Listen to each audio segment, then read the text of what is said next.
Chapter 1. A Summons in the Night. It all seemed so real that I could hardly imagine that it had ever occurred before, and yet each episode came not as a fresh step in the logic of things, but as something expected.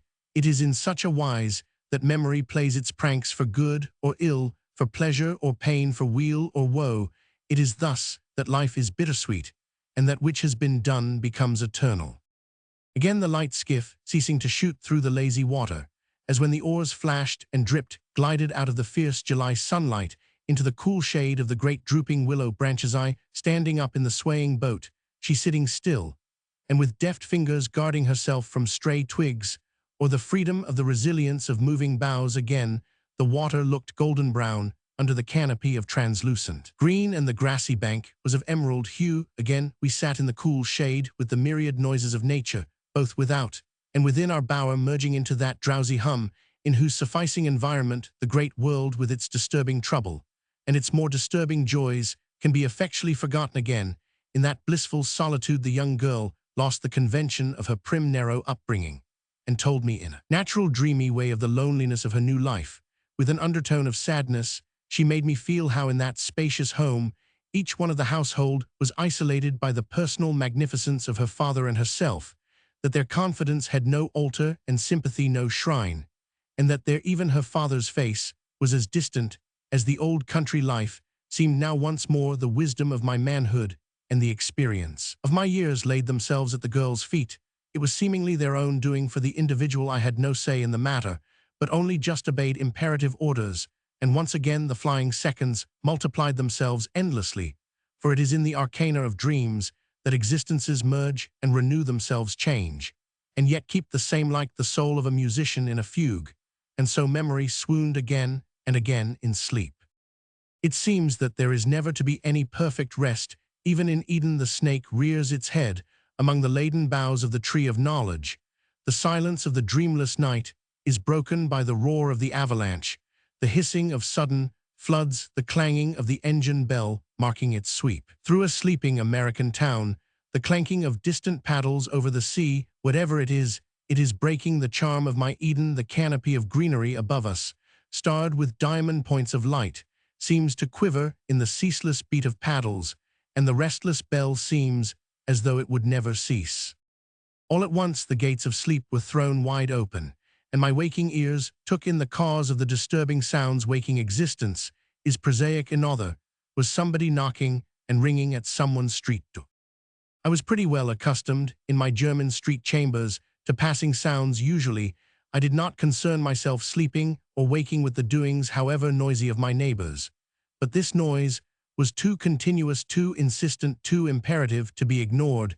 There was some active intelligence behind that ceaseless sound, and some stress need behind the intelligence. I was not altogether selfish, and at the thought of someone's need, I was without premeditation out of bed. Instinctively, I looked at my watch. It was just 3 o'clock. There was a faint edging of gray round the green blind, which darkened my room. It was evident that the knocking and ringing were at the door of our own house, and it was evident, too, that there was no one awake to answer the call. I slipped on my dressing gown and slippers and went down to the hall door. When I opened it, there stood a dapper groom with one hand pressed unflinchingly on the electric bell, whilst with the other he raised a ceaseless clangor with the knocker. The instant he saw me, the noise ceased. One hand went up instinctively to the brim of his hat, and the other produced a letter from his pocket. A neat brougham was opposite the door. The horses were breathing heavily, as though they had come fast. A policeman, with his night lantern still alight at his belt, stood by, attracted to the spot by the noise. "Beg pardon, sir, I am sorry for disturbing you, but my orders was imperative. I was not to lose a moment, but to knock and ring till someone came. May I ask you, sir, if Mr. Malcolm Ross lives here?" "I am Mr. Malcolm Ross." "Then this letter is for you, sir, and the brougham is for you too, sir."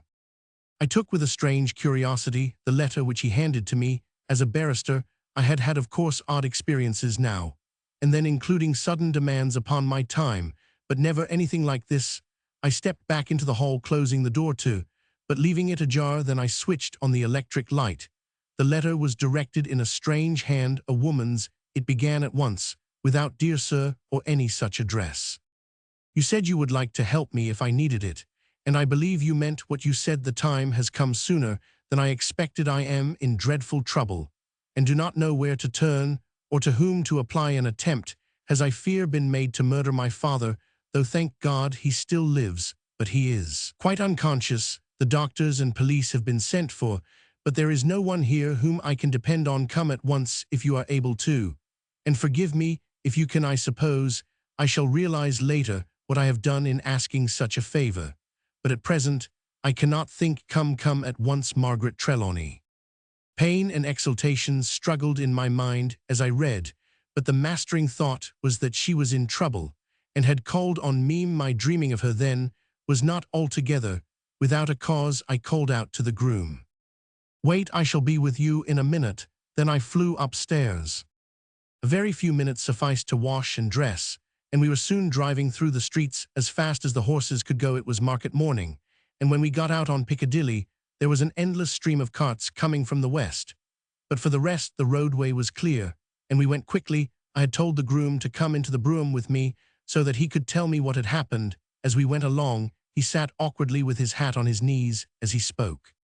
"Miss Trelawney, sir, sent a man to tell us to get out a carriage at once, and when we was ready she come herself, and gave me the letter and told Morgan, the coachman, sir, to fly, she said, as I was to lose not a second, but to keep knocking till someone come." "Yes, I know, you told me. What I want to know is why she sent for me. What happened in the house?"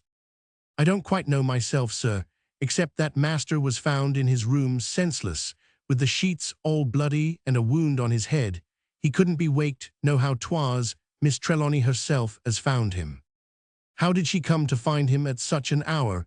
It was late in the night, I suppose." "I don't know, sir. I didn't hear nothing at all of the details." As he could tell me no more, I stopped the carriage for a moment to let him get out on the box. Then I turned the matter over in my mind. As I sat alone, there were many things which I could have asked the servant, and for a few moments after he had gone I was angry with myself for not having used my opportunity. On second thought, however, I was glad the temptation was gone. I felt that it would be more delicate to learn what I wanted to know of Miss Trelawney's surroundings from herself rather than from her servants. We bowled swiftly along Knightsbridge, the small noise of our well-appointed vehicle sounding hollowly in the morning air. We turned up the Kensington Palace Road, and presently stopped opposite a great house on the left-hand side, nearer, so far as I could judge, the Notting Hill than the Kensington end of the avenue. It was a truly fine house, not only with regard to size, but to architecture. Even in the dim grey light of the morning, which tends to diminish the size of things, it looked big. Miss Trelawney met me in the hall. She was not in any way shy. She seemed to rule all around her with a sort of high-bred dominance, all the more remarkable as she was greatly agitated, and as pale as snow. In the great hall were several servants, the men standing together near the hall door, and the women clinging together in the further corners and doorways. A police superintendent had been talking to Miss Trelawney. Two men in uniform and one plainclothes man stood near him. As she took my hand impulsively, there was a look of relief in her eyes, and she gave a gentle sigh of relief. Her salutation was simple. "I knew you would come." The clasp of the hand can mean a great deal even when it is not intended to mean anything. Especially Miss Trelawney's hand somehow became lost in my own. It was not that it was a small hand. It was fine and flexible, with long, delicate fingers. A rare and beautiful hand. It was the unconscious self-surrender. And though at the moment I could not dwell on the cause of the thrill which swept me, it came back to me later. She turned and said to the police superintendent, "This is Mr. Malcolm Ross." The police officer saluted as he answered, "I know Mr. Malcolm Ross, miss. Perhaps he will remember I had the honor of working with him in the Brixton coining case." I had not at first glance noticed who it was, my whole attention having been taken with Miss Trelawney. "Of course, Superintendent Darlan, I remember very well," I said. As we shook hands, I could not but note that the acquaintanceship seemed a relief to Miss Trelawney. There was a certain vague uneasiness in her manner which took my attention instinctively. I felt that it would be less embarrassing for her to speak with me alone, so I said to the superintendent, "Perhaps it will be better if Miss Trelawney will see me alone, for a few minutes, you of course have already heard all she knows, and I shall understand better how things are if I may ask some questions. I will then talk the matter over with you, if I may. I shall be glad to be of what service I can, sir, he answered heartily. Following Miss Trelawney, I moved over to a dainty room which opened from the hall and looked out on the garden at the back of the house. When we had entered, and I had closed the door, she said, "I will thank you later for your goodness in coming to me in my trouble, but at present you can best help me when you know the facts." "Go on," I said, "tell me all you know, and spare no detail however trivial it may at the present time seem to be," she went on at once. "I was awakened by some sound. I do not know what. I only know that it came through my sleep, for all at once I found myself awake, with my heart beating wildly, listening anxiously for some sound from my father's room.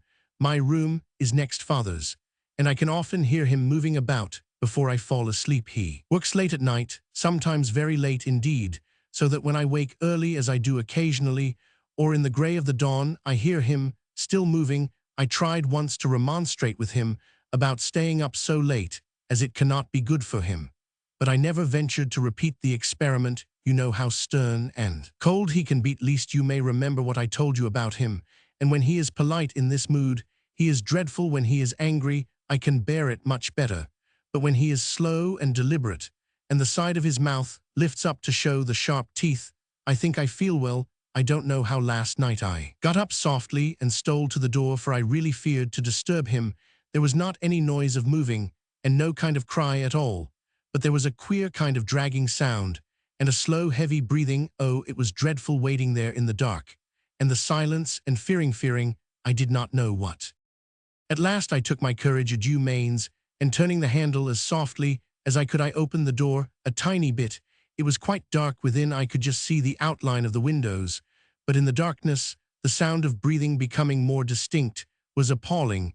As I listened, this continued, but there was no other sound. I pushed the door open all at once. I was afraid to open it slowly. I felt as if there might be some dreadful thing behind it, ready to pounce out on me. Then I switched on the electric light and stepped into the room. I looked first at the bed. The sheets were all crumpled up, so that I knew father had been in bed, but there was a great dark red patch in the center of the bed, and spreading to the edge of it, that made my heart stand still. As I was gazing at it, the sound of the breathing came across the room, and my eyes followed to it. There was father on his right side, with the other arm under him, just as if his dead body had been thrown there all in a heap. The track of blood went across the room up to the bed, and there was a pool all around him, which looked terribly red and glittering. As I bent over to examine him, the place where he lay was right in front of the big safe. He was in his pajamas. The left sleeve was torn, showing his bare arm, and stretched out toward the safe. It looked, oh, so terrible, patched all with blood, and with the flesh torn or cut all around. A gold chain bangle on his wrist. I did not know he wore such a thing, and it seemed to give me a new shock of surprise. She paused a moment, and as I wished to relieve her by a moment's divergence of thought, I said, "Oh, that need not surprise you. You will see the most unlikely men wearing bangles. I have seen a judge condemn a man to death, and the wrist of the hand he held up had a gold bangle." She did not seem to heed much the words or the idea. The pause, however, relieved her somewhat, and she went on in a steadier voice. I did not lose a moment in summoning aid, for I feared he might bleed to death. I rang the bell, and then went out and called for help as loudly as I could in what must have been a very short time, though it seemed an incredibly long one to me. Some of the servants came running up, and then others, till the room seemed full of staring eyes and disheveled hair and night clothes of all sorts.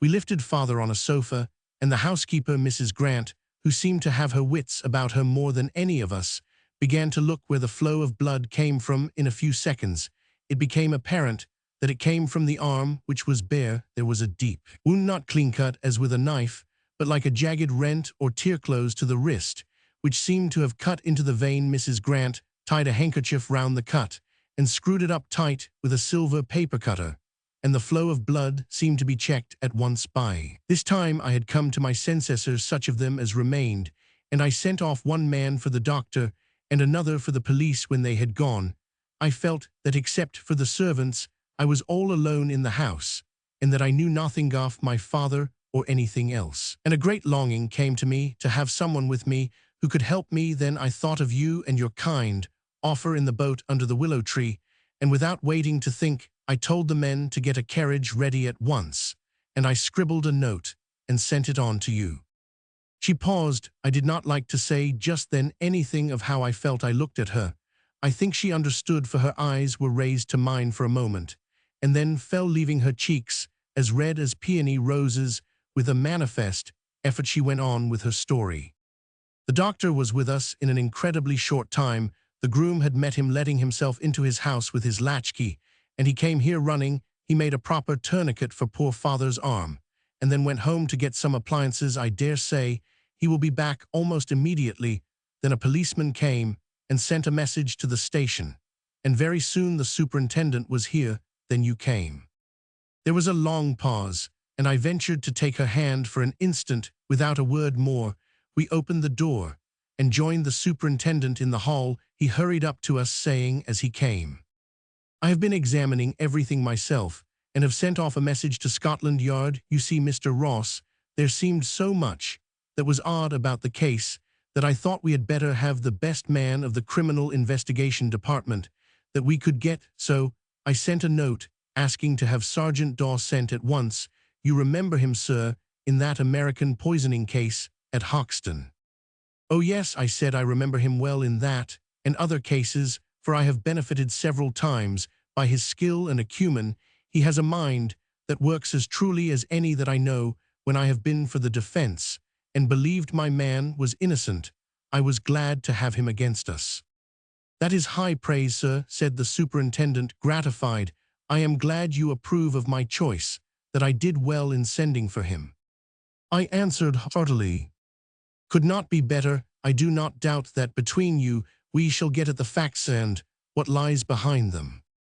We ascended to Mr. Trelawney's room, where we found everything exactly as his daughter had described. There came a ring at the house bell, and a minute later a man was shown into the room, a young man with aquiline features, keen gray eyes, and a forehead that stood out square and broad as that of a thinker. In his hand he had a black bag, which he at once opened. Miss Trelawney introduced us. "Dr. Winchester, Mr. Ross." "Superintendent Darlan." We bowed mutually, and he without a moment's delay began his work. We all waited and eagerly watched him as he proceeded to dress the wound. As he went on, he turned now and again to call the superintendent's attention to some point about the wound, the latter proceeding to enter the fact at once in his notebook. "See several parallel cuts or scratches beginning on the left side of the wrist, and in some places endangering the radial artery. These small wounds here, deep and jagged, seem as if made with a blunt instrument. This in particular would seem as if made with some kind of sharp wedge. The flesh round it seems torn, as if with lateral pressure." Turning to Miss Trelawney, he said presently, "Do you think we might remove this bangle? It is not absolutely necessary, as it will fall lower on the wrist, where it can hang loosely, but it might add to the patient's comfort later on." The poor girl flushed deeply as she answered in a low voice, "I do not know. I have only recently come to live with my father, and I know so little of his life or his ideas that I fear I can hardly judge in such a matter." The doctor, after a keen glance at her, said in a very kindly way, "Forgive me, I did not know, but in any case you need not be distressed. It is not required at present to move it. Were it so, I should do so at once on my own responsibility. If it be necessary later on, we can easily remove it with a file. Your father doubtless has some object in keeping it, as it is. See, there is a tiny key attached to it." As he was speaking, he stopped and bent lower, taking from my hand the candle which I held and lowering it till its light fell on the bangle. Then, motioning me to hold the candle in the same position, he took from his pocket a magnifying glass, which he adjusted when he had made a careful examination. He stood up and handed the magnifying glass to Darlan, saying as he did so, "You had better examine it yourself. That is no ordinary bangle. The gold is wrought over triple steel links. See where it is worn away. It is manifestly not meant to be removed lightly, and it would need more than an ordinary file to do it." The superintendent bent his great body but not getting close enough that way knelt down by the sofa. As the doctor had done, he examined the bangle, minutely turning it slowly round, so that no particle of it escaped observation. Then he stood up and handed the magnifying glass to me. When you have examined it yourself, he said, let the lady look at it, if she will, and he commenced to write at length in his notebook. I made a simple alteration in his suggestion. I held out the glass toward Miss Trelawney, saying, "Had you not better examine it first?" She drew back slightly, raising her hand in disclaimer, as she said impulsively, "Oh no, father would doubtless have shown it to me, had he wished me to see it. I would not like to without his consent." Then she added, doubtless fearing lest her delicacy of view should give offense to the rest of us, "Of course it is right that you should see it. You have to examine and consider everything, and indeed, I am grateful to you." She turned away. I could see that she was crying quietly. It was evident to me that even in the midst of her trouble and anxiety, there was a chagrin that she knew so little of her father, and that her ignorance had to be shown at such a time, and amongst so many strangers. That they were all men did not make the shame more easy to bear, though there was a certain relief in it, trying to interpret her feelings. I could not but think that she must have been glad that no woman's Isaf, understanding greater than Mansa upon her in that hour. When I stood up from my examination, which verified to me that of the doctor, the latter resumed his place beside the couch, and went on with his ministrations. Superintendent Dahlin said to me in a whisper, "I think we are fortunate in our doctor." I nodded, and was about to add something in praise of his acumen when there came a low tapping at the door. Chapter 2. Strange Instructions. Superintendent Dahlin went quietly to the door. By a sort of natural understanding, he had taken possession of affairs. In the room the rest of us waited. He opened the door a little way, and then with a gesture of manifest relief threw it wide, and a young man stepped in. A young man, clean-shaven, tall and slight, with an eagle face and bright, quick eyes that seemed to take in everything around him at a glance. As he came in, the superintendent held out his hand. The two men shook hands warmly. "I came at once, sir, the moment I got your message. I am glad I still have your confidence." "That you'll always have," said the superintendent heartily. "I have not forgotten our old Bow Street days, and I never shall." Then, without a word of preliminary, he began to tell everything he knew up to the moment of the newcomer's entry. Sergeant Daw asked a few questions, sir, very few, when it was necessary for his understanding of circumstances or the relative positions of persons, but as a rule Dahlin, who knew his work thoroughly, forestalled every query and explained all necessary matters. As he went on, Sergeant Daw threw occasionally swift glances round him, now at one of us, now at the room or some part of it, now at the wounded man lying senseless on the sofa. When the superintendent had finished, the sergeant turned to me and said, "Perhaps you remember me, sir. I was with you in that Hoxton case." "I remember you very well," I said. As I held out my hand, the superintendent spoke again. "You understand, Sergeant Daw, that you are put in full charge of this case." "Under you, I hope, sir," he interrupted. The other shook his head and smiled as he said, "It seems to me that this is a case that will take all a man's time and his brains. I have other work to do, but I shall be more than interested, and if I can help in any possible way, I shall be glad to do so." "All right, sir," said the other, accepting his responsibility with a sort of modified salute. Straightway he began his investigation. First he came over to the doctor, and having learned his name and address, asked him to write a full report which he could use, and which he could refer to headquarters, if necessary. Dr. Winchester bowed gravely, as he promised. Then the sergeant approached me and said sotto voce, "I like the look of your doctor. I think we can work together." Turning to Miss Trelawney, he asked, "Please let me know what you can of your father, his ways of life, his history, in fact, of anything of whatsoever kind which interests him or in which he may be concerned." I was about to interrupt to tell him what she had already said of her ignorance in all matters of her father and his ways, but her warning hand was raised to me pointedly, and she spoke herself. "Alas, I know little or nothing. Superintendent Dahlin and Mr. Ross know already all I can say." "Well, ma'am, we must be content to do what we can," said the officer genially. "Ill begin by making a minute examination. You say that you were outside the door when you heard the noise." "I was in my room when I heard the queer sound. Indeed, it must have been the early part of whatever it was which woke me. I came out of my room at once. Father's door was shut, and I could see the whole landing and the upper slopes of the staircase. No one could have left by the door unknown to me, if that is what you mean."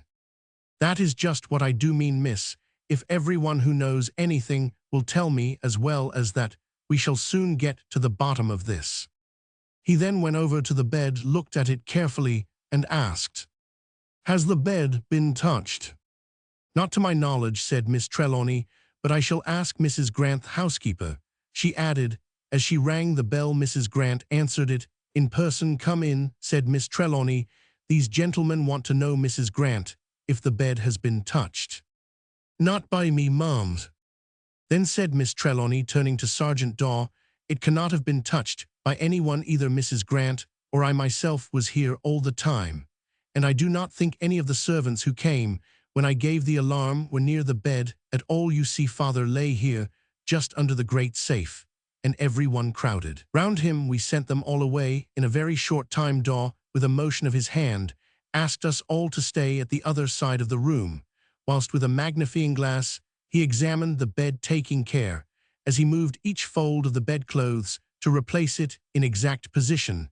Then he examined with his magnifying glass the floor beside it, taking especial pains where the blood had trickled over the side of the bed, which was of heavy red wood, handsomely carved inch by inch. Down on his knees, carefully avoiding any touch with the stains on the floor, he followed the blood marks over to the spot close under the great safe, where the body had lain. All around and about this spot he went for a radius of some yards, but seemingly did not meet with anything to arrest special attention.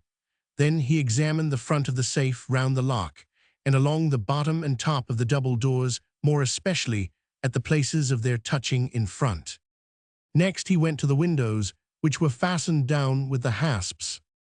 "Were the shutters closed?" he asked Miss Trelawney in a casual way, as though he expected the negative answer which came. All this time Dr. Winchester was attending to his patient, now dressing the wounds in the wrist, or making minute examination all over the head and throat, and over the heart. More than once he put his nose to the mouth of the senseless man, and sniffed each time he did so. He finished up by unconsciously looking round the room, as though in search of something. Then we heard the deep, strong voice of the detective. "So far as I can see, the object was to bring that key to the lock of the safe. There seems to be some secret in the mechanism that I am unable to guess at, though I served a year in Chubbs before I joined the police. It is a combination lock of 7 letters. But there seems to be a way of locking even the combination. It is one of Chatwood's. I shall call at their place and find out something about it." Then turning to the doctor, as though his own work were for the present done, he said, "Have you anything you can tell me at once, doctor, which will not interfere with your full report? If there is any doubt I can wait, but the sooner I know something definite, the better." Dr. Winchester answered at once, "For my own part, one see no reason in waiting. I shall make a full report, of course, but in the meantime I shall tell you all I know, which is after all not very much, and all I think which is less definite. There is no wound on the head which could account for the state of stupor in which the patient continues. I must therefore take it that either he has been drugged or is under some hypnotic influence. So far as I can judge, he has not been drugged, at least by means of any drug of whose qualities I am aware. Of course, there is ordinarily in this room so much of a mummy smell that it is difficult to be certain about anything having a delicate aroma. I dare say that you have noticed the peculiar Egyptian scents, bitumen, nard, aromatic gums and spices, and so forth. It is quite possible that somewhere in this room, amongst the curios, and hidden by stronger scents, is some substance or liquid which may have the effect we see. It is possible that the patient has taken some drug, and that he may in some sleeping phase have injured himself. I do not think this is likely, and circumstances other than those which I have myself been investigating may prove that this surmise is not correct. But in the meantime it is possible, and must, till it be disproved, be kept within our purview. here Sergeant Daw interrupted. That may be, but if so, we should be able to find the instrument with which the wrist was injured. There would be marks of blood somewhere. Exactly so, said the doctor, fixing his glasses as though preparing for an argument. But if it be that the patient has used some strange drug, it may be one that does not take effect at once, as we are as yet ignorant of its potentialities. If, indeed, the whole surmise is correct at all, we must be prepared at all points. Here Miss Trelawney joined in the conversation. That would be quite right so far as the action of the drug was concerned, but according to the second part of your surmise, the wound may have been self-inflicted, and this after the drug had taken effect. True, said the detective and the doctor simultaneously. She went on. As however, doctor, your guess does not exhaust the possibilities, we must bear in mind that some other variant of the same root idea may be correct. I take it, therefore, that our first search to be made on this assumption must be for the weapon with which the injury was done to my father's wrist. Perhaps he put the weapon in the safe before he became quite unconscious, said I, giving voice foolishly to a half-formed thought. That could not be, said the doctor quickly. At least, I think it could hardly be, he added cautiously, with a brief bow to me. You see, the left hand is covered with blood, but there is no blood mark whatever on the safe. Quite right, I said, and there was a long pause. The first to break the silence was the doctor. We shall want a nurse here as soon as possible, and I know the very one to suit. I shall go at once to get her. If I can, I must ask that, till I return, some of you will remain constantly with the patient. It may be necessary to remove him to another room later on, but in the meantime he is best left here. Miss Trelawney, may I take it that either you or Mrs. Grant will remain here, not merely in the room, but close to the patient and watchful of him till I return? She bowed in reply and took a seat beside the sofa. The doctor gave her some directions as to what she should do in case her father should become conscious before his return. The next to move was Superintendent Dolan, who came close to Sergeant Daw as he said, I had better return now to the station unless, of course, you should wish me to remain for a while. He answered, Is Johnny Wright still in your division? Yes. Would you like him to be with you? The other nodded reply. Then I will send him on to you as soon as can be arranged. He shall then stay with you as long as you wish. I will tell him that he is to take his instructions entirely from you. The sergeant accompanied him to the door, saying as he went, Thank you, sir. You are always thoughtful for men who are working with you. It is a pleasure to me to be with you again. I shall go back to Scotland Yard and report to my chief. Then I shall call at Chatwood's, and I shall return here as soon as possible. I suppose I may take it, miss, that I may put up here for a day or two, if required. It may be some help or possibly some comfort to you if I am about, until we unravel this mystery. I shall be very grateful to you. He looked keenly at her for a few seconds before he spoke again. Before I go, have I permission to look about your father's table and desk? There might be something which would give us a clue or a lead at all events. Her answer was so unequivocal as almost to surprise him. You have the fullest possible permission to do anything which may help us in this dreadful trouble to discover what it is that is wrong with my father, or which may shield him in the future.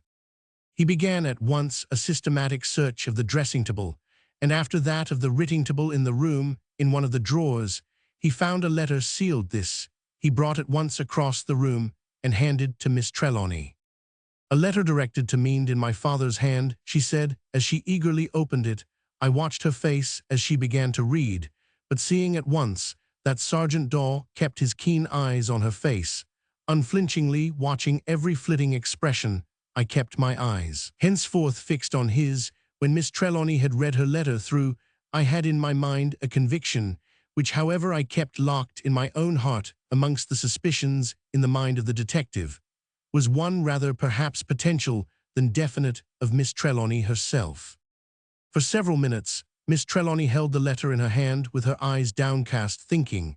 Then she read it carefully again. This time the varying expressions were intensified, and I thought I could easily follow them. When she had finished the second reading, she paused again. Then, though with some reluctance, she handed the letter to the detective. He read it eagerly, but with unchanging face read it a second time, and then handed it back with a bow. She paused a little again, and then handed it to me. As she did so, she raised her eyes to mine for a single moment appealingly. A swift blush spread over her pale cheeks and forehead. With mingled feelings I took it, but all said I was glad she did not show any perturbation in giving the letter to the detective-esh, might not have shown any to anyone else. But to me, I feared to follow the thought further, but read on conscious that the eyes of both Miss Trelawney and the detective were fixed on me.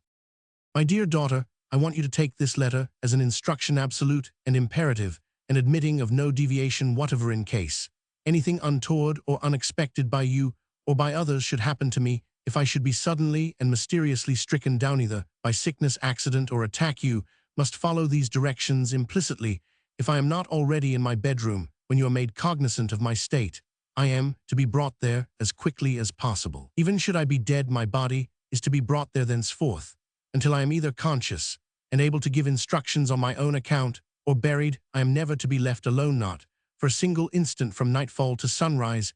At least 2 persons must remain in the room. It will be well that a trained nurse be in the room from time to time, and will note any symptoms, either permanent or changing, which may strike her. My solicitors, Marvin Jukes of 27B Lincoln's Inn, have full instructions in case of my death, and Mr. Marvin has himself undertaken to see personally my wishes carried out. I should advise you, my dear daughter, seeing that you have no relative to apply to get some friend whom you can trust to either remain within the house, where instant communication can be made, or to come nightly to aid in the watching, or to be within call. Such friend may be either male or female, but whichever it may be, there should be added one other watcher or attendant at hand of the opposite sex.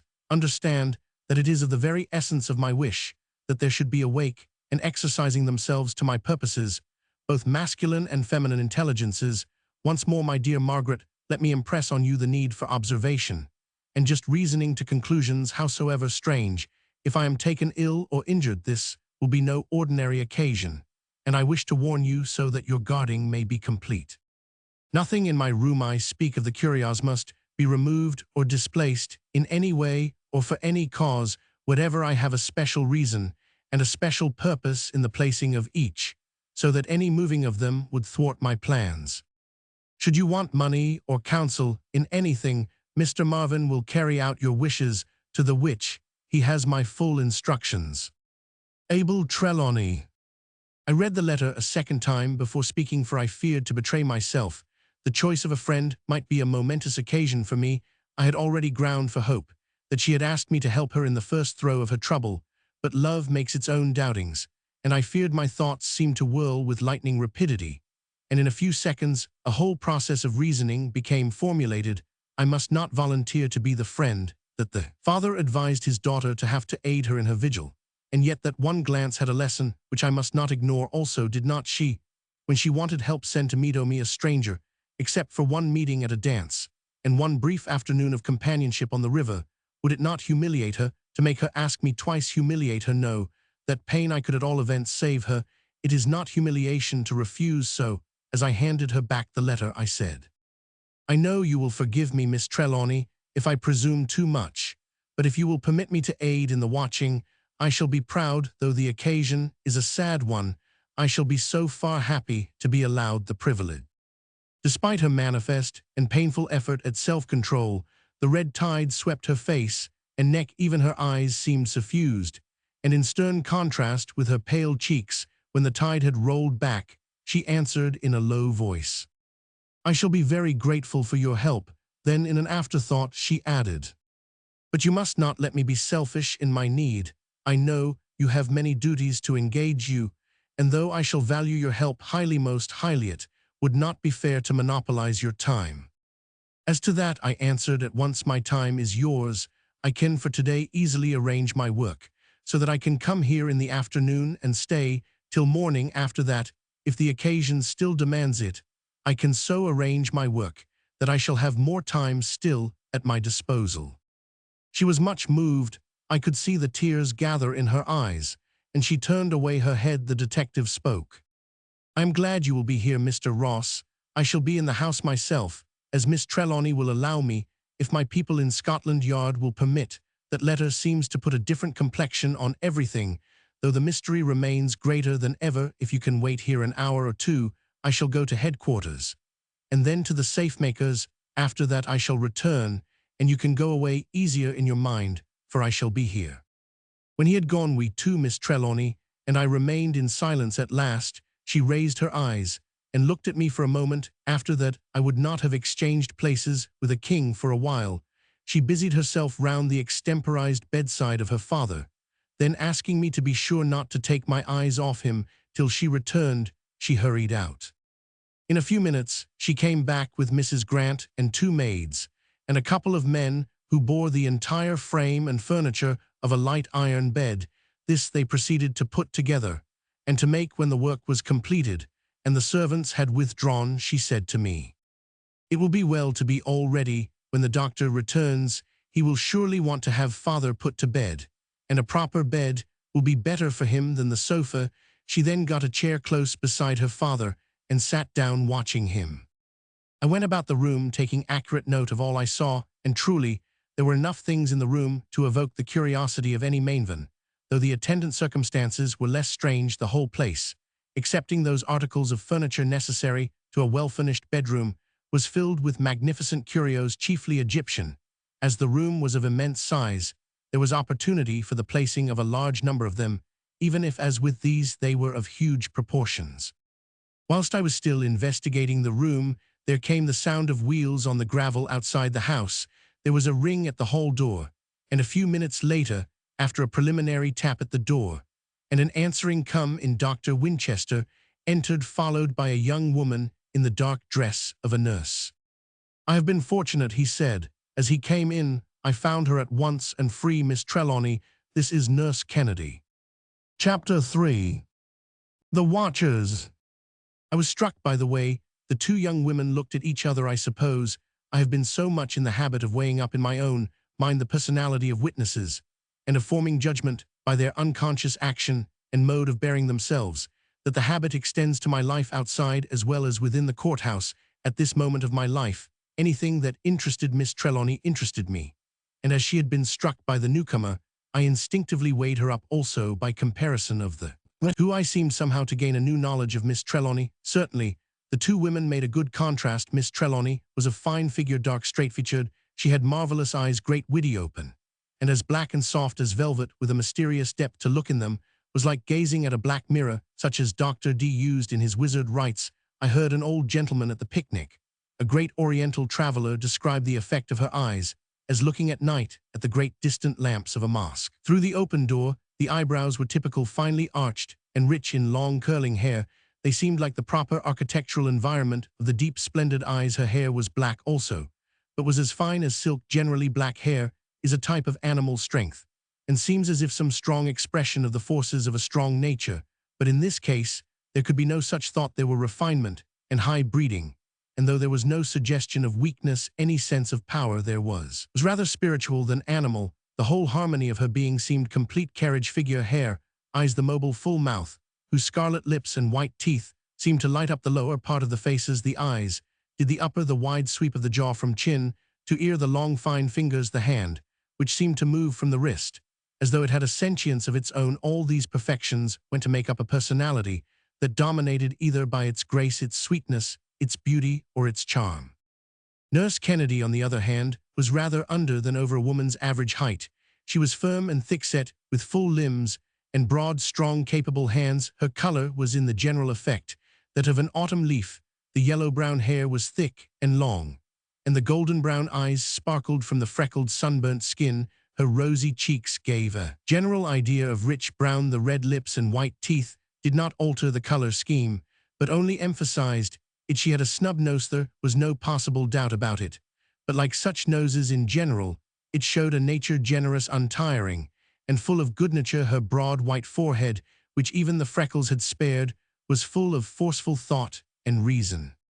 Dr. Winchester had, on their journey from the hospital, coached her in the necessary particulars, and without a word she took charge of the patient and set to work. Having examined the new-made bed and shaken the pillows, she spoke to the doctor, who gave instructions. Presently, we all 4, stepping together, lifted the unconscious man from the sofa. Early in the afternoon, when Sergeant Daw had returned, I called at my rooms in Jermyn Street and sent out such clothes, books, and papers as I should be likely to want within a few days. Then I went on to keep my legal engagements. The court sat late that day as an important case was ending. It was striking 6 as I drove in at the gate of the Kensington Palace Road. I found myself installed in a large room close to the sick chamber. That night we were not yet regularly organized for watching, so that the early part of the evening showed an unevenly balanced guard. Nurse Kennedy, who had been on duty all day, was lying down, as she had arranged to come on again by 12 o'clock. Dr. Winchester, who was dining in the house, remained in the room until dinner was announced and went back at once when it was over. During dinner, Mrs. Grant remained in the room, and with her Sergeant Daw, who wished to complete a minute examination, which he had undertaken, of everything in the room and near it. At 9 o'clock Miss Trelawney and I went in to relieve the doctor. She had lain down for a few hours in the afternoon so as to be refreshed for her work at night. She told me that she had determined that, for this night at least, she would sit up and watch. I did not try to dissuade her, for I knew that her mind was made up then. And there I made up my mind that I would watch with her, unless, of course, I should see that she really did not wish it. I said nothing of my intentions. For the present, we came in on tiptoe so silently that the doctor, who was bending over the bed, did not hear us and seemed a little startled when, suddenly looking up, he saw our eyes upon him. I felt that the mystery of the whole thing was getting on his nerves, as it had already got on the nerves of some others of us. He was, I fancied, a little annoyed with himself for having been so startled, and at once began to talk in a hurried manner, as though to get over our idea of his embarrassment. I am really and absolutely at my wit's end to find any fit cause for this stupor. I have made again as accurate an examination as I know how, and I am satisfied that there is no injury to the brain, that is, no external injury. Indeed, all his vital organs seem unimpaired.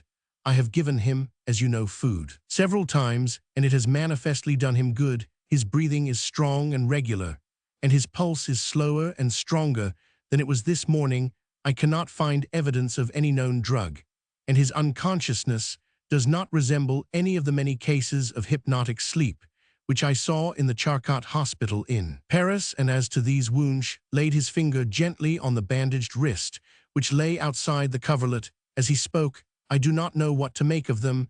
They might have been made by a carding machine, but that supposition is untenable.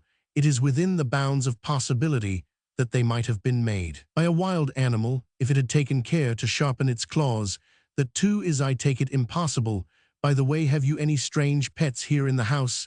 Anything of an exceptional kind, such as a tiger cat, or anything out of the common? Miss Trelawney smiled a sad smile, which made my heart ache, as she made answer, "Oh no, father does not like animals about the house, unless they are dead and mummied." This was said with a touch of bitterness or jealousy. I could hardly tell which. Even my poor kitten was only allowed in the house on sufferance, and though he is the dearest and best conducted cat in the world, he is now on a sort of parole, and is not allowed into this room. As she was speaking, a faint rattling of the door handle was heard. Instantly, Miss Trelawney's face brightened. She sprang up and went over to the door, saying as she went, "There he is, that is my Silvio. He stands on his hind legs and rattles the door handle when he wants to come into a room." She opened the door, speaking to the cat, as though he were a baby. Did him want his mother come then, but he must stay with her. She lifted the cat and came back with him in her arms. He was certainly a magnificent animal, a chinchilla gray Persian with long silky hair, a really lordly animal, with a haughty bearing despite his gentleness, and with great paws which spread out as he placed them on the ground. While she was fondling him, he suddenly gave a wriggle like an eel and slipped out of her arms. He ran across the room and stood opposite a low table on which stood the mummy of an animal, and began to mew and snarl. Miss Trelawney was after him in an instant, and lifted him in her arms, kicking and struggling and wriggling to get away, but not biting or scratching, for evidently he loved his beautiful mistress. He ceased to make a noise the moment he was in her arms. In a whisper, she admonished him, "Oh, you naughty Silvio, you have broken your parole that mother gave for you. Now say good night to the gentleman, and come away to mother's room." As she was speaking, she held out the cat's paw to me to shake. As I did so, I could not but admire its size and beauty. Why, said I, his paw seems like a little boxing glove full of claws. She smiled. So it ought to. Don't you notice that my Silvio has 7 toes? See, she opened the paw, and surely enough, there were 7 separate claws, each of them sheathed in a delicate fine shell-like case. As I gently stroked the foot, the claws emerged, and one of them accidentally. There was no anger now, and the cat was purring. Stuck into my hand. Instinctively, I said, as I drew back. Why, his claws are like razors. Dr. Winchester had come close to us and was bending over looking at the cat's claws. As I spoke, he said, in a quick, sharp way. I could hear the quick intake of his breath. Whilst I was stroking the now quiescent cat, the doctor went to the table and tore off a piece of blotting paper from the writing pad, and came back. He laid the paper on his palm, and with a simple "Pardon me" to Miss Trelawney, placed the cat's paw on it and pressed it down with his other hand. The haughty cat seemed to resent somewhat the familiarity, and tried to draw its foot away. This was plainly what the doctor wanted, for in the act, the cat opened the sheaths of its claws and made several reefs in the soft paper. Then Miss Trelawney took her pet away. She returned in a couple of minutes. As she came in, she said, "It is most odd about that mummy. When Silvio came into the room first, indeed, I took him in as a kitten to show to father. Went on just the same way. He jumped up on the table and tried to scratch and bite the mummy. That was what made father so angry and brought the decree of banishment on poor Silvio. Only his parole given through me kept him in the house." While she had been gone, Dr. Winchester had taken the bandage from her father's wrist. The wound was now quite clear, as the separate cuts showed out in fierce red lines. The doctor folded the blotting paper across the line of punctures made by the cat's claws and held it down close to the wound. As he did so, he looked up triumphantly and beckoned us over to him. The cuts in the paper corresponded with the wounds in the wrist. No explanation was needed, as he said. It would have been better if Master Silvio had not broken his parole. We were all silent for a little while. Suddenly, Miss Trelawney said, "But Silvio was not in here last night." "Are you sure? Could you prove that if necessary?" She hesitated before replying. "I am certain of it, but I fear it would be difficult to prove. Silvio sleeps in a basket in my room. I certainly put him to bed last night.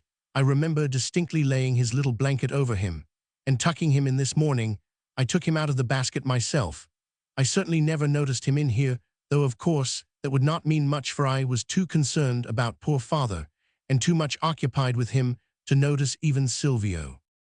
The doctor shook his head as he said with a certain sadness, "Well, at any rate, it is no use trying to prove anything now. Any cat in the world would have cleaned blood marks, did any exist, from his paws in 1/100th part of the time that has elapsed." Again we were all silent, and again the silence was broken by Miss Trelawney. "But now that I think of it, it could not have been poor Silvio that injured father. My door was shut when I first heard the sound, and father's was shut when I listened at it. When I went in, the injury had been done, so that it must have been before Silvio could possibly have got in." This reasoning commended itself especially to me as a barrister, for it was proof to satisfy a jury. It gave me a distinct pleasure to have Silvio acquitted of the crime, possibly because he was Miss Trelawney's cat and was loved by her happy cat. Silvio's mistress was manifestly pleased, as I said. "Verdict not guilty," Dr. Winchester, after a pause, observed. "My apologies to Master Silvio on this occasion, but I am still puzzled to know why he is so keen against that mummy. Is he the same toward the other mummies in the house? There are, I suppose, a lot of them. I saw 3 in the hall as I came in." "There are lots of them," she answered. "I sometimes don't know whether I am in a private house or the British Museum, but Silvio never concerns himself about any of them, except that particular one. I suppose it must be because it is of an animal, not a man or a woman." "Perhaps it is of a cat," said the doctor as he started up and went across the room to look at the mummy more closely. "Yes," he went on, "it is the mummy of a cat, and a very fine one too. If it hadn't been a special favorite of some very special person, it would never have received so much honor. See, a painted case and obsidian ice, just like a human mummy. It is an extraordinary thing that knowledge of kind to kind here is a dead cat that is all it is, perhaps 4 or 5,000 years old, and another cat of another breed in what is practically another world is ready to fly at it just as it would if it were not dead. I should like to experiment a bit about that cat, if you don't mind, Miss Trelawney. She hesitated before replying. Of course, do anything you may think necessary or wise, but I hope it will not be anything to hurt or worry my poor Silvio. The doctor smiled as he answered. Oh, Silvio would be all right. It is the other one that my sympathies would be reserved for. How do you mean? Master Silvio will do the attacking, the other one will do the suffering. Suffering? There was a note of pain in her voice. The doctor smiled more broadly. Oh, please make your mind easy as to that. The other won't suffer, as we understand it, except perhaps in his structure and outfit. What on earth do you mean? Simply this, my dear young lady, that the antagonist will be a mummy cat like this one. There are, I take it, plenty of them to be had in Museum Street. I shall get one and place it here, instead of that one you want. Think that a temporary exchange will violate your father's instructions. I hope we shall then find out, to begin with, whether Silvio objects to all mummy cats, or only to this one in particular. I don't know, she said doubtfully. Father's instructions seem very uncompromising. Then, after a pause, she went on, but of course, under the circumstances, anything that is to be ultimately for his good must be done. I suppose there can't be anything very particular about the mummy of a cat. Dr. Winchester said nothing. He sat rigid, with so grave a look on his face that his extra gravity passed on to me, and in its enlightening perturbation I began to realize more than I had yet done the strangeness of the case in which I was now so deeply concerned.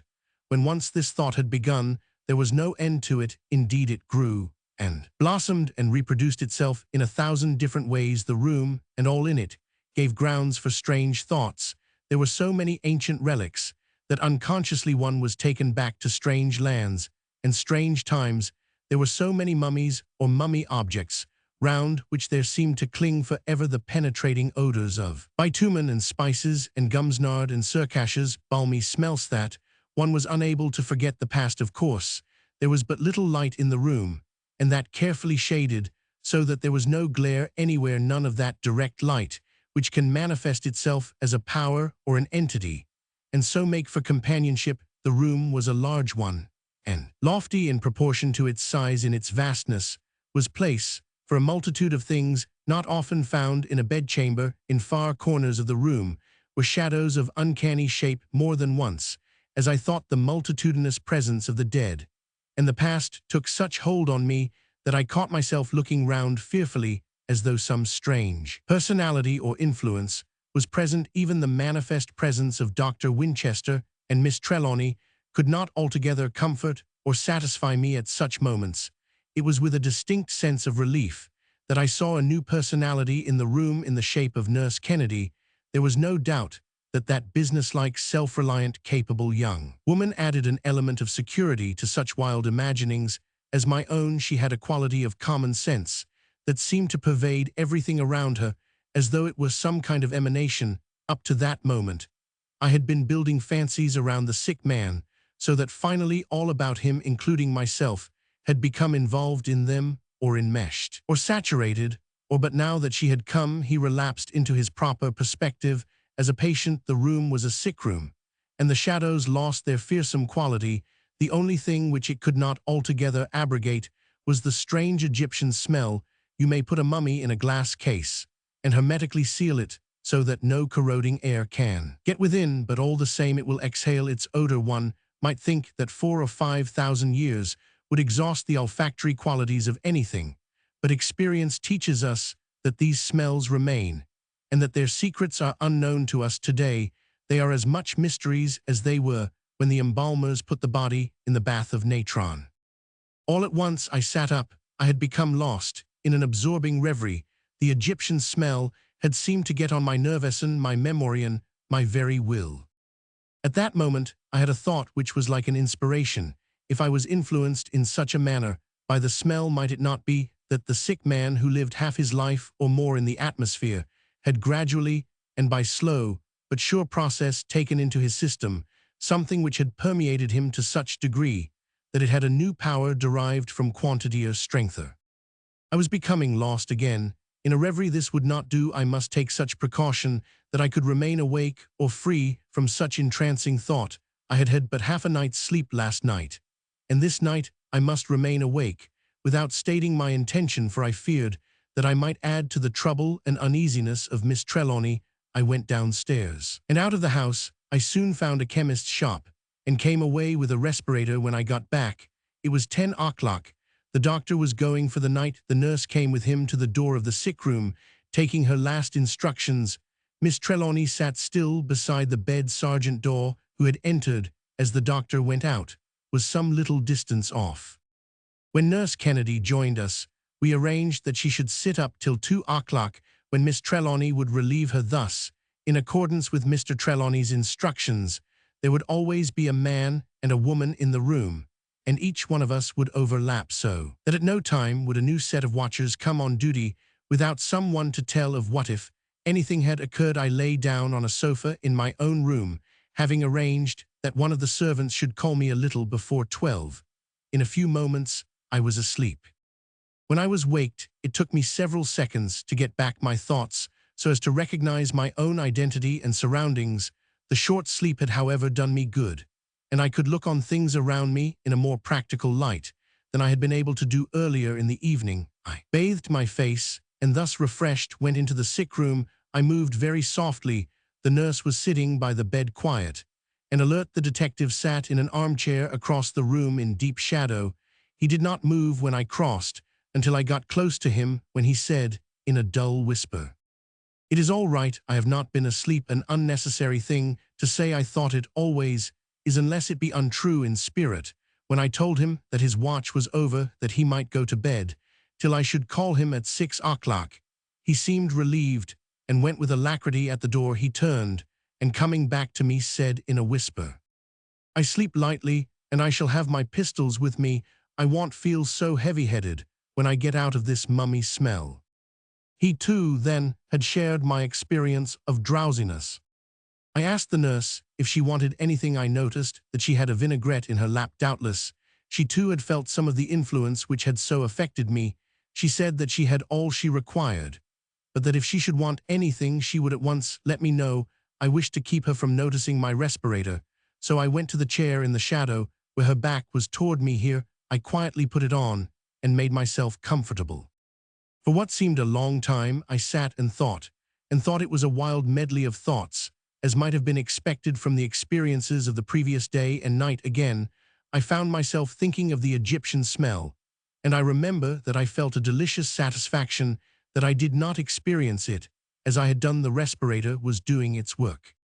It must have been that the passing of this disturbing thought made for repose of mind, which is the corollary of bodily rest, for though I really cannot remember being asleep or waking from it, I saw a vision. I dreamed a dream, I scarcely know which. I was still in the room, seated in the chair I had on my respirator, and knew that I breathed freely. The nurse sat in her chair with her back toward me.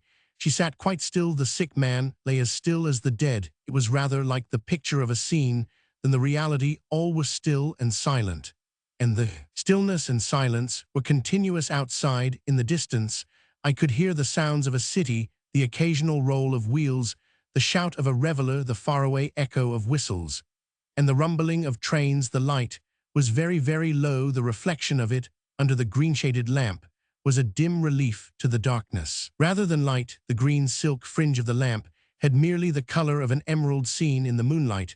The room, for all its darkness, was full of shadows. It seemed in my whirling thoughts as though all the real things had become shadows which moved, for they passed the dim outline of the high windows, shadows which had sentience. I even thought there was sound, a faint sound, as of the mew of a cat, rustle of drapery, and a metallic clink, as of metal faintly touching metal. I sat as one entranced. At last I felt, as in nightmare, that this was sleep, and that in the passing of its portals all my will had gone.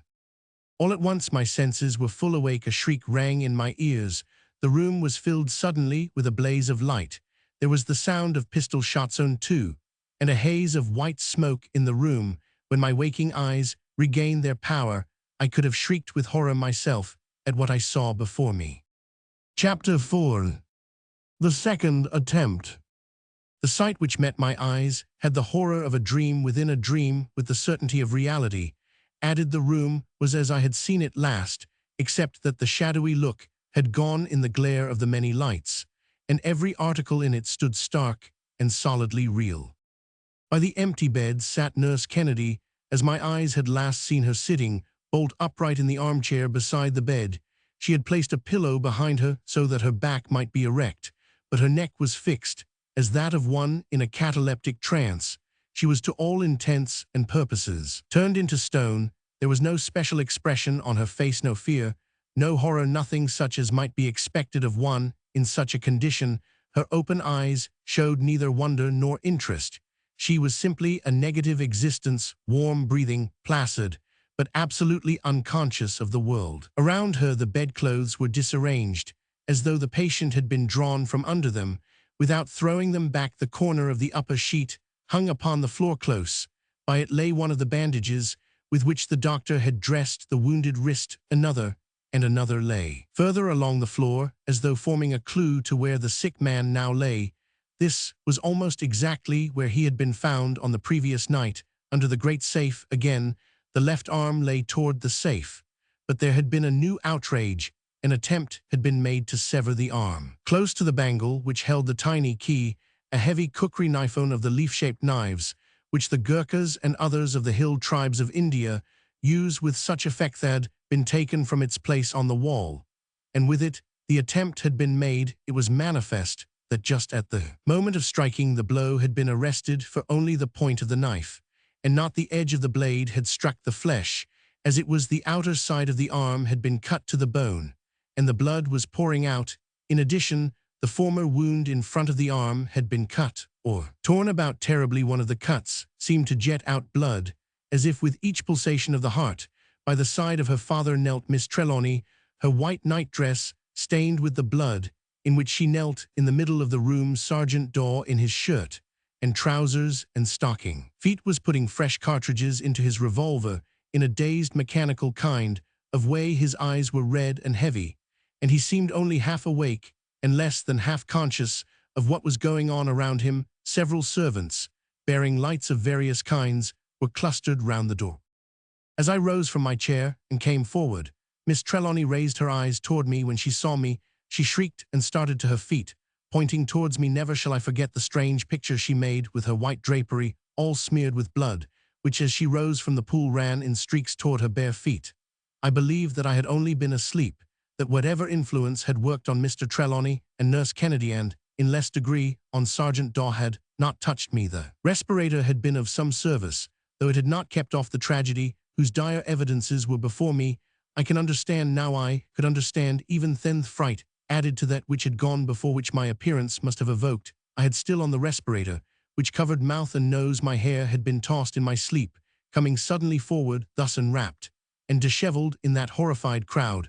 I must have had in the strange mixture of lights an extraordinary and terrifying appearance. It was well that I recognized all this in time to avert another catastrophe, for the half-dazed mechanically acting detective put in the cartridges and had raised his revolver to shoot at me, when I succeeded in wrenching off the respirator and shouting to him to hold his hand in this also. He acted mechanically. The red half-awake eyes had not in them even then the intention of conscious action. The danger, however, was averted. The relief of the situation, strangely enough, came in a simple fashion. Mrs. Grant, seeing that her young mistress had on only her nightdress, had gone to fetch a dressing gown, which she now threw over her. This simple act brought us all back to the region of fact with a long breath. One and all seemed to devote themselves to the most pressing matter before us, that of staunching the flow of blood from the arm of the wounded man. Even as the thought of action came, I rejoiced, for the bleeding was very proof that Mr. Trelawney still lived. Last night's lesson was not thrown away. More than one of those present knew now what to do in such an emergency, and within a few seconds willing hands were at work on a tourniquet. A man was at once dispatched, for the doctor and several of the servants disappeared to make themselves respectable.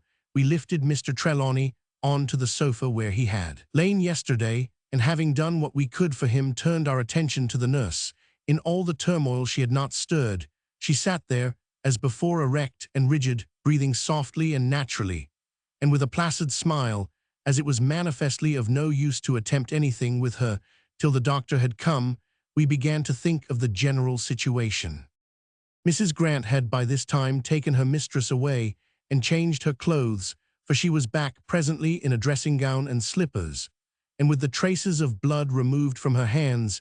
She was now much calmer, though she trembled sadly, and her face was ghastly white. When she had looked at her father's wrist, I holding the tourniquet, she turned her eyes round the room, resting them now and again on each one of us present in turn, but seeming to find no comfort. It was so apparent to me that she did not know where to begin or whom to trust, that to reassure her I said, "I am all right now. I was only asleep." Her voice had a gulp in it, as she said in a low voice, "Asleep, you and my father in danger? I thought you were on the watch." I felt the sting of justice in the reproach, but I really wanted to help her, so I answered, "Only asleep. It is bad enough, I know, but there is something more than an only round us here. Had it not been that I took a definite precaution, I might have been like the nurse there."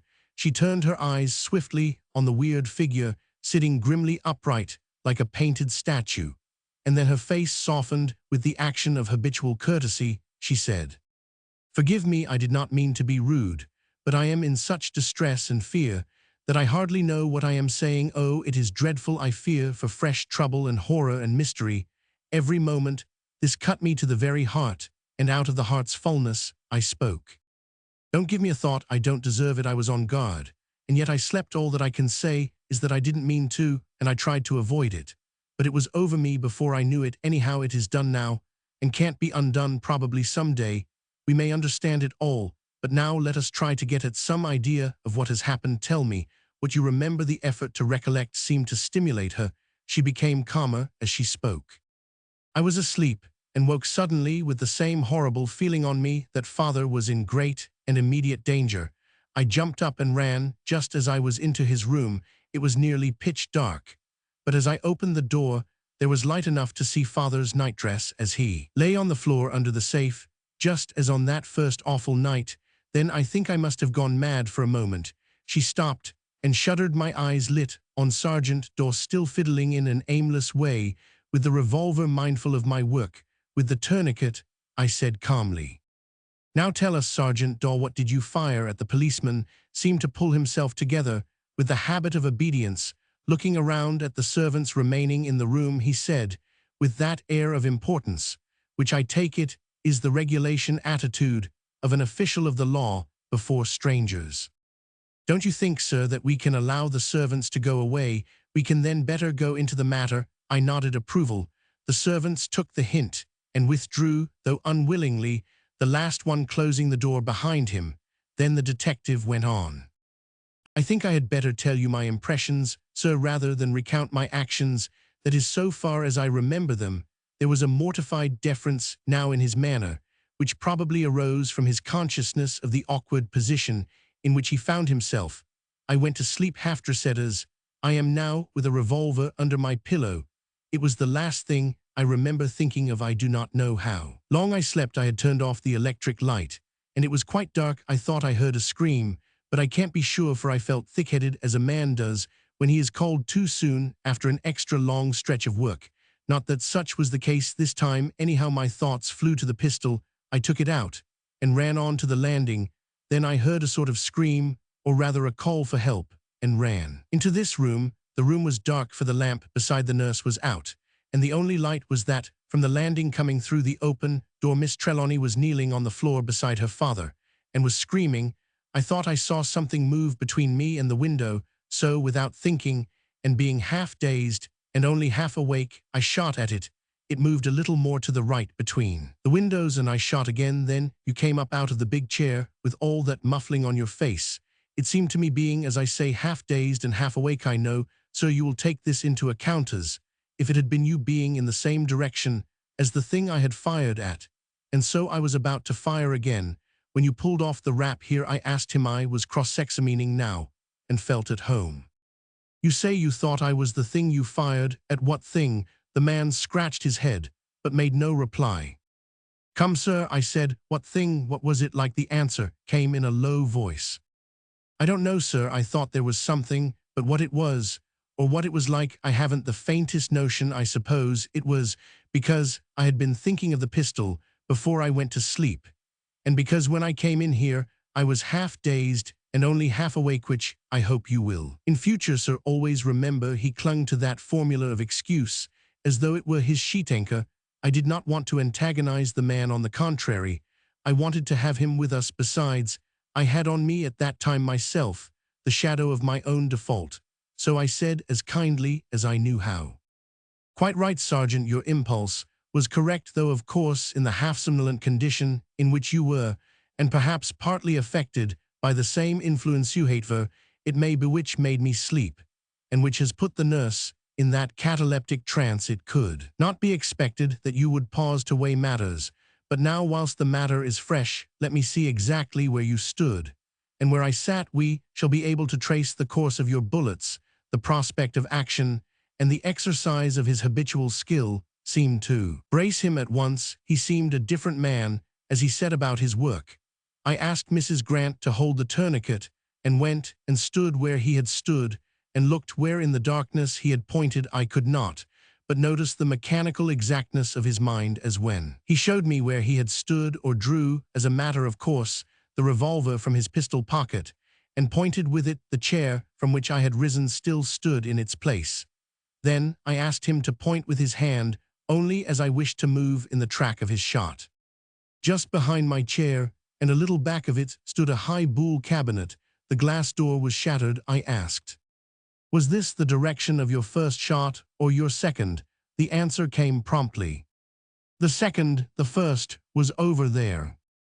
He turned a little to the left, more toward the wall where the great safe stood, and pointed.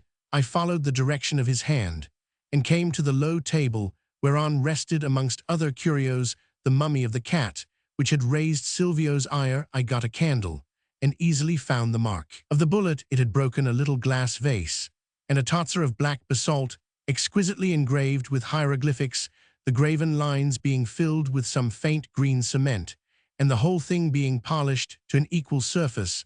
The bullet, flattened against the wall, lay on the table. I then went to the broken cabinet. It was evidently a receptacle for valuable curios, for in it were some great scarabs of gold, agate, green jasper, amethyst, lapis, lazuli, opal, granite, and blue-green china. None of these things, happily, were touched. The bullet had gone through the back of the cabinet, but no other damage save the shattering of the glass had been done. I could not but notice the strange arrangement of the curios on the shelf of the cabinet. All the scarabs, rings, amulets, Roman 100, were arranged in an uneven oval round an exquisitely carved golden miniature figure of a hawk-headed god, crowned with a disc and plumes. I did not wait to look further at present, for my attention was demanded by more pressing things, but I determined to make a more minute examination. When I should have time, it was evident that some of the strange Egyptian smell clung to these old curios. Through the broken glass came an added whiff of spice and gum and bitumen, almost stronger than those I had already noticed as coming from others in the room. All this had really taken but a few minutes. I was surprised when my eye met through the chinks between the dark window blinds and the window cases the brighter light of the coming dawn. When I went back to the sofa and took the tourniquet from Mrs. Grant, she went over and pulled up the blinds. It would be hard to imagine anything more ghastly than the appearance of the room, with the faint grey light of early morning coming in upon it. As the windows faced north, any light that came was a fixed grey light, without any of the rosy possibility of dawn, which comes in the eastern quarter of heaven. The electric lights seemed dull, and yet glaring, and every shadow was of a hard intensity. There was nothing of morning freshness, nothing of the softness of night. All was hard and cold, and inexpressibly dreary. The face of the senseless man on the sofa seemed of a ghastly yellow, and the nurse's face had taken a suggestion of green from the shade of the lamp near her. Only Miss Trelawney's face looked white, and it was of a pallor which made my heart ache. It looked as if nothing on God's earth could ever again bring back to it the color of life and happiness.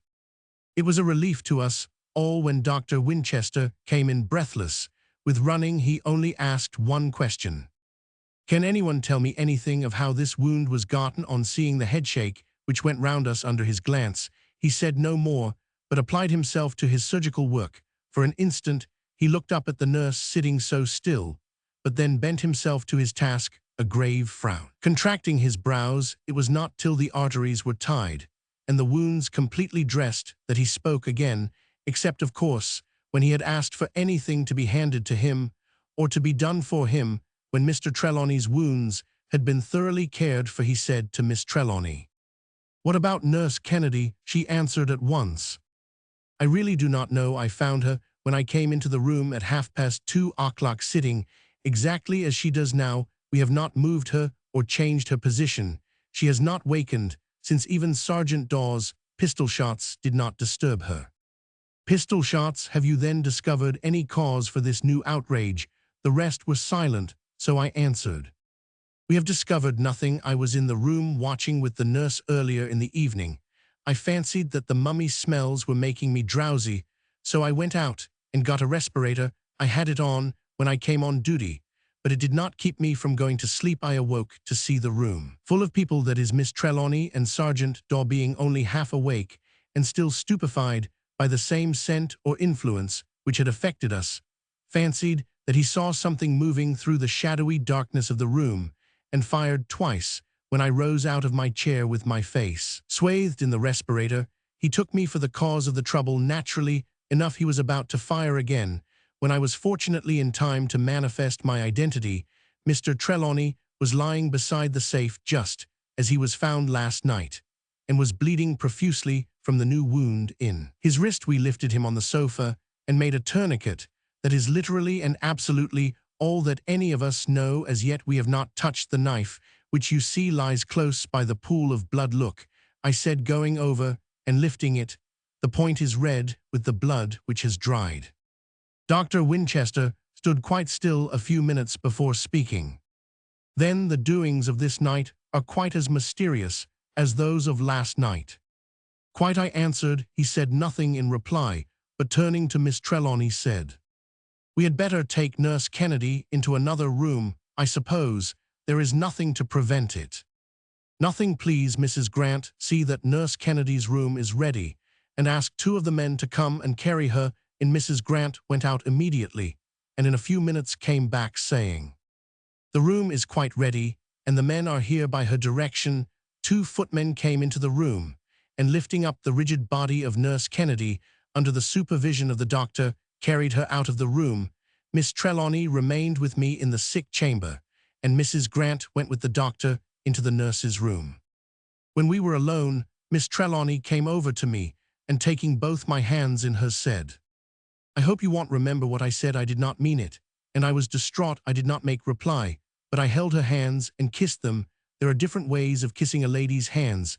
This way was intended as homage and respect, and it was accepted as such in the high-bred, dignified way which marked Miss Trelawney's bearing. And every movement I went over to the sofa and looked down at the senseless man. The dawn had come much nearer in the last few minutes, and there was something of the clearness of day in the light. As I looked at the stern, cold, set face, now as white as a marble monument in the pale grey light, I could not but feel that there was some deep mystery beyond all that had happened within the last 26 hours. Those beetling brows screened some massive purpose. That high, broad forehead held some finished train of reasoning, which the broad chin and massive jaw would help to carry into effect. As I looked and wondered, there began to steal over me again that phase of wandering thought which had last night heralded the approach of sleep. I resisted it, and held myself sternly to the present. This was easier to do when Miss Trelawney came close to me, and leaning her forehead against my shoulder, began to cry silently. Then all the manhood in me woke, and to present purpose. It was of little use trying to speak. Words were inadequate to thought, but we understood each other. She did not draw away when I put arm protectingly over her shoulder, as I used to do with my little sister long ago, when in her childish trouble she would come to her big brother to be comforted.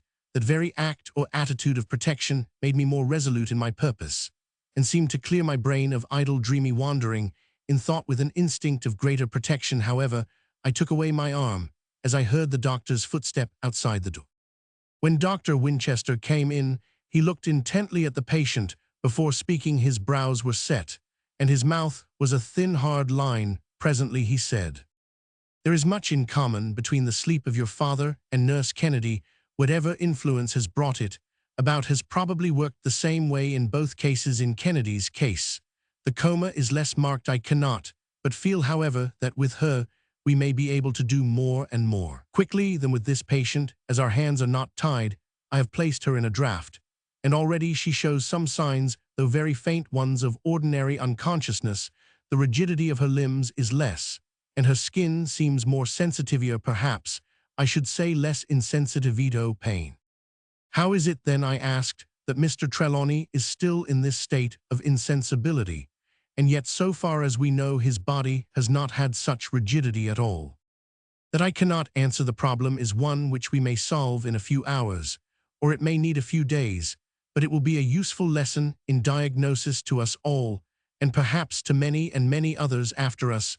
Who knows, he added, with the genuine fire of an enthusiast. As the morning wore on, he flitted perpetually between the two rooms, watching anxiously over both patients. He made Mrs. Grant remain with the nurse, but either Miss Trelawney or I, generally both of us, remained with the wounded man. We each managed, however, to get bathed and dressed the doctor, and Mrs. Grant remained with Mr. Trelawney whilst we had breakfast. Sergeant Daw went off to report at Scotland Yard the progress of the night, and then to the local station to arrange for the coming of his comrade, right as fixed with Superintendent Dolan. When he returned, I could not but think that he had been hauled over the coals for shooting in a sick room, or perhaps for shooting at all without certain and proper cause. His remark to me enlightened me in the matter. A good character is worth something, sir, in spite of what some of them say. See, I've still got leave to carry my revolver. That day was a long and anxious one. Toward nightfall Nurse Kennedy so far improved that the rigidity of her limbs entirely disappeared. She still breathed quietly and regularly, but the fixed expression of her face, though it was a calm enough expression, gave place to fallen eyelids and the negative look of sleep. Dr. Winchester had towards evening brought two more nurses, one of whom was to remain with Nurse Kennedy, and the other to share in the watching with Miss Trelawney, who had insisted on remaining up herself. She had, in order to prepare for the duty, slept for several hours. In the afternoon we had all taken counsel together, and had arranged thus for the watching in Mr. Trelawney's room. Mrs. Grant was to remain beside the patient till 12, when Miss Trelawney would relieve her. The new nurse was to sit in Miss Trelawney's room, and to visit the sick chamber each quarter of an hour. The doctor would remain till 12, when I was to relieve him. One or other of the detectives was to remain within hail of the room all night, and to pay periodical visits to see that all was well. Thus the watchers would be watched, and the possibility of such events as last night, when the watchers were both overcome, would be avoided. When the sun set, a strange and grave anxiety fell on all of us, and in our separate ways we prepared for the vigil. Dr. Winchester had evidently been thinking of my respirator, for he told me he would go out and get one. Indeed, he took to the idea so kindly that I persuaded Miss Trelawney also to have one which she could put on when her time for watching came. And so the night drew on. Chapter 5. More strange instructions. When I came from my room at 11:30, I found all well in the sick room. The new nurse, prim, neat, and watchful, sat in the chair by the bedside where Nurse Kennedy had sat last night. A little way off between the bed and the safe sat Dr. Winchester, alert and wakeful, but looking strange and almost comic, with the respirator over mouth and nose. As I stood in the doorway looking at them, I heard a slight sound. Turning round, I saw the new detective, who nodded, held up the finger of silence, and withdrew quietly. Hitherto, no one of the watchers was overcome by sleep. I took a chair outside the door. As yet there was no need for me to risk coming again under the subtle influence of last night. Naturally, my thoughts went revolving round the main incidents of the last day and night, and I found myself arriving at strange conclusions, doubts, conjectures. But I did not lose myself, as on last night, in trains of thought. The sense of the present was ever with me, and I really felt as should a sentry on guard. Thinking is not a slow process, and when it is earnest, the time can pass quickly. It seemed a very short time indeed, till the door, usually left ajar, was pulled open, and Dr. Winchester emerged, taking off his respirator as he came. His act, when he had it off, was demonstrative of his keenness. He turned up the outside of the wrap and smelled it carefully. "I am going now," he said. "I shall come early in the morning, unless of course I am sent for before, but all seems well tonight." The next to appear was Sergeant Daw, who went quietly into the room and took the seat vacated by the doctor. I still remained outside, but every few minutes looked into the room. This was rather a form than a matter of utility, for the room was so dark that, coming even from the dimly lighted corridor, it was hard to distinguish anything. A little before 12 o'clock Miss Trelawney came from her room. Before coming to her father's, she went into that occupied by Nurse Kennedy. After a couple of minutes, she came out looking, I thought, a trifle more cheerful. She had her respirator in her hand, but before putting it on asked me if anything special had occurred since she had gone to lie down. I answered in a whisper there was no loud talking in the house. Tonight that all was safe, was well. She then put on her respirator, and I mine, and we entered the room. The detective and the nurse rose up, and we took their places. Sergeant Daw was the last to go out. He closed the door behind him, as we had arranged. For a while I sat quiet, my heart beating. The place was grimly dark. The only light was a faint one from the top of the lamp, which threw a white circle on the high ceiling, except the emerald sheen of the shade. As the light took its under edges, even the light only seemed to emphasize the blackness of the shadows. These presently began to seem, as on last night, to have a sentience of their own. I did not myself feel in the least sleepy, and each time I went softly over to look at the patient, which I did about every 10 minutes, I could see that Miss Trelawney was keenly alert. Every quarter of an hour one or other of the policemen looked in through the partly open door. Each time, both Miss Trelawney and I said through our mufflers, "All right," and the door was closed again. As the time wore on, the silence and the darkness seemed to increase. The circle of light on the ceiling was still there, but it seemed less brilliant than at first. The green edging of the lampshade became like Mary greenstone rather than emerald. The sounds of the night without the house and the starlight spreading pale lines along the edges of the window cases made the pall of black within more solemn and more mysterious. We heard the clock in the corridor chiming the quarters with its silver bell till 2 o'clock, and then a strange feeling came over me. I could see from Miss Trelawney's movement, as she looked round, that she also had some new sensation. The new detective had just looked in. We, too, were alone with the unconscious patient for another quarter of an hour. My heart began to beat wildly. There was a sense of fear over me, not for myself. My fear was impersonal. It seemed as though some new person had entered the room, and that a strong intelligence was awake close to me. Something brushed against my leg. I put my hand down hastily and touched the furry coat of Silvio. With a very faint, faraway sound of a snarl, he turned and scratched at me. I felt blood on my hand. I rose gently and came over to the bedside. Miss Trelawney, too, had stood up and was looking behind her as though there was something close to her. Her eyes were wild, and her breast rose and fell as though she were fighting for air. When I touched her, she did not seem to feel me. She worked her hands in front of her, as though she was fending off something. There was not an instant to lose. I seized her in my arms and rushed over to the door, threw it open, and strode into the passage, calling loudly, "Help, help!" In an instant, the two detectives, Mrs. Grant, and the nurse appeared on the scene. Close on their heels came several of the servants, both men and women. Immediately, Mrs. Grant came near enough. I placed Miss Trelawney in her arms and rushed back into the room, turning up the electric light.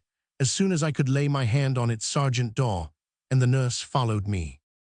We were just in time. Close under the great safe, where on the 2 successive nights he had been found, lay Mr. Trelawney with his left arm bare, save for the bandages. Stretched out close by his side was a leaf-shaped Egyptian knife, which had lain amongst the curios on the shelf of the broken cabinet. Its point was stuck in the parquet floor, whence had been removed the blood-stained rug. But there was no sign of disturbance anywhere, nor any sign of anyone or anything unusual. The policemen and I searched the room accurately, whilst the nurse and 2 of the servants lifted the wounded man back to bed.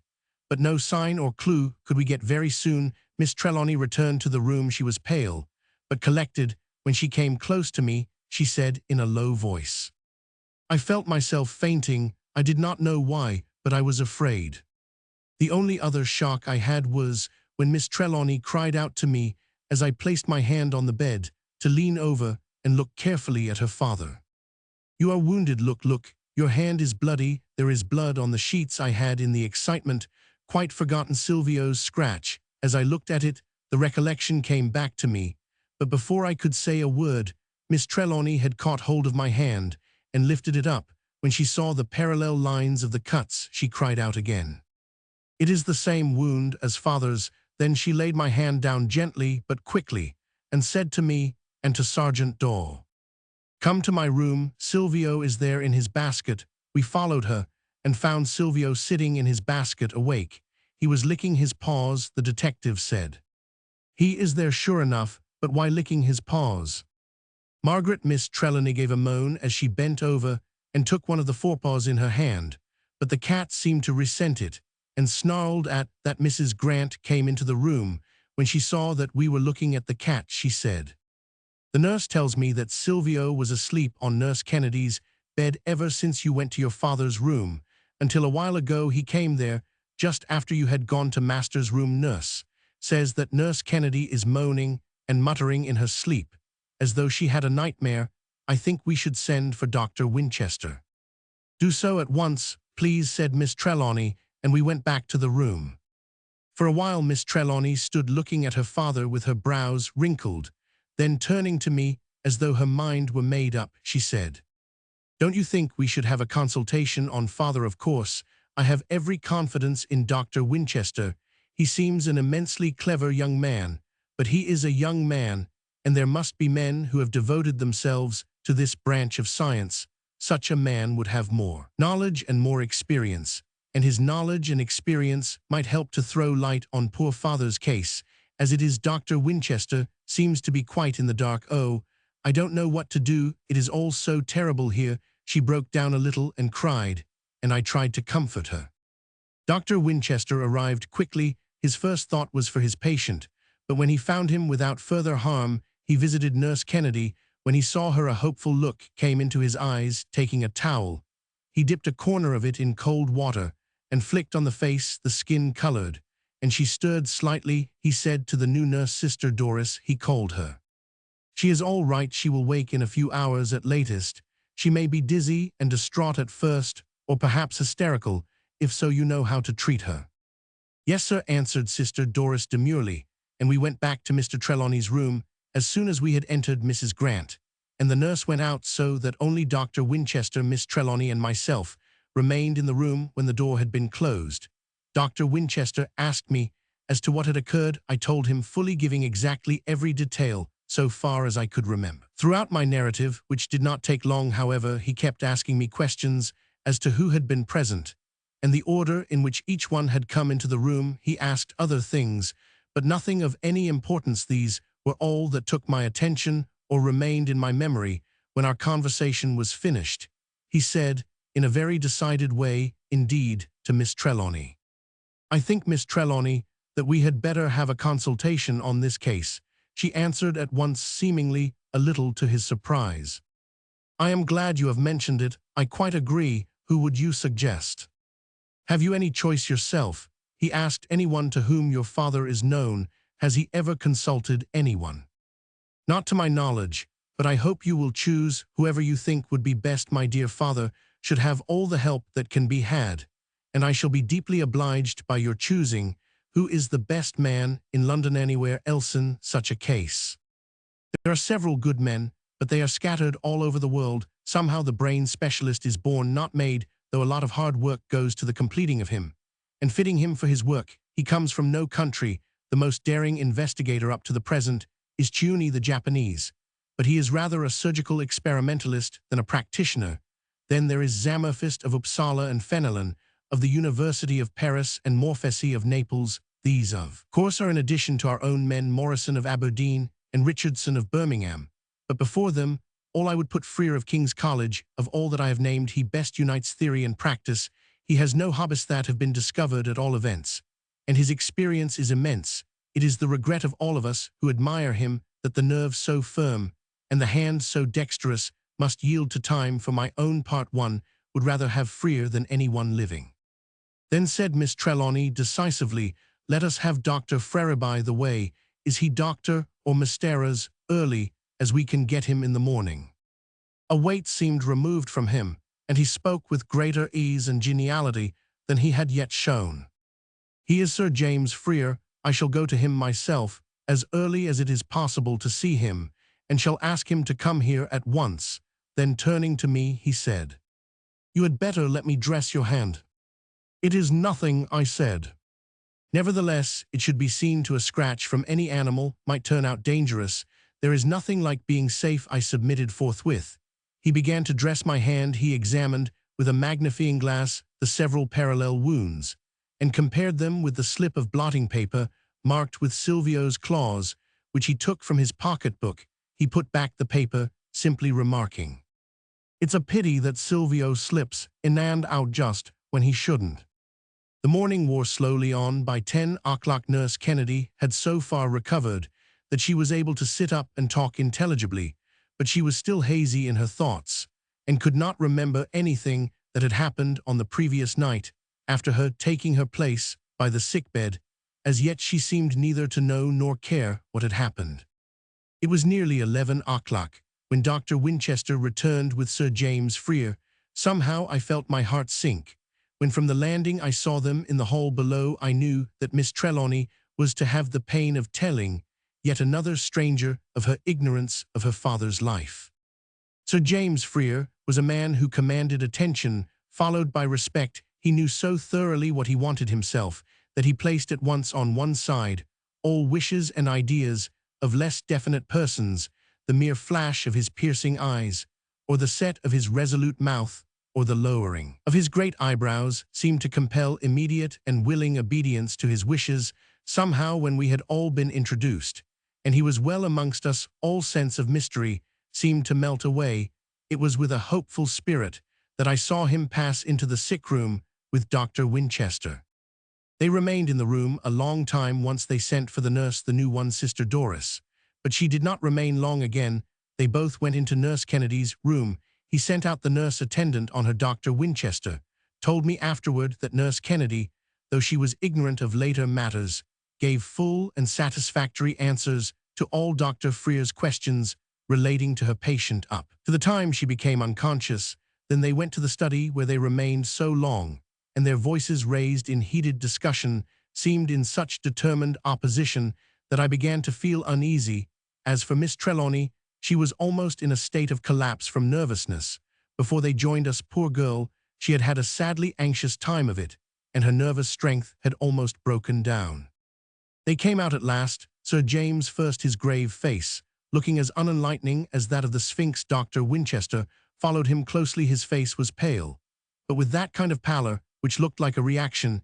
It gave me the idea that it had been red. Not long before Sir James asked that Miss Trelawney would come into the study, he suggested that I should come also. When we had entered, Sir James turned to me and said, "I understand from Dr. Winchester that you are a friend of Miss Trelawney, and that you have already considerable knowledge of this case. Perhaps it will be well that you should be with us. I know you already as a keen lawyer, Mr. Ross, though I never had the pleasure of meeting you, as Dr. Winchester tells me that there are some strange matters outside this case which seem to puzzle him and others, and in which he thinks you may yet be specially interested. It might be as well that you should know every phase of the case. For myself, I do not take much account of mysterious except those of science, and as there seems to be some idea of an attempt at assassination or robbery, all I can say is that if assassins were at work, they ought to take some elementary lessons in anatomy before their next job, for they seem thoroughly ignorant. If robbery were their purpose, they seem to have worked with marvelous inefficiency. That, however, is not my business." Here he took a big pinch of snuff, and turning to Miss Trelawney, went on, "Now, as to the patient, leaving out the cause of his illness, all we can say at present is that he appears to be suffering from a marked attack of catalepsy. At present, nothing can be done except to sustain his strength. The treatment of my friend Dr. Winchester is mainly such as I approve of, and I am confident that should any slight change arise, he will be able to deal with it satisfactorily. It is an interesting case, most interesting, and should any new or abnormal development arise, I shall be happy to come at any time. There is just one thing to which I wish to call your attention, and I put it to you, Miss Trelawney, directly, since it is your responsibility. Dr. Winchester informs me that you are not yourself free in the matter, but are bound by an instruction given by your father in case just such a condition of things should arise. I would strongly advise that the patient be removed to another room, or as an alternative, that those mummies and all such things should be removed from his chamber. Why, it's enough to put any man into an abnormal condition. To have such an assemblage of horrors round him, and to breathe the atmosphere which they exhale, you have evidence already of how such mephitic odor may act, that Nurse Kennedy, I think you said Doctor, isn't yet out of her state of catalepsy, and you, Mr. Ross, have, I am told, experienced something of the same effects. I know Thisher, his eyebrows came down more than ever, and his mouth hardened. If I were in charge here, I should insist on the patient having a different atmosphere, or I would throw up the case. Dr. Winchester already knows that I can only be again consulted on this condition being fulfilled. But I trust that you will see your way as a good daughter to my mind, should to looking to your father's health and sanity, rather than to any whim of his, whether supported or not by a foregoing fear, or by any number of penny dreadful mysteries. The day has hardly come, yet I am glad to say, when the British Museum and St. Thomas Hospital have exchanged their normal functions. Good day, Miss Trelawney. I earnestly hope that I may soon see your father restored. Remember that should you fulfill the elementary condition which I have laid down, I am at your service day or night. Good morning, Mr. Ross. I hope you will be able to report to me soon, Dr. Winchester. When he had gone, we stood silent till the rumble of his carriage wheels died away. The first to speak was Dr. Winchester. I think it well to say that, to my mind, speaking purely as a physician, he is quite right. I feel as if I could have assaulted him when he made it a condition of not giving up the case. But all the same, he is right as to treatment. He does not understand that there is something odd about this special case, and he will not realize the knot that we are all tied up in by Mr. Trelawney's instructions. Of course, he was interrupted by Miss Trelawney. Dr. Winchester, do you too wish to give up the case, or are you willing to continue it under the conditions you know? Give it up less now than ever, Miss Trelawney. I shall never give it up so long as life is left to him or any of us. She said nothing, but held out her hand, which he took warmly. Now, said she, if Sir James Freer is a type of the cult of specialists, I want no more of them to start with. He does not seem to know any more than you do about my father's condition. And if he were 100th part as much interested in it as you are, he would not stand on such punctilio. Of course, I am only too anxious about my poor father, and if I can see a way to meet either of Sir James Freer's conditions, I shall do so. I shall ask Mr. Marvin to come here today and advise me as to the limit of father's wishes. If he thinks I am free to act in any way on my own responsibility, I shall not hesitate to do so. Then Dr. Winchester took his leave. Miss Trelawney sat down and wrote a letter to Mr. Marvin telling him of the state of affairs, and asking him to come and see her, and to bring with him any papers which might throw any light on the subject.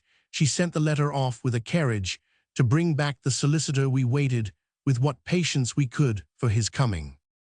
It is not a very long journey for oneself from Kensington Palace Gardens to Lincoln's Inn Fields, but it seemed endlessly long when waiting for someone else to take it. All things, however, are amenable to time. It was less than an hour all told when Mr. Marvin was with us. He recognized Miss Trelawney's impatience, and when he had learned sufficient of her father's illness, he said to her, "Whenever you are ready, I can go with you into particulars regarding your father's wishes." "Whenever you like," she said, with an evident ignorance of his meaning. "Why not now?" He looked at me as to a fellow man of business, and stammered out, "We are not alone. I have brought Mr. Ross here on purpose."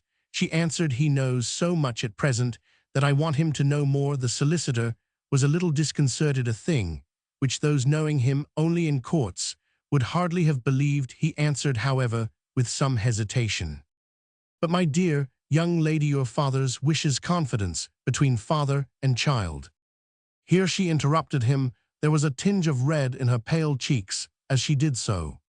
"Do you really think that applies to the present circumstances, Mr. Marvin? My father never told me anything of his affairs, and I can now, in this sad extremity, only learn his wishes through a gentleman who is a stranger to me, and of whom I never even heard till I got my father's letter written to be shown to me only in extremity. Mr. Ross is a new friend, but he has all my confidence, and I should like him to be present, unless of course she added such a thing is forbidden by my father. Oh, forgive me, Mr. Marvin, if I seem rude, but I have been in such dreadful trouble and anxiety lately that I have hardly command of myself. She covered her eyes with her hand for a few seconds. We two men looked at each other and waited, trying to appear unmoved. She went on more firmly. She had recovered herself. Please, please do not think I am ungrateful to you for your kindness in coming here, and so quickly. I really am grateful, and I have every confidence in your judgment if you wish or think it best. We can be alone. I stood up, but Mr. Marvin made a dissentient gesture. He was evidently pleased with her attitude. There was geniality in his voice and manner as he spoke. Not at all, not at all. There is no restriction on your father's part, and on my own I am quite willing indeed. All told, it may be better from what you have said of Mr. Trelawney's illness and the other incidental matters. It will be well, in case of any grave eventuality, that it was understood from the first that circumstances were ruled by your father's own imperative instructions. For please understand me, his instructions are imperative, most imperative. They are so unyielding that he has given me a power of attorney under which I have undertaken to act, authorizing me to see his written wishes carried out. Please believe me once for all that he intended fully everything mentioned in that letter to you whilst he is alive. He is to remain in his own room, and none of his property is to be removed from it under any circumstances whatever. He has even given an inventory of the articles which are not to be displaced. Miss Trelawney was silent. She looked somewhat distressed, so thinking that I understood the immediate cause, I asked, "May we see the list?" Miss Trelawney's face at once brightened, but it fell again as the lawyer answered promptly, was evidently prepared for the question. "Not unless I am compelled to take action on the power of attorney. I have brought that instrument with me.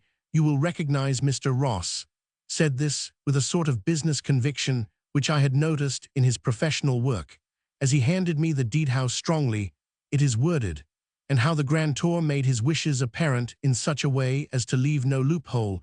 It is his own wording, except for certain legal formalities, and I assure you I have seldom seen a more ironclad document. Even I myself have no power to make the slightest relaxation of the instructions without committing a distinct breach of faith, and that I need not tell you is impossible." He evidently added the last words in order to prevent an appeal to his personal consideration. He did not like the seeming harshness of his words, however, for he added, "I do hope, Miss Trelawney, that you understand that I am willing, frankly and unequivocally willing, to do anything I can within the limits of my power to relieve your distress.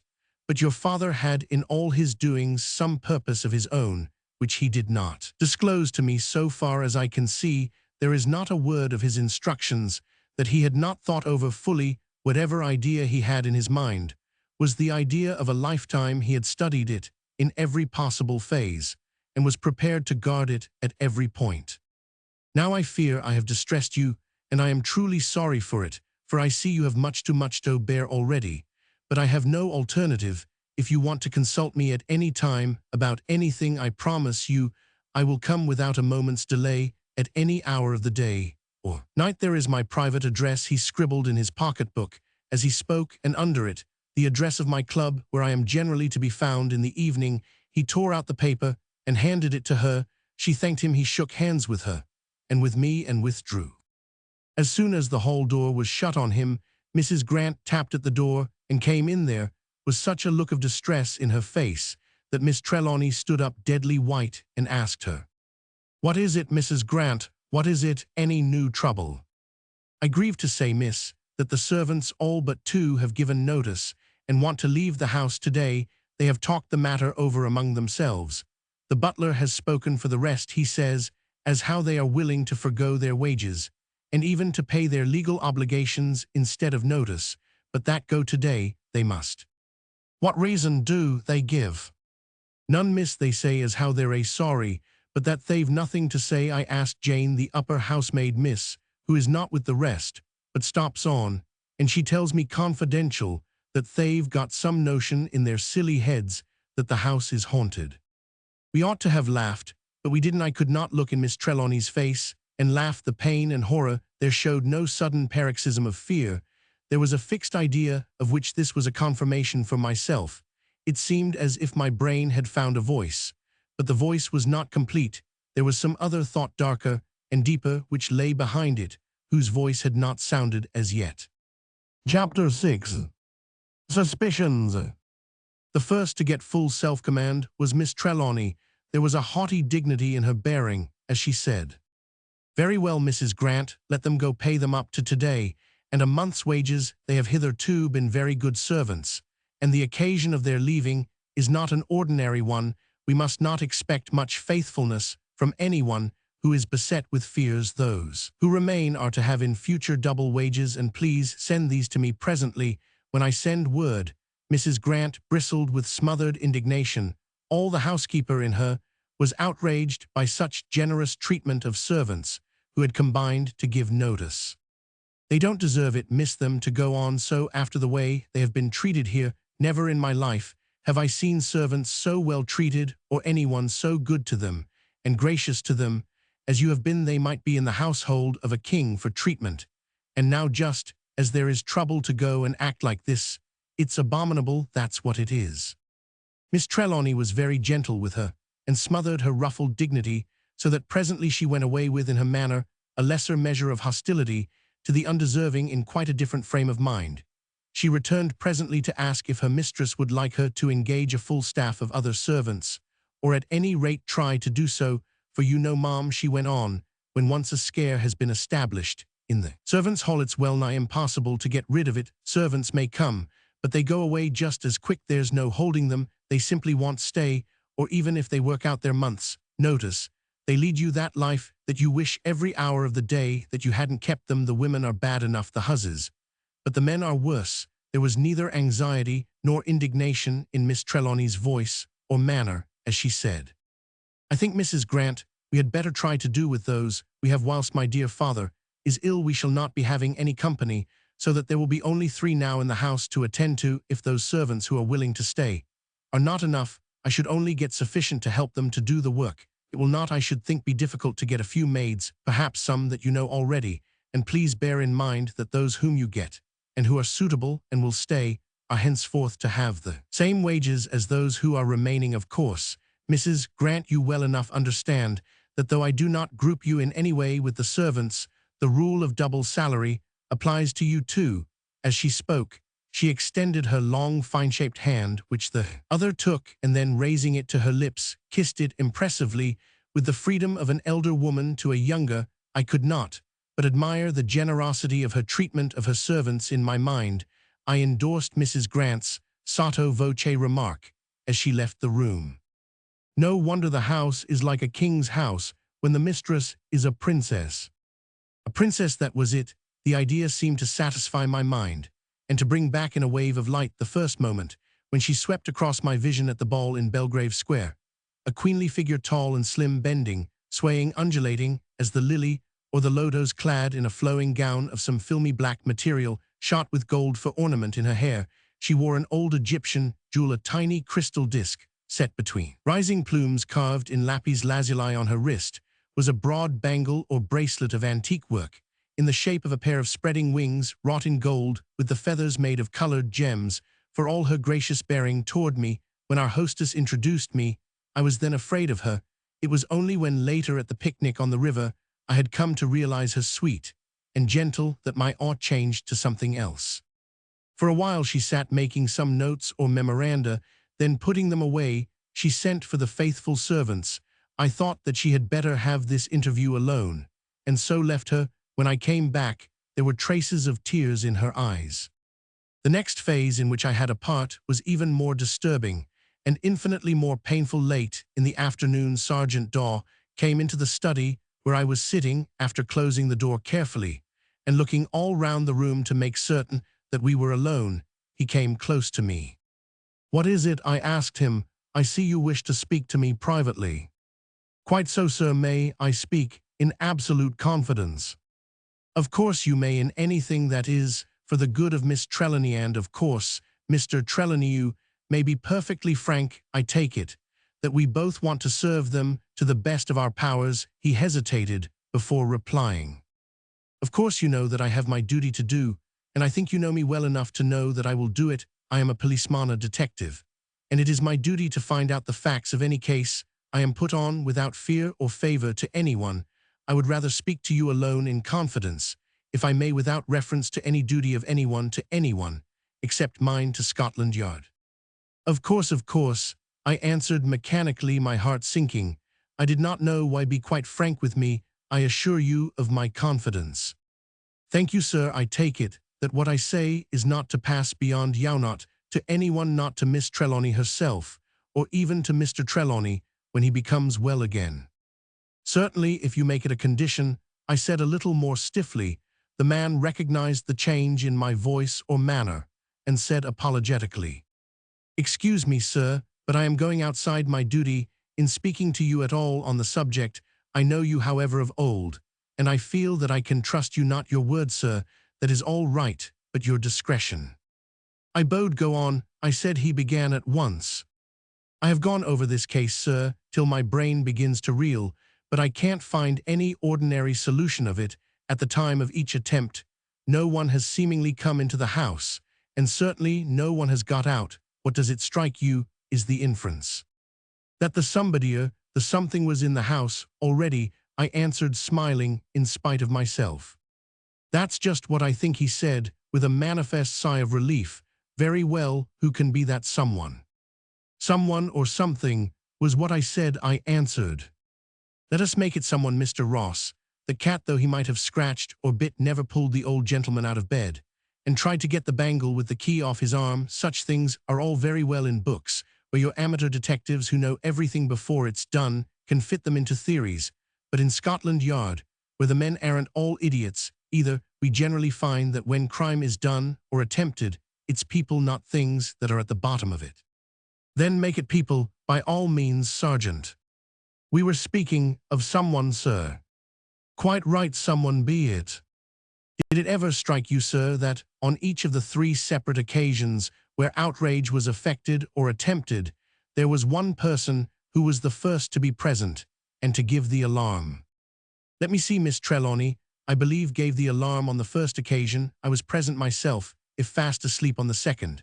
And so was Nurse Kennedy when I woke.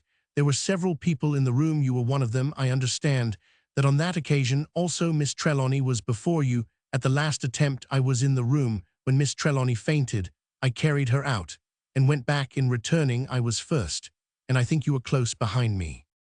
Sergeant Daw thought for a moment before replying. "She was present or first in the room on all the occasions. There was only damage done in the first and second." The inference was one which I, as a lawyer, could not mistake. I thought the best thing to do was to meet it halfway. I have always found that the best way to encounter an inference is to cause it to be turned into a statement. "You mean," I said, "that as on the only occasions when actual harm was done, Miss Trelawney's being the first to discover it is a proof that she did it, or was in some way connected with the attempt as well as the discovery?" I didn't venture to put it as clear as that, but that is where the doubt which I had led. Sergeant Daw was a man of courage. He evidently did not shrink from any conclusion of his reasoning on facts.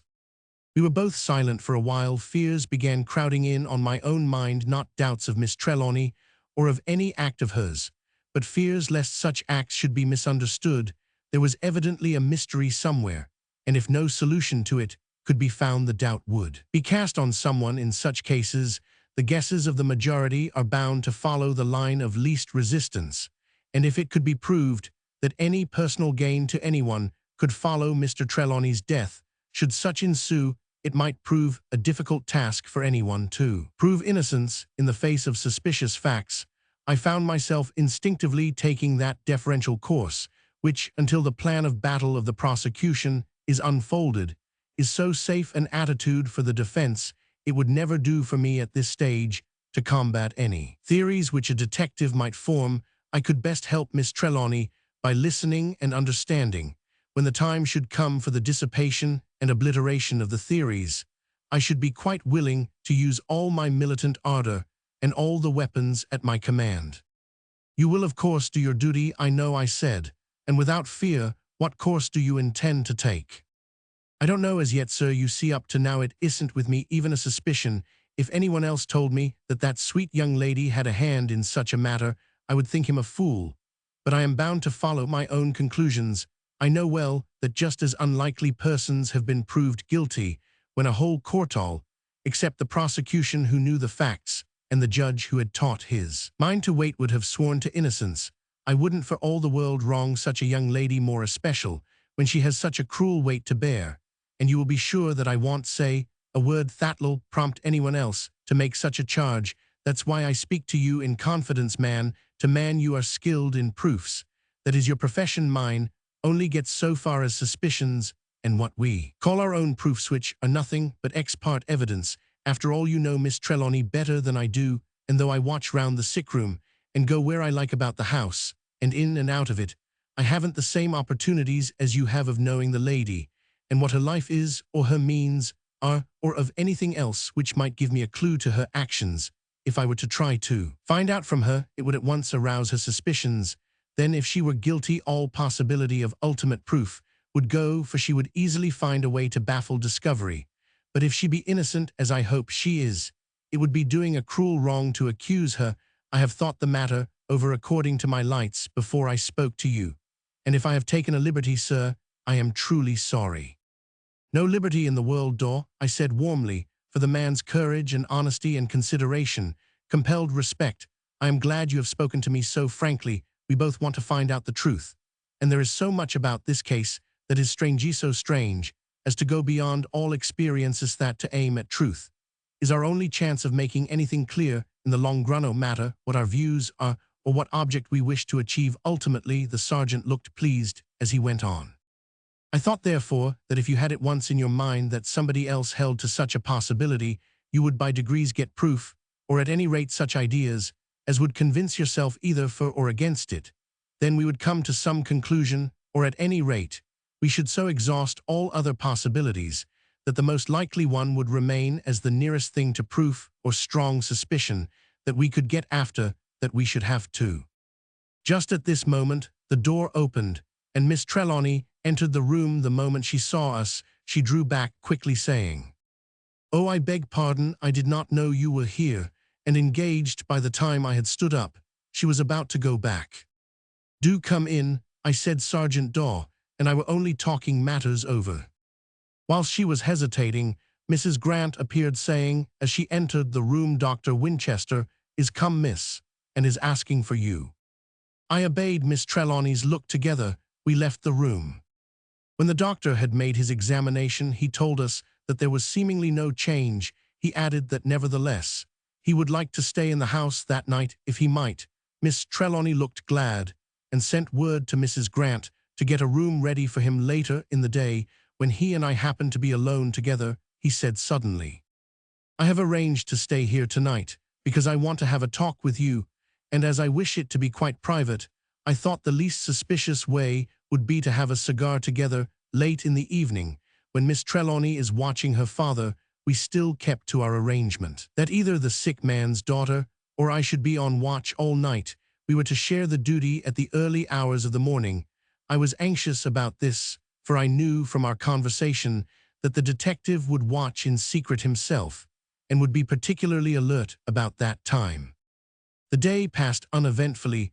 Miss Trelawney slept in the afternoon, and after dinner went to relieve the nurse. Mrs. Grant remained, with her Sergeant Daw being on duty in the corridor. Dr. Winchester and I took our coffee in the library. When we had lit our cigars, he said quietly, "Now that we are alone, I want to have a confidential talk.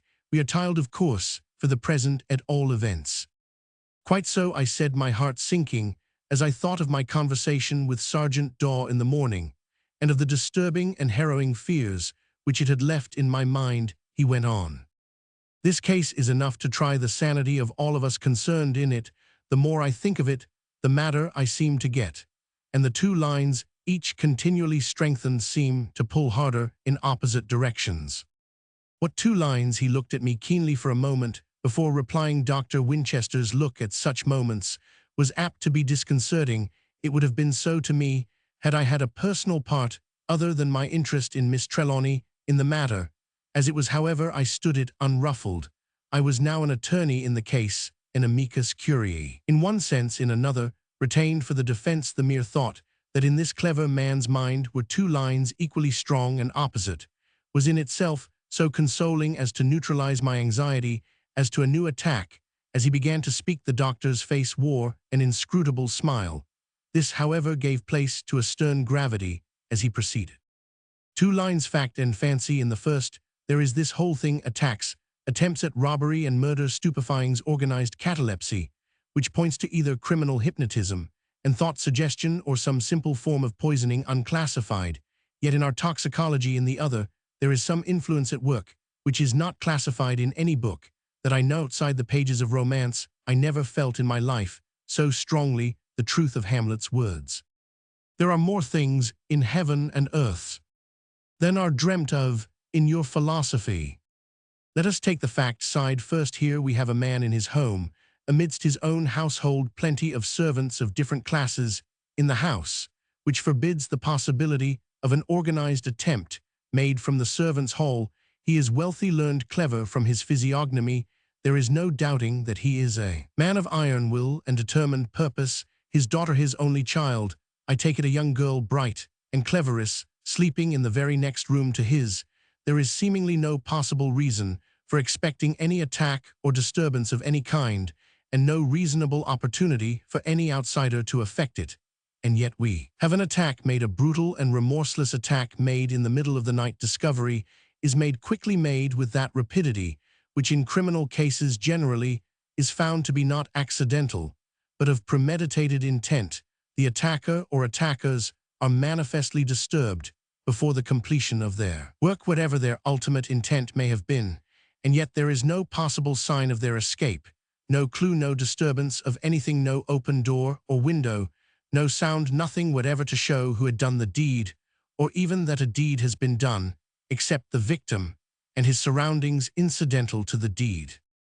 The next night a similar attempt is made, though the house is full of wakeful people, and though there are on watch in the room and around it a detective officer, a trained nurse, an earnest friend, and the man's own daughter. The nurse is thrown into a catalepsy, and the watching friend, though protected by a respirador into a deep sleep. Even the detective is so far overcome with some phase of stupor that he fires off his pistol in the sick room, and can't even tell what he thought he was firing at. That respirator of yours is the only thing that seems to have a bearing on the fact side of the affair, that you did not lose your head, as the others did. The effect in such case being in proportion to the amount of time each remained in the room, points to the probability that the stupefying medium was not hypnotic, whatever else it may have been. But again, there is a fact which is contradictory. Miss Trelawney, who was in the room more than any of you, for she was in and out all the time,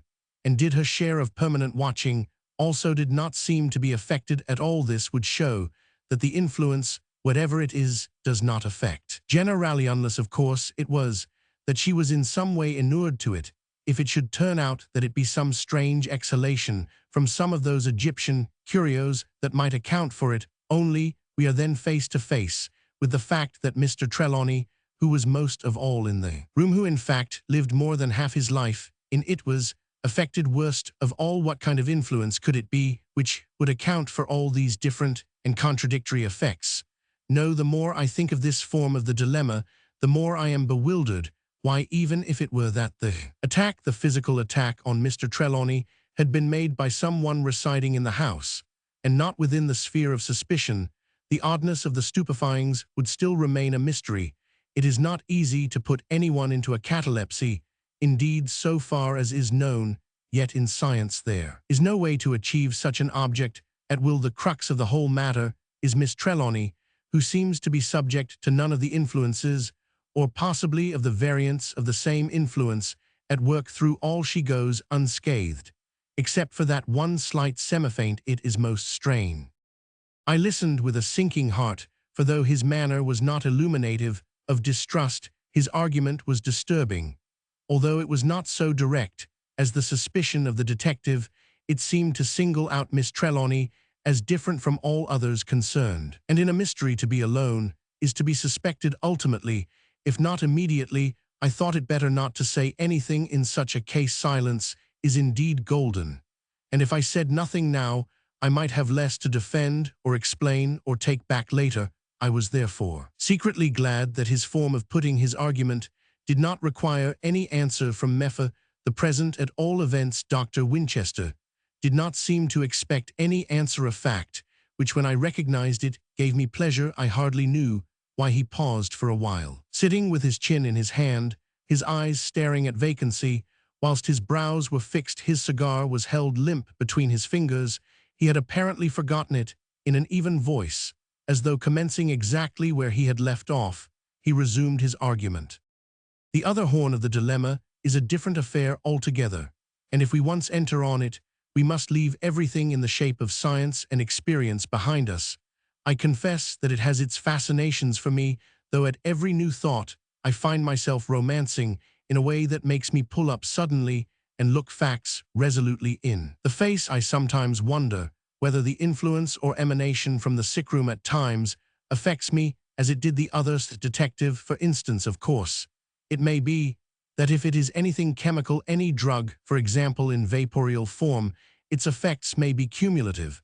But then what could there be that could produce such an effect? The room is, I know, full of mummy smell, and no wonder, with so many relics from the tomb, let alone the actual mummy of that animal which Silvio attacked. By the way, I am going to test him tomorrow. I have been on the trace of a mummy cat, and am to get possession of it in the morning. When I bring it here, we shall find out if it be a fact. That racial instinct can survive a few thousand years in the grave. However, to get back to the subject in hand, these very mummy smells arise from the presence of substances and combinations of substances, which the Egyptian priests, who were the learned men and scientists of their time, found by the experience of centuries to be strong enough to arrest the natural forces of decay. There must be powerful agencies at work to effect such a purpose, and it is possible that we may have here some rare substance or combination whose qualities and powers are not understood in this later and more prosaic age. I wonder if Mr. Trelawney has any knowledge or even suspicion of such a kind. I only know this for certain, that a worse atmosphere for a sick chamber could not possibly be imagined, and I admire the courage of Sir James Freer in refusing to have anything to do with a case under such conditions. These instructions of Mr. Trelawney to his daughter, and from what you have told me, the care with which he has protected his wishes through his solicitor, show that he suspected something at any rate. Indeed, it would almost seem as if he expected something to happen. I wonder if it would be possible to learn anything about that. Surely his papers would show or suggest something. It is a difficult matter to tackle, but it might have to be done. His present condition cannot go on forever, and if anything should happen, there would have to be an inquest. In such case, full examination would have to be made into everything. As it stands, the police evidence would show a murderous attack more than once repeated. As no clue is apparent, it would be necessary to seek one in a motive. He was silent. The last words seemed to come in a lower and lower tone. As he went on, it had the effect of hopelessness. It came to me as a conviction that now was my time to find out if he had any definite suspicion, and as if in obedience to some command, I asked, "Do you suspect anyone?" He seemed in a way startled rather than surprised as he turned his eyes on me.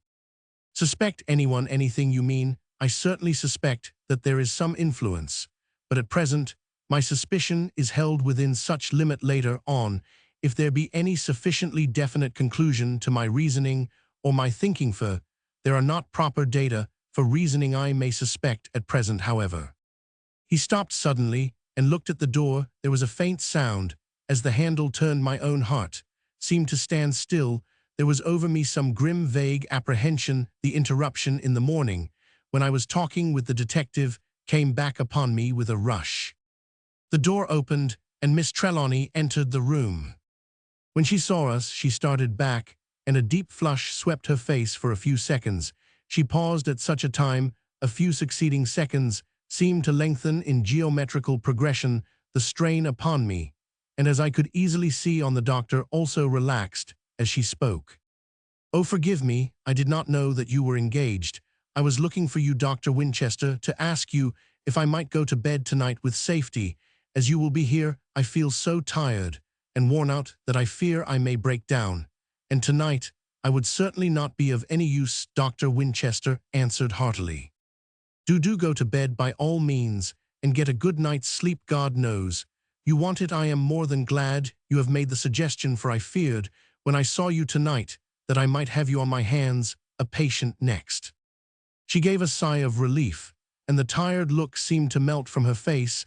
Never shall I forget the deep, earnest look in her great, beautiful black eyes, as she said to me, "You will guard father tonight, want you, with Dr. Winchester. I am so anxious about him that every second brings new fears, but I am really worn out, and if I don't get a good sleep, I think I shall go mad. I will change my room for tonight. I am afraid that if I stay so close to father's room, I shall multiply every sound into a new terror. But of course you will have me waked if there be any cause. I shall be in the bedroom of the little suite, next the boudoir off the hall. I had those rooms when first I came to live with father, and I had no care then. It will be easier to rest there, and perhaps for a few hours I may forget. I shall be all right in the morning. Good night." When I had closed the door behind her and come back to the little table at which we had been sitting, Dr. Winchester said, "That poor girl is overwrought to a terrible degree. I am delighted that she is to get a rest. It will be life to her, and in the morning she will be all right. Her nervous system is on the verge of a breakdown. Did you notice how fearfully disturbed she was, and how red she got when she came in and found us talking? An ordinary thing like that in her own house with her own guests wouldn't under normal circumstances disturb her." I was about to tell him, as an explanation in her defense, how her entrance was a repetition of her finding the detective and myself alone together earlier in the day, when I remembered that that conversation was so private that even an allusion to it might be awkward in evoking curiosity, so I remained silent.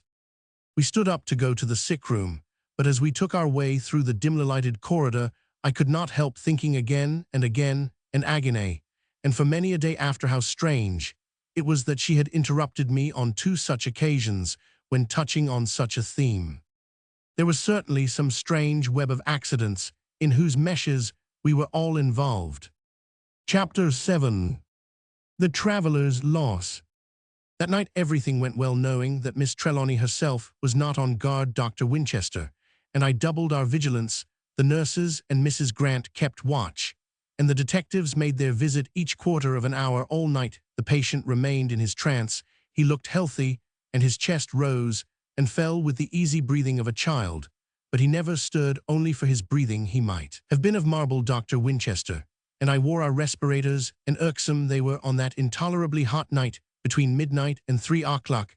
I felt anxious, and had once more that creepy feeling to which these last few nights had accustomed me, but the grey of the dawn stealing round the edges of the blinds came with inexpressible relief, followed by restfulness, went through the household during the hot night. My ears, strained to every sound, had been almost painfully troubled, as though my brain or sensoria were in anxious touch with them. Every breath of the nurse, or the rustle of her dress, every soft pat of slippered feet, as the policeman went his rounds, every moment of watching life, seemed to be a new impetus to guardianship. Something of the same feeling must have been abroad in the house now. And again I could hear upstairs the sound of restless feet, and more than once downstairs the opening of a window. With the coming of the dawn, however, all this ceased, and the whole household seemed to rest. Dr. Winchester went home. When Sister Doris came to relieve Mrs. Grant, he was, I think, a little disappointed or chagrined that nothing of an exceptional nature had happened during his long night vigil. At 8 o'clock Miss Trelawney joined us, and I was amazed as well as delighted to see how much good her night's sleep had done her. She was fairly radiant, just as I had seen her at our first meeting, and at the picnic there was even a suggestion of color in her cheeks, which however looked startlingly white in contrast with her black brows and scarlet lips. With her restored strength, there seemed to have come a tenderness even exceeding that which she had at first shown to her sick father. I could not but be moved by the loving touches as she fixed his pillows and brushed the hair from his forehead. I was wearied out myself with my long spell of watching, and now that she was on guard, I started off to bed, blinking my tired eyes in the full light, and feeling the weariness of a sleepless night on me all at once. I had a good sleep, and after lunch I was about to start out to walk to Jermyn Street, when I noticed an importunate man at the hall door. The servant in charge was the one called Morris, formerly the odd man, but since the exodus of the servants promoted to be butler pro tem, the stranger was speaking, rather loudly so that there was no difficulty in understanding his grievance. The servant man was respectful in both words and demeanor, but he stood squarely in front of the great double door, so that the other could not enter. The first words, which I heard from the visitor, sufficiently explained the situation. "That's all very well, but I tell you I must see Mr. Trelawney. What is the use of your saying I can't, when I tell you I must? You put me off and off and off. I came here at 9. You said then that he was not up, and that as he was not well he could not be disturbed. I came at 12, and you told me again he was not up. I asked then to see any of his household. You told me that Miss Trelawney was not up. Now I come again at 3, and you tell me he is still in bed, and is not awake. Yet where is Miss Trelawney? She is occupied, and must not be disturbed.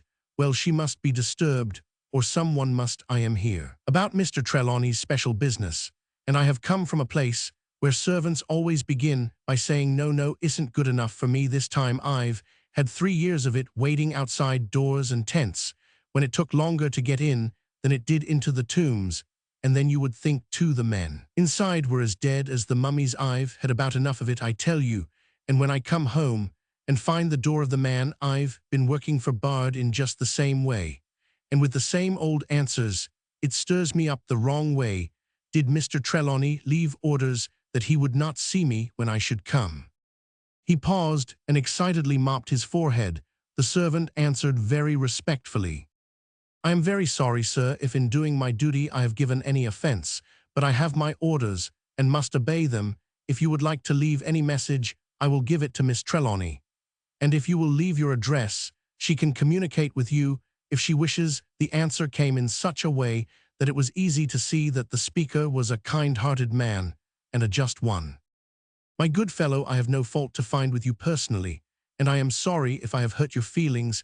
I must be just even if I am angry, but it is enough to anger any man to find himself in the position I am. Time is pressing. There is not an hour, not a minutito lose, and yet here I am kicking my heels for 6 hours, knowing all the time that your master will be 100 times angrier than I am when he hears how the time has been fooled away. He would rather be waked out of 1,000 sleeps than not see me just at present, and before it is too late. My God, it's simply dreadful, after all I've gone through, to have my work spoiled at the last, and be foiled in the very doorway by a stupid flunky. Is there no one with sense in the house, or with authority? Even if he hasn't got sense, I could mighty soon convince him that your master must be awakened, even if he sleeps like the 7 sleepers." There was no mistaking the man's sincerity or the urgency and importance of his business from his point of view. At any rate, I stepped forward. "Morris," I said, "you had better tell Miss Trelawney that this gentleman wants to see her particularly. If she is busy, ask Mrs. Grant to tell her." "Very good, sir," he answered in a tone of relief, and hurried away. I took the stranger into the little boudoir across the hall. As we went, he asked me, "Are you the secretary?" "No, I am a friend of Miss Trelawney's. My name is Ross." "Thank you very much, Mr. Ross, for your kindness." He said, "My name is Corbeck. I would give you my card, but they don't use cards where I've come from, and if I had had any, I suppose they too would have gone last night." He stopped suddenly, as though conscious that he had said too much. We both remained silent. As we waited, I took stock of him. A short, sturdy man, brown as a coffee-berry, possibly inclined to be fat, but now lean exceedingly. The deep wrinkles in his face and neck were not merely from time and exposure. There were those unmistakable signs where flesh or fat has fallen away, and the skin has become loose. The neck was simply an intricate surface of seams and wrinkles, and sun-scarred with the burning of the desert, the Far East, the tropic seasons, and the desert. Each can have its color mark, but all 3 are quite different, and an eye which has once known can thenceforth easily distinguish them. The dusky pallor of one, the fierce red-brown of the other, and of the third, the dark ingrained burning, as though it had become a permanent color. Mr. Corbeck had a big head, massive and full, with shaggy dark red-brown hair, but bald on the temples. His forehead was a fine one, high and broad, with, to use the terms of physiognomy, the frontal sinus boldly marked. The squareness of it showed ratiocination, and the fullness under the eyes language. He had the short, broad nose that marks energy, the square chin marked, despite a thick, unkempt beard and massive jaw that showed great resolution. No bad man for the desert, I thought as I looked. Miss Trelawney came very quickly. When Mr. Corbeck saw her, he seemed somewhat surprised, but his annoyance and excitement had not disappeared. Quite enough remained to cover up any such secondary and purely exoteric feeling as surprise. But as she spoke, he never took his eyes off her, and I made a mental note that I would find some early opportunity of investigating the cause of his surprise. She began with an apology which quite smoothed down his ruffled feelings. Of course, had my father been well, you would not have been kept waiting. Indeed, had not I been on duty in the sick room when you called the first time, I should have seen you at once. Now, will you kindly tell me what is the matter which so presses? He looked at me and hesitated. She spoke at once. You may say before Mr. Ross anything which you can tell me. He has my fullest confidence and is helping me in my trouble. I do not think you quite understand how serious my father's condition is. For 3 days, he has not waked or given any sign of consciousness, and I am in terrible trouble about him. Unhappily, I am in great ignorance of my father and his life. I only came to live with him a year ago, and I know nothing whatever of his affairs. I do not even know who you are or in what way your business is associated with him. She said this with a little deprecating smile, all conventional and altogether graceful, as though to express in the most genuine way her absurd ignorance. He looked steadily at her for perhaps a quarter of a minute. Then he spoke, beginning at once, as though his mind were made up and his confidence established. My name is Eugene Corbeck. I am a Master of Arts and Doctor of Laws, and Master of Surgery of Cambridge, Doctor of Letters of Oxford, Doctor of Science, and Doctor of Languages of London University, Doctor of Philosophy of Berlin, Doctor of Oriental Languages of Paris. I have some other degrees, honorary and otherwise, but I need not trouble you with them. Those I have named will show you that I am sufficiently feathered with diplomas to fly into even a sick room early in life. Fortunately for my interests and pleasures, but unfortunately for my pocket, I fell in with Egyptology. I must have been bitten by some powerful scarab, for I took it bad. I went out tomb hunting and managed to get a living of a sort, and to learn some things that you can't get out of books. I was in pretty low water when I met your father, who was doing some explorations on his own account, and since then I haven't found that I have many unsatisfied wants. He is a real patron of the arts. No mad Egyptologist can ever hope for a better chief. He spoke with feeling, and I was glad to see that Miss Trelawney colored up with pleasure at the praise of her father. I could not help noticing, however, that Mr. Corbeck was in a measure speaking, as if against time. I took it that he wished, while speaking, to study his ground to see how far he would be justified in taking into confidence the 2 strangers before him. As he went on, I could see that his confidence kept increasing. When I thought of it afterward and remembered what he had said, I realized that the measure of the information which he gave us marked his growing trust. I have been several times out on expeditions in Egypt for your father, and I have always found it a delight to work for him. Many of his treasures, and he has some rare ones, I tell you, has procured through me, either by my exploration or by purchase or otherwise. Your father, Miss Trelawney, has a rare knowledge. He sometimes makes up his mind that he wants to find a particular thing of whose existence, if it still exists, has become aware, and he will follow it all over the world till he gets it. I've been on just such a chase now. He stopped suddenly as though his mouth had been shut by the jerk of a string. We waited. When he went on, he spoke with a caution that was new to him, as though he wished to forestall our asking any questions. I am not at liberty to mention anything of my mission, where it was, to what it was for, or anything at all about it. Such matters are in confidence between Mr. Trelawney and myself. I am pledged to absolute secrecy. He paused, and an embarrassed look crept over his face. Suddenly he said, "You are sure, Miss Trelawney, your father is not well enough to see me today?" A look of wonderment was on her face in turn, but it cleared at onset. Stood up, saying in a tone in which dignity and graciousness were blended, "Come and see for yourself." She moved toward her father's room. He followed, and I brought up the rear. Mr. Corbeck entered the sick room as though he knew it. There is an unconscious attitude or bearing to persons in new surroundings, which there is no mistaking. Even in his anxiety to see his powerful friend, he glanced for a moment round the room, as at a familiar place. Then all his attention became fixed on the bed. I watched him narrowly, for somehow I felt that on this man depended much of our enlightenment regarding the strange matter in which we were involved. It was not that I doubted him. The man was of transparent honesty.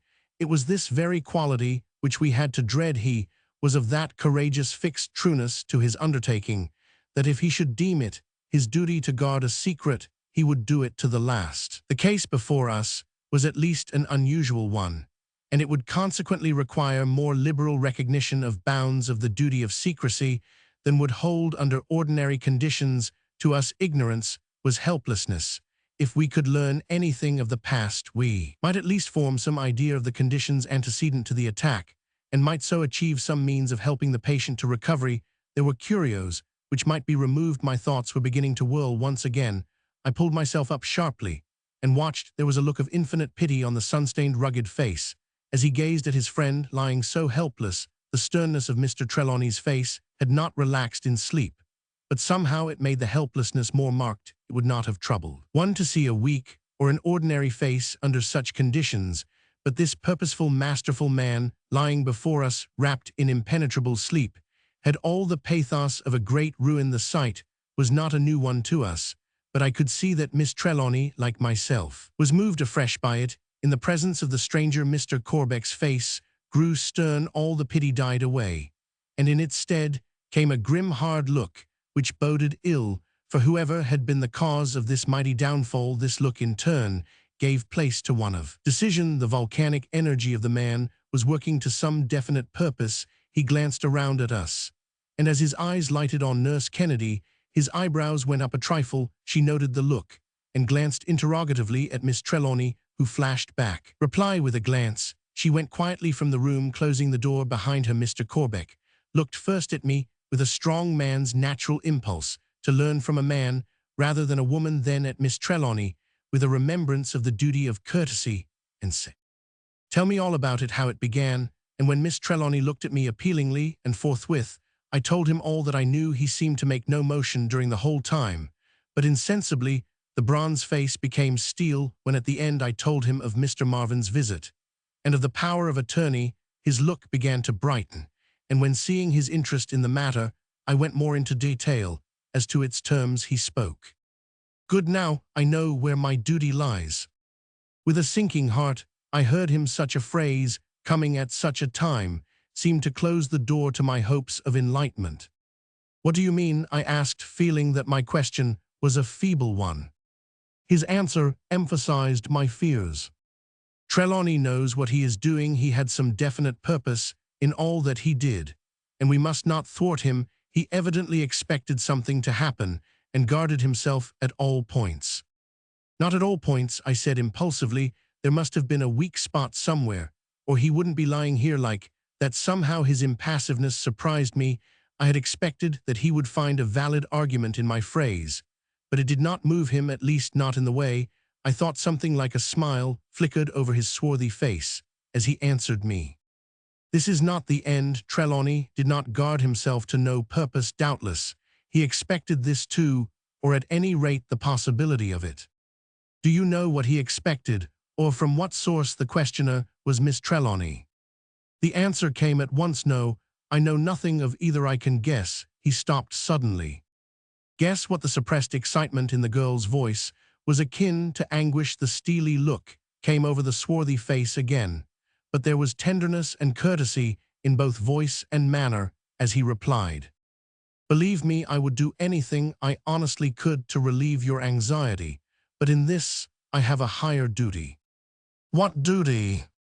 Silence as he spoke the word. The strong mouth closed like a steel trap. We all remained silent for a few minutes. In the intensity of our thinking, the silence became a positive thing.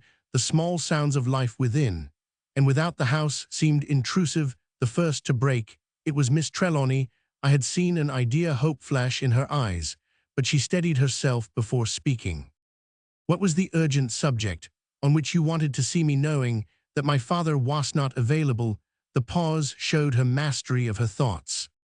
The instantaneous change in Mr. Corbeck was almost ludicrous. His start of surprise, coming close upon his ironclad impassiveness, was like a pantomimic change, but all idea of comedy was swept away by the tragic earnestness with which he remembered his original purpose. "My God," he said, as he raised his hand from the chair back on which it rested and beat it down with a violence which would in itself have arrested attention, his brows corrugated. As he went on, "I quite forgot what a loss now of all times, just at the moment of success, he lying there helpless, and my tongue tied, not able to raise hand or foot in my ignorance of his wishes. What is it? Oh, do tell us. I am so anxious about my dear father. Is it any new trouble? I hope not. Oh, I hope not. I have had such anxiety and trouble already. It alarms me afresh to hear you speak. So won't you tell me something to allay this terrible anxiety and uncertainty?" He drew his sturdy form up to his full height as he said, "Alas, I may not tell you anything. It is his secret." He pointed to the bed. And yet I came here for his advice, his counsel, his assistance, and he lies there helpless, and time is flying by us. It may soon be too late."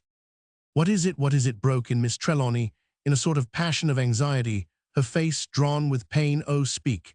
Say something. This anxiety and horror and mystery are killing me." Mr. Corbeck calmed himself by a great effort. "I may not tell you details, but I have had a great loss. My mission, in which I have spent 3 years, was successful.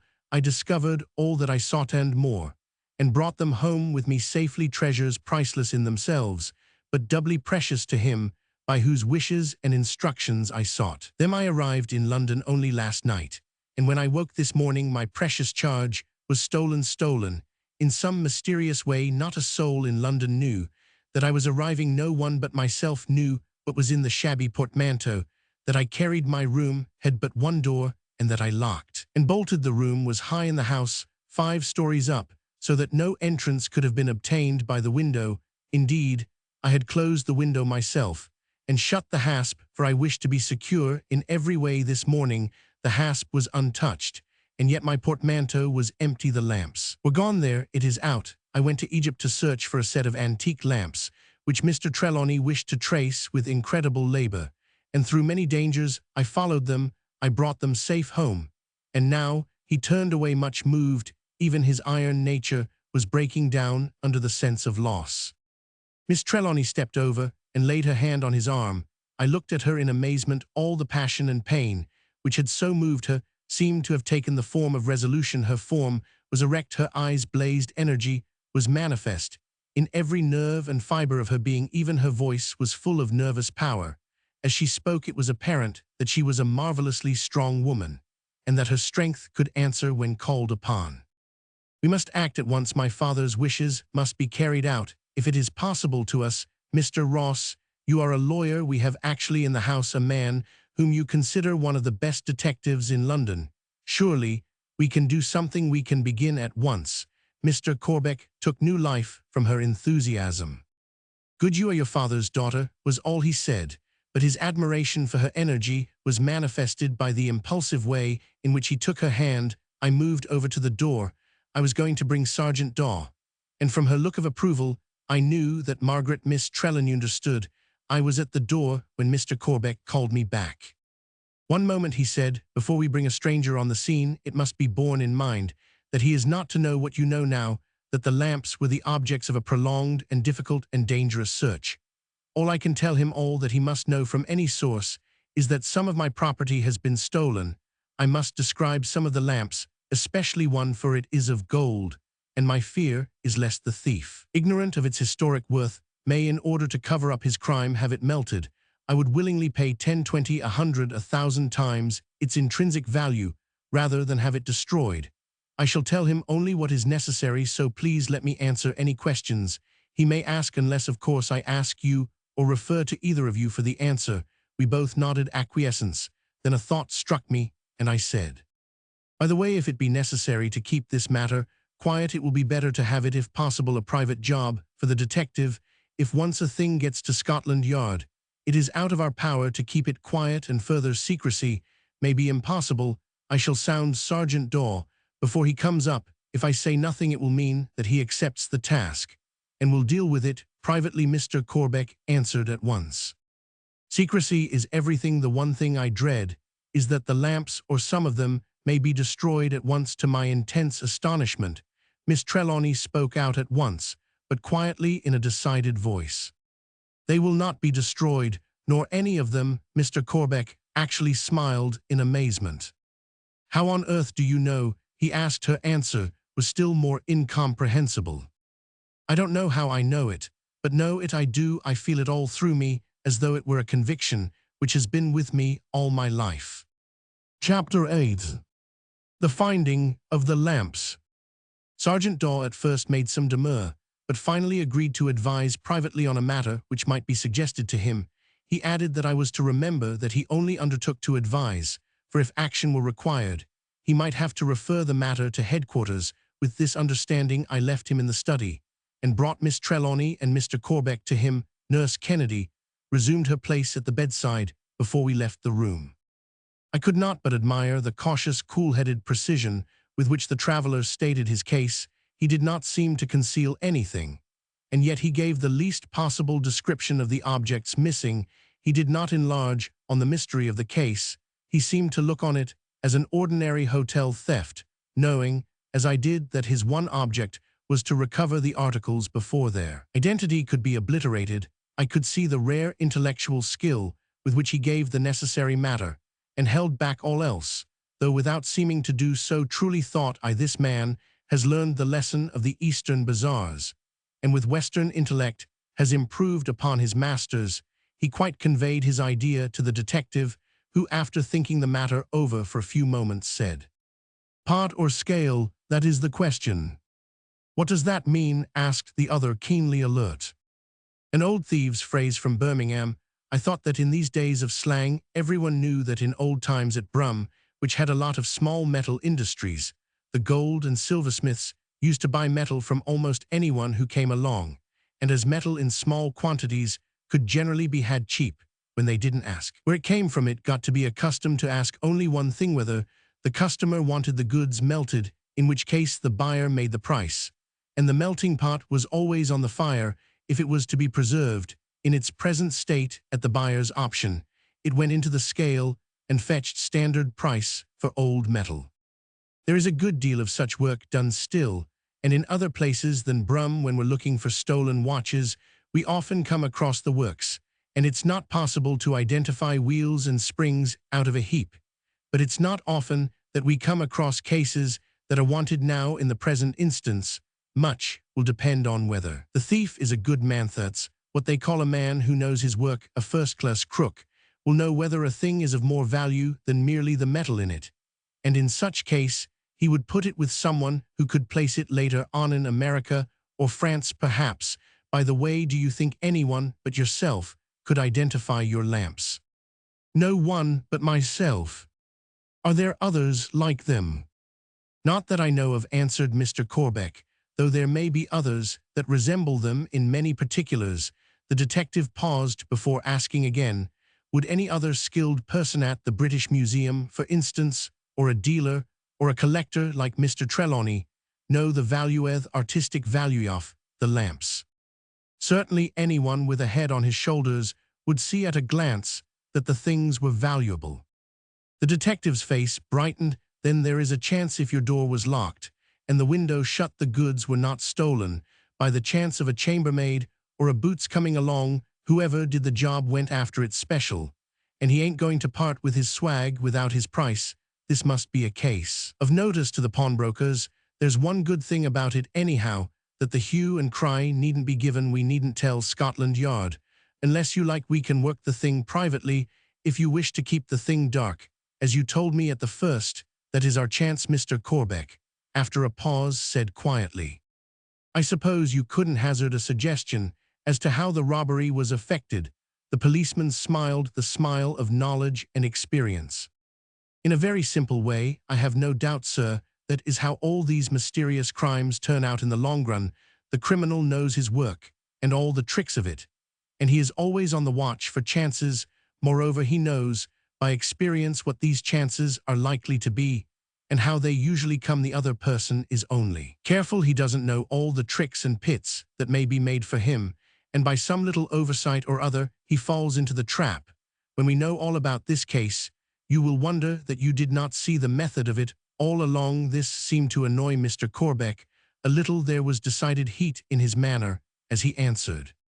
"Look here, my good friend, there is not anything simple about this case except that the things were taken, the window was closed, the fireplace was bricked up, there is only one door to the room, and that I locked and bolted. There is no transom. I have heard all about hotel robberies.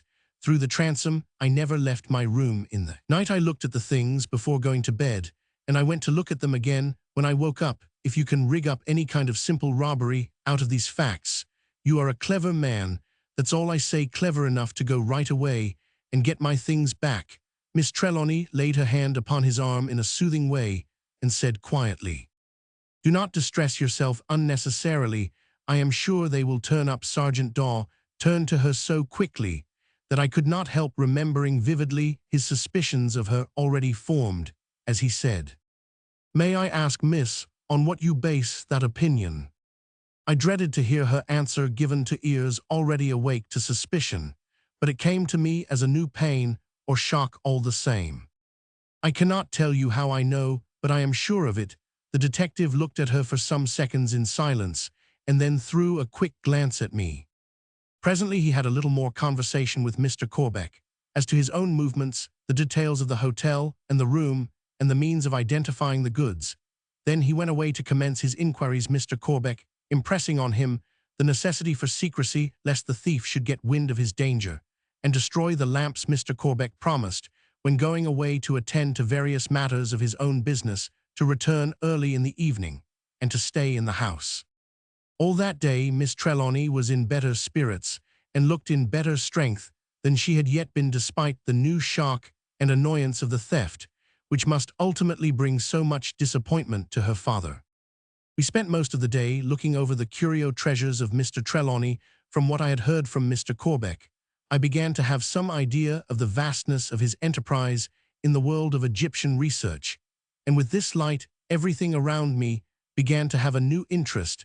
As I went on, the interest grew. Any lingering doubts, which I might have had, changed to wonder and admiration. The house seemed to be a veritable storehouse of marvels of antique art, in addition to the curios big and little in Mr. Trelawney's own room, from the great sarcophagi down to the scarabs of all kinds in the cabinets. Great hall, the staircase landings, the study, and even the boudoir were full of antique pieces, which would have made a collector's mouth water. Miss Trelawney from the first came with me and looked with growing interest at everything. After having examined some cabinets of exquisite amulets, she said to me in quite a naive way, "You will hardly believe that I have of late seldom even looked at any of these things. It is only since father has been ill that I seem to have even any curiosity about them. But now they grow and grow on me to quite an absorbing degree. I wonder if it is that the collector's blood which I have in my veins is beginning to manifest itself. If so, the strange thing is that I have not felt the call of it before. Of course, I know most of the big things and have examined them more or less, but really, in a sort of way, I have always taken them for granted, as though they had always been there. I have noticed the same thing now and again with family pictures, and the way they are taken for granted by the family. If you will let me examine them with you, it will be delightful." It was a joy to me to hear her talk in such a way, and her last suggestion quite thrilled me. Together we went round the various rooms and passages, examining and admiring the magnificent curios. There was such a bewildering amount and variety of objects that we could only glance at most of them, but as we went along we arranged that we should take them seriatim day by day and examine them more closely. In the hall was a sort of big frame of floriated steelwork, which Margaret said her father used for lifting the heavy stone lids of the sarcophagi. It was not heavy and could be moved about easily enough. By aid of this, we raised the covers in turn and looked at the endless series of hieroglyphic pictures cut in most of them. In spite of her profession of ignorance, Margaret knew a good deal about them. Her year of life with her father had had unconsciously its daily and hourly lesson. She was a remarkably clever and acute-minded girl, and with a prodigious memory, so that her store of knowledge, gathered unthinkingly bit by bit, had grown to proportions that many a scholar might have envied. And yet it was all so naive and unconscious, so girlish and simple. She was so fresh in her views and ideas, and had so little thought of self, that in her companionship I forgot for the time all the troubles and mysteries which enmeshed the house, and I felt like a boy again.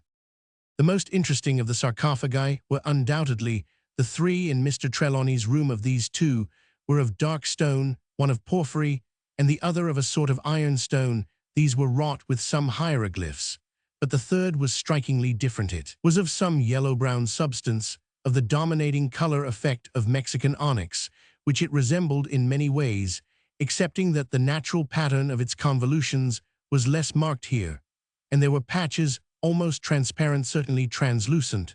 The whole chest cover and all was wrought with hundreds, perhaps thousands of minute hieroglyphics, seemingly in an endless series, back, front, sides, edges, bottom. All had their quota of the dainty pictures, the deep blue of their coloring showing up fresh and sharply edged in the yellow stone.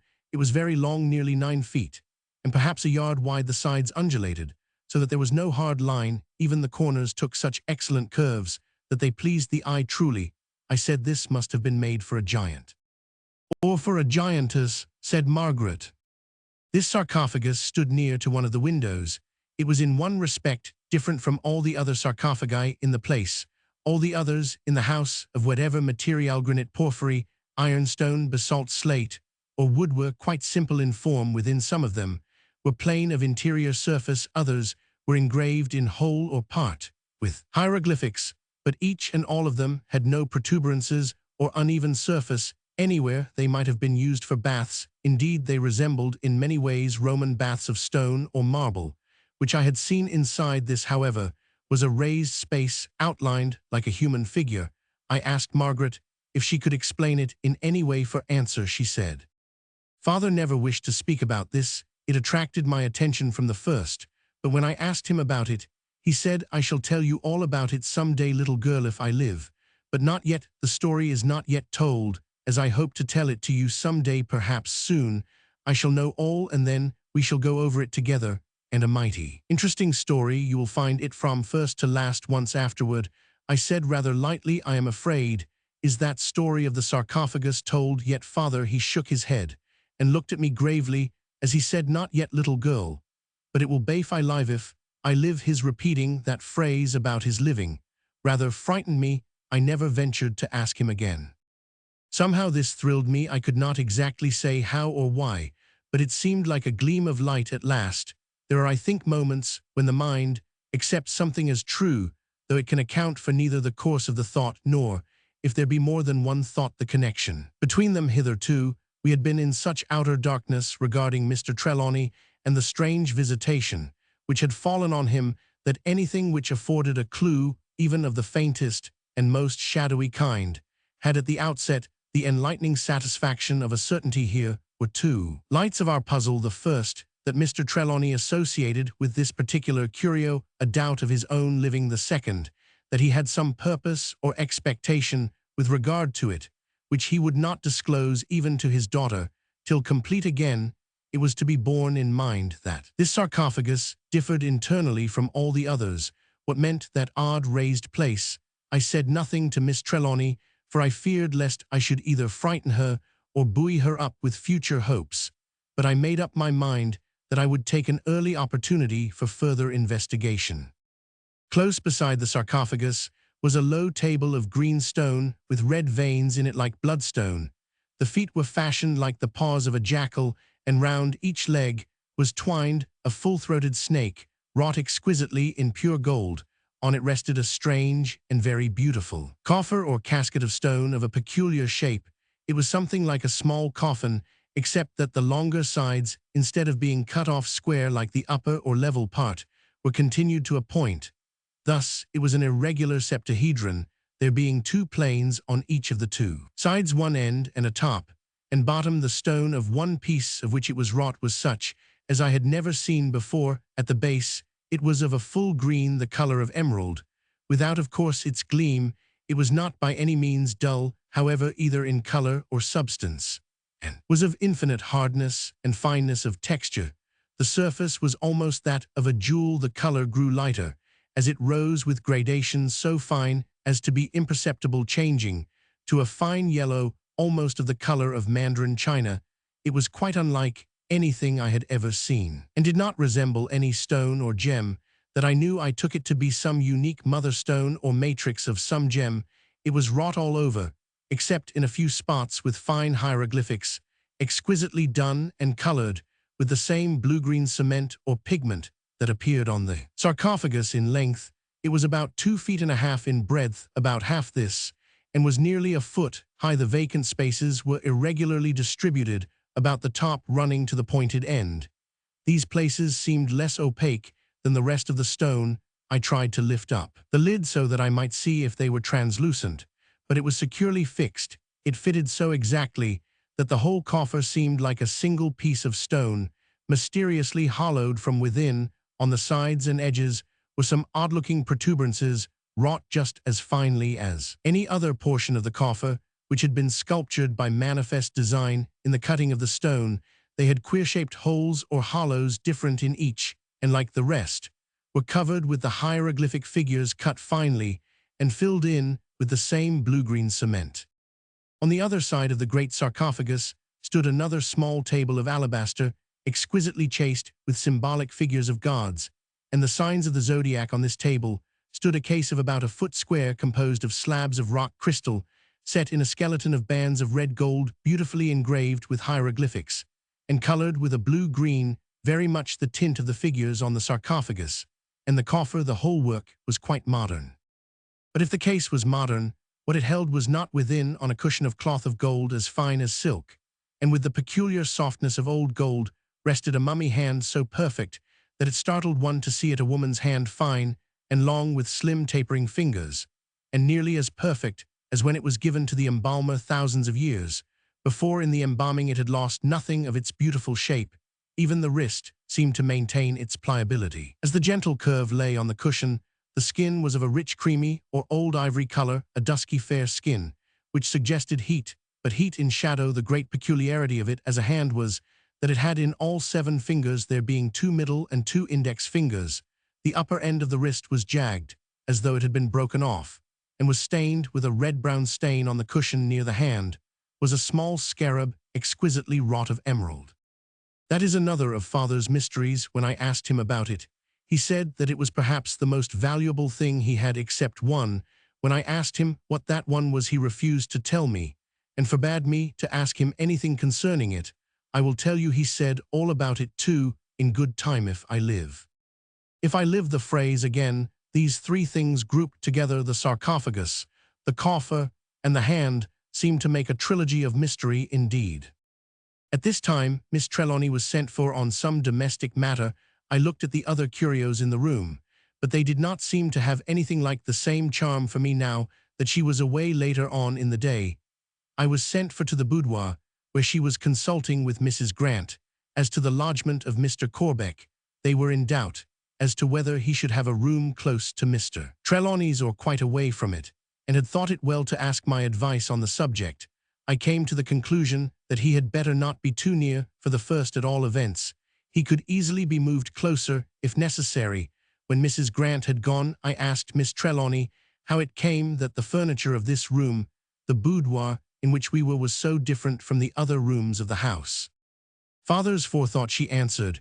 When I first came, he thought, and rightly enough, that I might get frightened with so many records of death, and the tomb everywhere. So he had this room, and the little suite off it. That door opens into the sitting room where I slept last night, furnished with pretty things. You see, they are all beautiful. That cabinet belonged to the great Napoleon.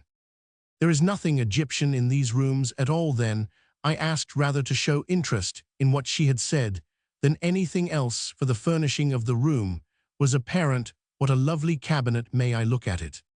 Of course, with the greatest pleasure, she answered with a smile. Its finishing within and without, Father says, is absolutely complete. I stepped over and looked at it closely. It was made of tulip wood inlaid in patterns, and was mounted in ormolu. I pulled open one of the drawers, a deep one, where I could see the work to great advantage. As I pulled it, something rattled inside. As though rolling, there was a tinkle as of metal on metal. "Hello," I said, "there is something in here, perhaps. I had better not open it." "There is nothing that I know of," she answered. "Some of the housemaids may have used it to put something by for the time, and forgotten it. Open it by all means." I pulled open the drawer. As I did so, both Miss Trelawney and I started back in amazement. There before our eyes lay a number of ancient Egyptian lamps of various sizes and of strangely varied shapes.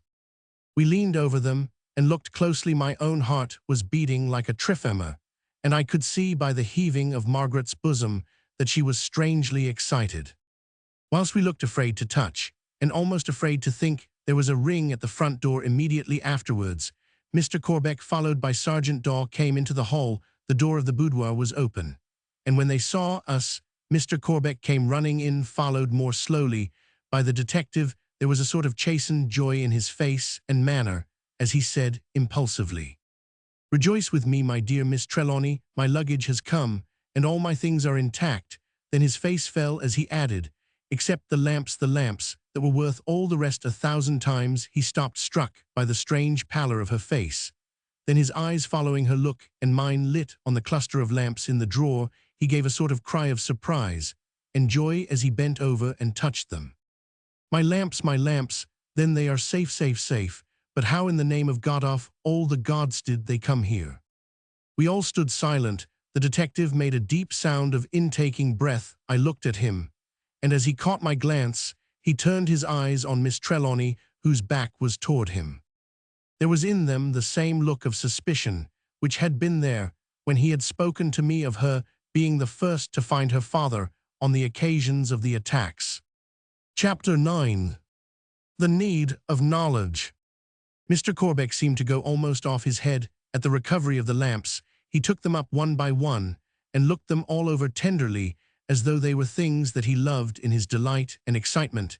He breathed so hard that it seemed almost like a cat purring. Sergeant Daw said quietly, his voice breaking the silence like a discord in a melody, "Are you quite sure those lamps are the ones you had and that were stolen?"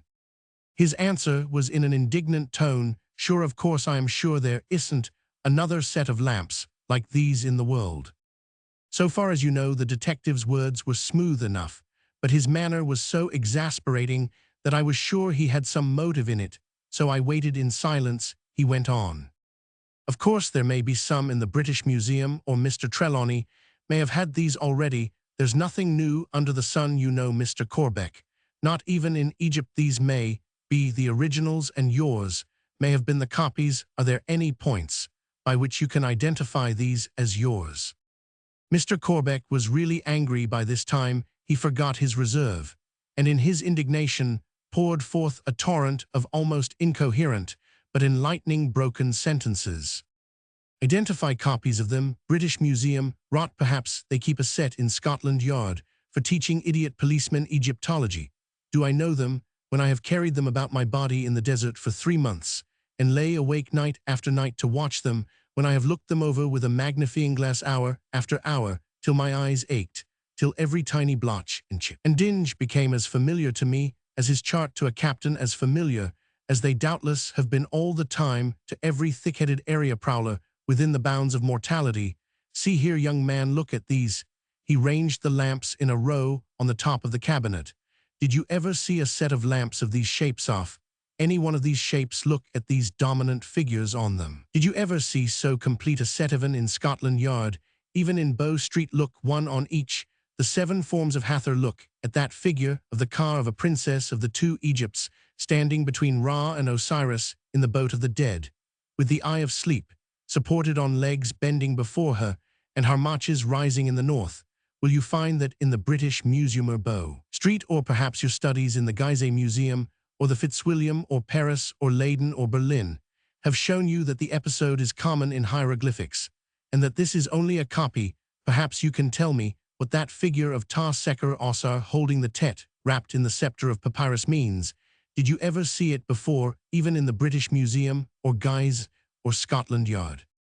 He broke off suddenly, and then went on in quite a different way.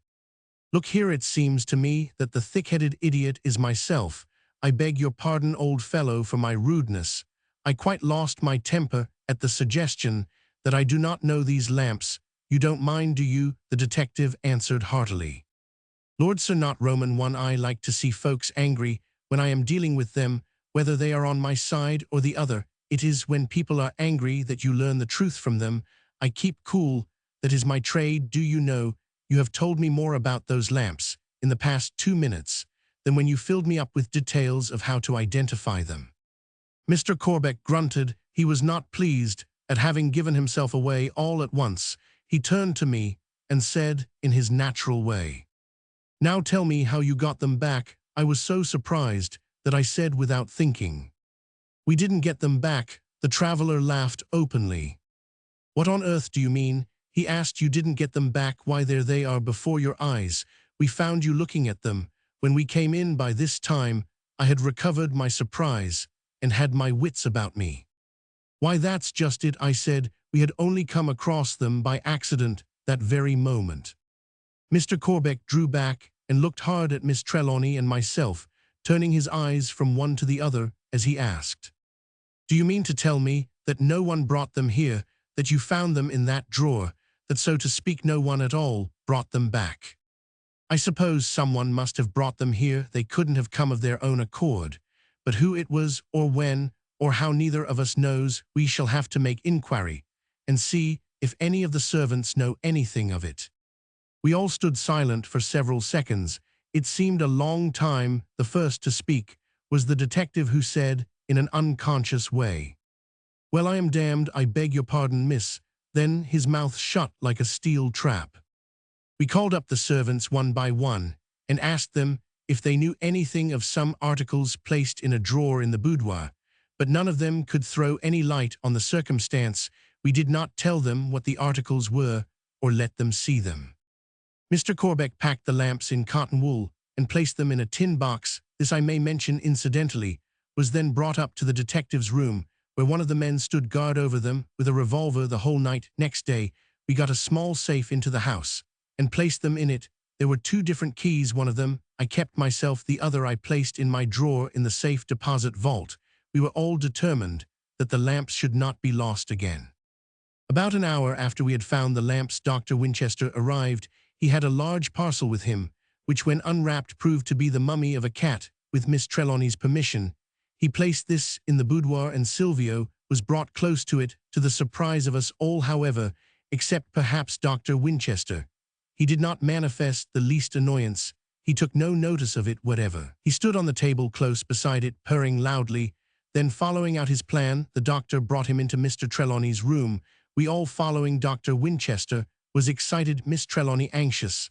I was more than interested myself, for I began to have a glimmering of the doctor's idea. The detective was calmly and coldly superior, but Mr. Corbeck, who was an enthusiast, was full of eager curiosity. The moment Dr. Winchester got into the room, Silvio began to mew and wriggle, and jumping out of his arms ran over to the cat mummy and began to scratch angrily at it. Miss Trelawney had some difficulty in taking him away, but so soon as he was out of the room, he became quiet. When she came back, there was a clamor of comments. "I thought so," from the doctor. "What can it mean?" from Miss Trelawney. "That's a very strange thing," from Mr. Corbeck. "Odd, but it doesn't prove anything," from the detective. "I suspend my judgment from myself, thinking it advisable to say something." Then, by common consent, we dropped the theme for the present. In my room that evening, I was making some notes of what had happened, when there came a low tap on the door. In obedience to my summons, Sergeant Daw came in, carefully closing the door behind him. "Well, Sergeant," said I. "Sit down. What is it?"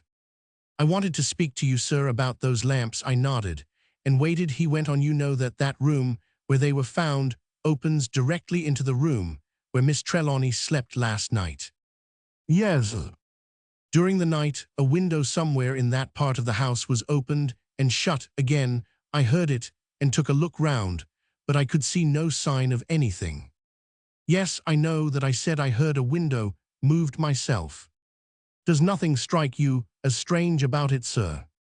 "Strange?" I said. "Strange? Why, it's all the most bewildering, maddening thing I have ever encountered. It is all so strange that one seems to wonder and simply waits for what will happen next.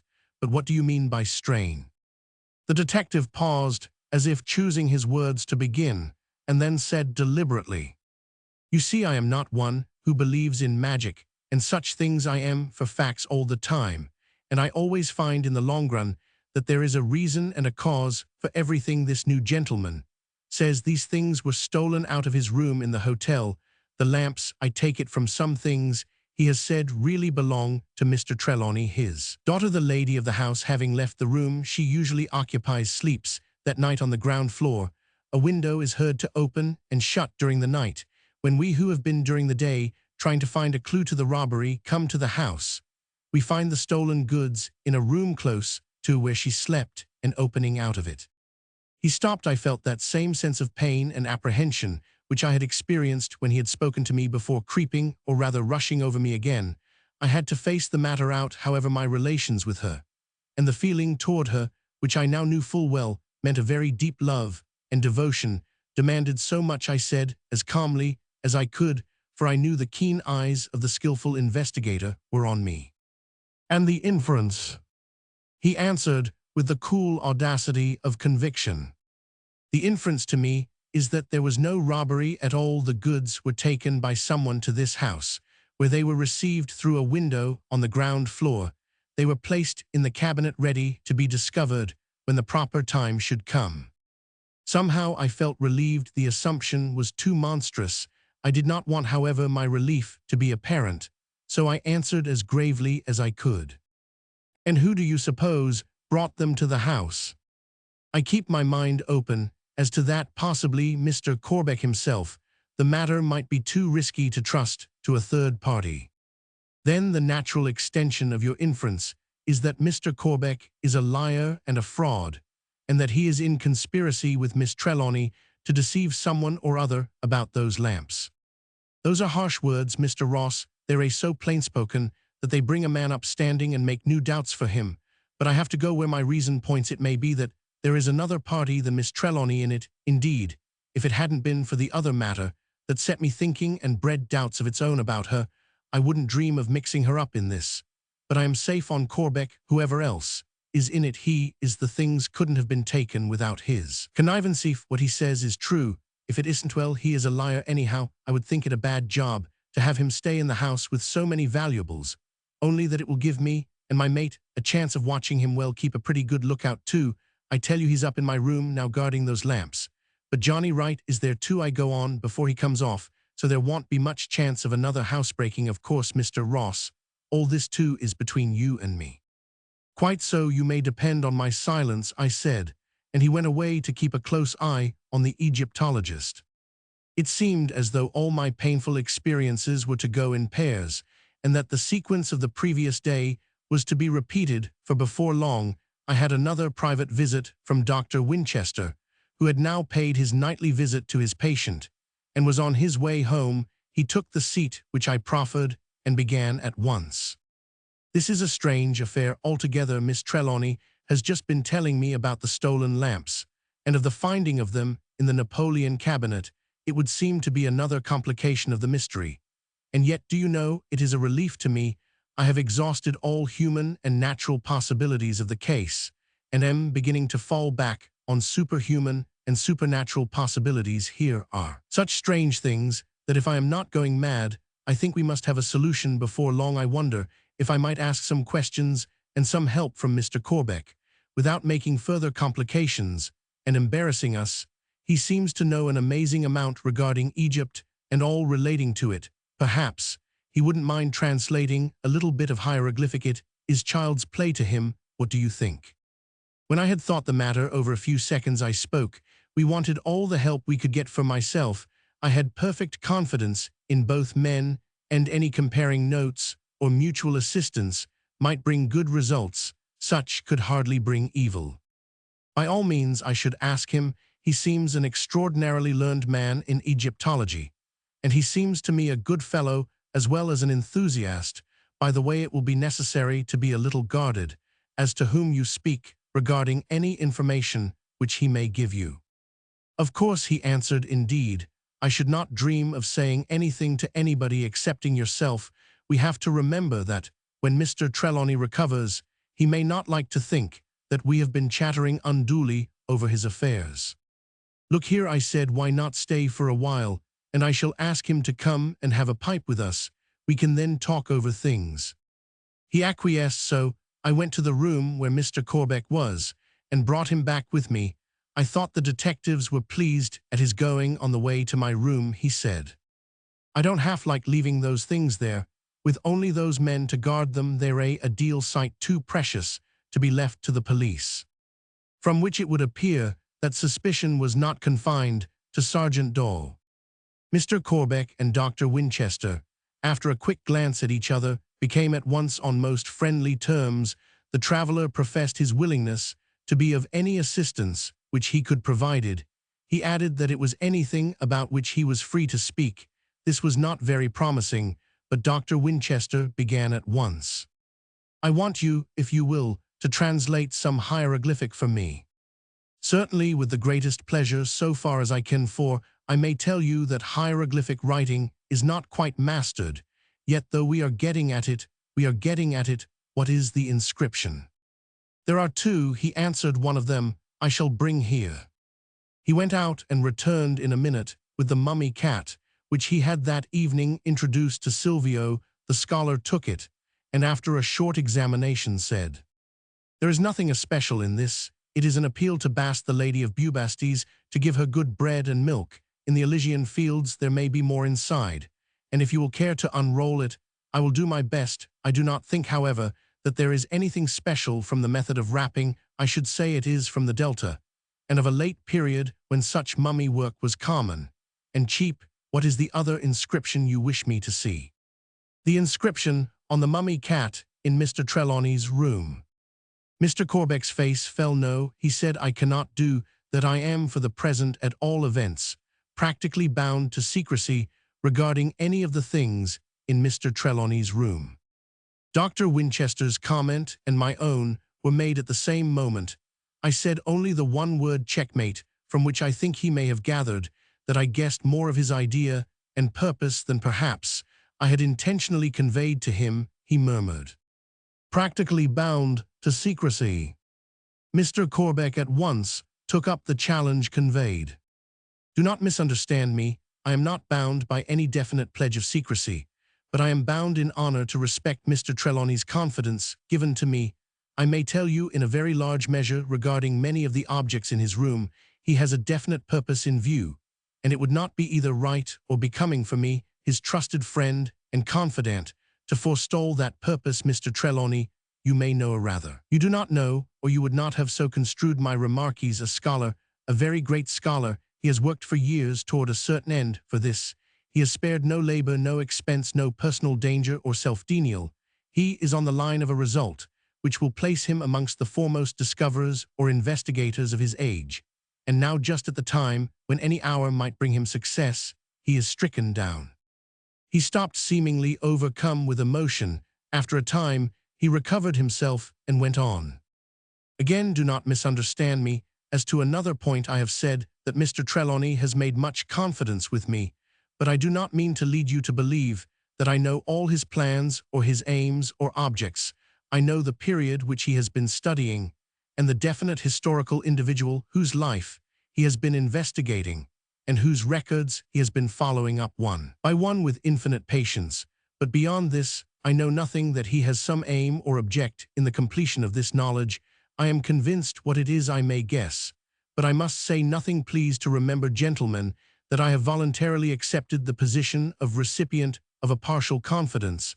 I have respected that, and I must ask any of my friends to do the same. He spoke with great dignity, and he grew moment by moment in the respect and esteem of both Dr. Winchester and myself. We understood that he had not done speaking, so we waited in silence till he continued. I have spoken this much, although I know well that even such a hint as either of you might gather from my words might jeopardize the success of his work, but I am convinced that you both wish to help him and his daughter. He said this, looking me fairly between the eyes. To the best of your power, honestly and unselfishly. He is so stricken down, and the manner of it is so mysterious, that I cannot but think that it is in some way a result of his own work, that he calculated on some setback, is manifest to us. All God knows, I am willing to do what I can, and to use any knowledge I have in his behalf. I arrived in England full of exultation at the thought that I had fulfilled the mission with which he had trusted me. I had got what he said were the last objects of his search, and I felt assured that he would now be able to begin the experiment of which he had often hinted to me. It is too dreadful that at just such a time such a calamity should have fallen on him. Dr. Winchester, you are a physician, and if your face does not belie you are a clever and a bold one. Is there no way which you can devise to wake this man from his unnatural stupor? There was a pause, then the answer came slowly and deliberately. There is no ordinary remedy that I know of. There might possibly be some extraordinary one, but there would be no use in trying to find it, except on one condition. And that knowledge. I am completely ignorant of Egyptian matters, language, writing, history, secrets, medicines, poisons, occult power, soul, that go to make up the mystery of that mysterious land. This disease or condition, or whatever it may be called, from which Mr. Trelawney is suffering, is in some way connected with Egypt. I have had a suspicion of this from the first, and later it grew into a certainty, though without proof. What you have said tonight confirms my conjecture, and makes me believe that a proof is to be had. I do not think that you quite know all that has gone on in this house since the night of the attack, of the finding of Mr. Trelawney's body. Now I propose that we confide in you. If Mr. Ross agrees, I shall ask him to tell you. He is more skilled than I am in putting facts before other people. He can speak by his brief, and in this case he has the best of all briefs, the experience of his own eyes and ears, and the evidence that he has himself taken on the spot from participators in or spectators of what has happened. When you know all, you will, I hope, be in a position to judge as to whether you can best help Mr. Trelawney and further his secret wishes by your silence or your speech. I nodded approval. Mr. Corbeck jumped up, and in his impulsive way held out a hand to each. Done, he said. I acknowledge the honor of your confidence, and on my part one pledge myself that if I find my duty to Mr. Trelawney's wishes will in his own interest allow my lips to open on his affairs, I shall speak so freely as I may. Accordingly, I began, and told him, as exactly as I could, everything that had happened from the moment of my waking at the knocking on the door in Jermyn Street. The only reservations I made were as to my own feeling toward Miss Trelawney, and the matters of small import to the main subject which followed it, and my conversations with Sergeant Daw, which were in themselves private, and which would have demanded discretionary silence in any case. As I spoke, Mr. Corbeck followed with breathless interest. Sometimes he would stand up and pace about the room in uncontrollable excitement, and then recover himself suddenly and sit down again. Sometimes he would be about to speak, but would with an effort restrain himself. I think the narration helped me to make up my own mind, for even as I talked things seemed to appear in a clearer light. Things, big and little, in relation of their importance to the case, fell into proper perspective. The story, up to date, became coherent, except as to its cause, which seemed a greater mystery than ever. This is the merit of entire or collected narrative. Isolated facts, doubts, suspicions, conjectures give way to a homogeneity which is convincing. That Mr. Corbeck was convinced was evident. He did not go through any process of explanation or limitation, but spoke right out at once to the point, and fearlessly, like a man. That settles me. There is in activity some force that needs special care. If we all go on working in the dark, we shall get in one another's way, and by hampering each other undo the good that any or each of us working in different directions might do. It seems to me that the first thing we have to accomplish is to get Mr. Trelawney waked out of that unnatural sleep. That he can be waked is apparent from the way the nurse has recovered, though what additional harm may have been done to him. The time he has been lying in that room, I suppose no one can tell. We must chance that however he has lain there, and whatever the effect might be, it is there now, and we have, and shall have to deal with it. As a fact, a day more or less won't hurt in the long run. It is late now, and we shall probably have tomorrow a task before us that will require our energies afresh. You, doctor, will want to get to your sleep, for I suppose you have other work as well as this to do tomorrow. As for you, Mr. Ross, I understand that you are to have a spell of watching in the sick room. Tonight I shall get you a book, which will help to pass the time for you. I shall go and look for it in the library. I know where it was when I was here last, and I don't suppose Mr. Trelawney has used it since he knew long ago all that was in it, which was or might be of interest to him. But it will be necessary, or at least helpful, to understand other things, which I shall tell you later. You will be able to tell Dr. Winchester all that would aid him, for I take it that our work will branch out pretty soon. We shall each have our own end to hold up, and it will take each of us all our time and understanding to get through his own tasks. It will not be necessary for you to read the whole book, all that will interest you with regard to our matter. I mean, of course, for the whole book is interesting as a record of travel in a country. Then quite unknown is the preface, and 2 or 3 chapters, which I shall mark for you. He shook hands warmly with Dr. Winchester, who had stood up to go. Whilst he was away, I sat lonely thinking, as I thought the world around me seemed to be illimitably great. The only little spot in which I was interested seemed like a tiny speck. In the midst of a wilderness without and around it were darkness and unknown danger pressing in from every side, and the central figure in our little oasis was one of sweetness and beauty, a figure one could love, could work for, could die for. Mr. Corbeck came back in a very short time with the book. He had found it at once in the spot where he had seen it 3 years before, having placed in it several slips of paper, marking the places where I was to read. He put it into my hands, saying, "That is what started Mr. Trelawney, what started me when I read it, and which will, I have no doubt, be to you an interesting beginning to a special study, whatever the end may be, if, indeed, any of us here may ever see the end." At the door he paused and said, "I want to take back one thing. That detective is a good fellow. What you have told me of him puts him in a new light. The best proof of it is that I can go quietly to sleep tonight and leave the lamps in his care." When he had gone, I took the book with me, put on my respirator, and went to my spell of duty in the sick room. Chapter 10. The Valley of the Sorcerer. I placed the book on the little table on which the shaded lamp rested, and moved the screen to one side. Thus I could have the light on my book, and by looking up see the bed, and the nurse, and the door. I cannot say that the conditions were enjoyable or calculated to allow of that absorption in the subject, which is advisable for effective study. However, I composed myself to the work, as well as I could. The book was one which, on the very face of it, required special attention. It was a folio in Dutch, printed in Amsterdam in 1650. Someone had made a literal translation, writing generally the English word under the Dutch, so that the grammatical differences between the 2 tongues made even the reading of the translation a difficult matter. One had to dodge backward and forward among the words. This was in addition to the difficulty of deciphering a strange handwriting of 200 years ago. I found, however, that after a short time I got into the habit of following in conventional English the Dutch construction, and as I became more familiar with the writing, my task became easier.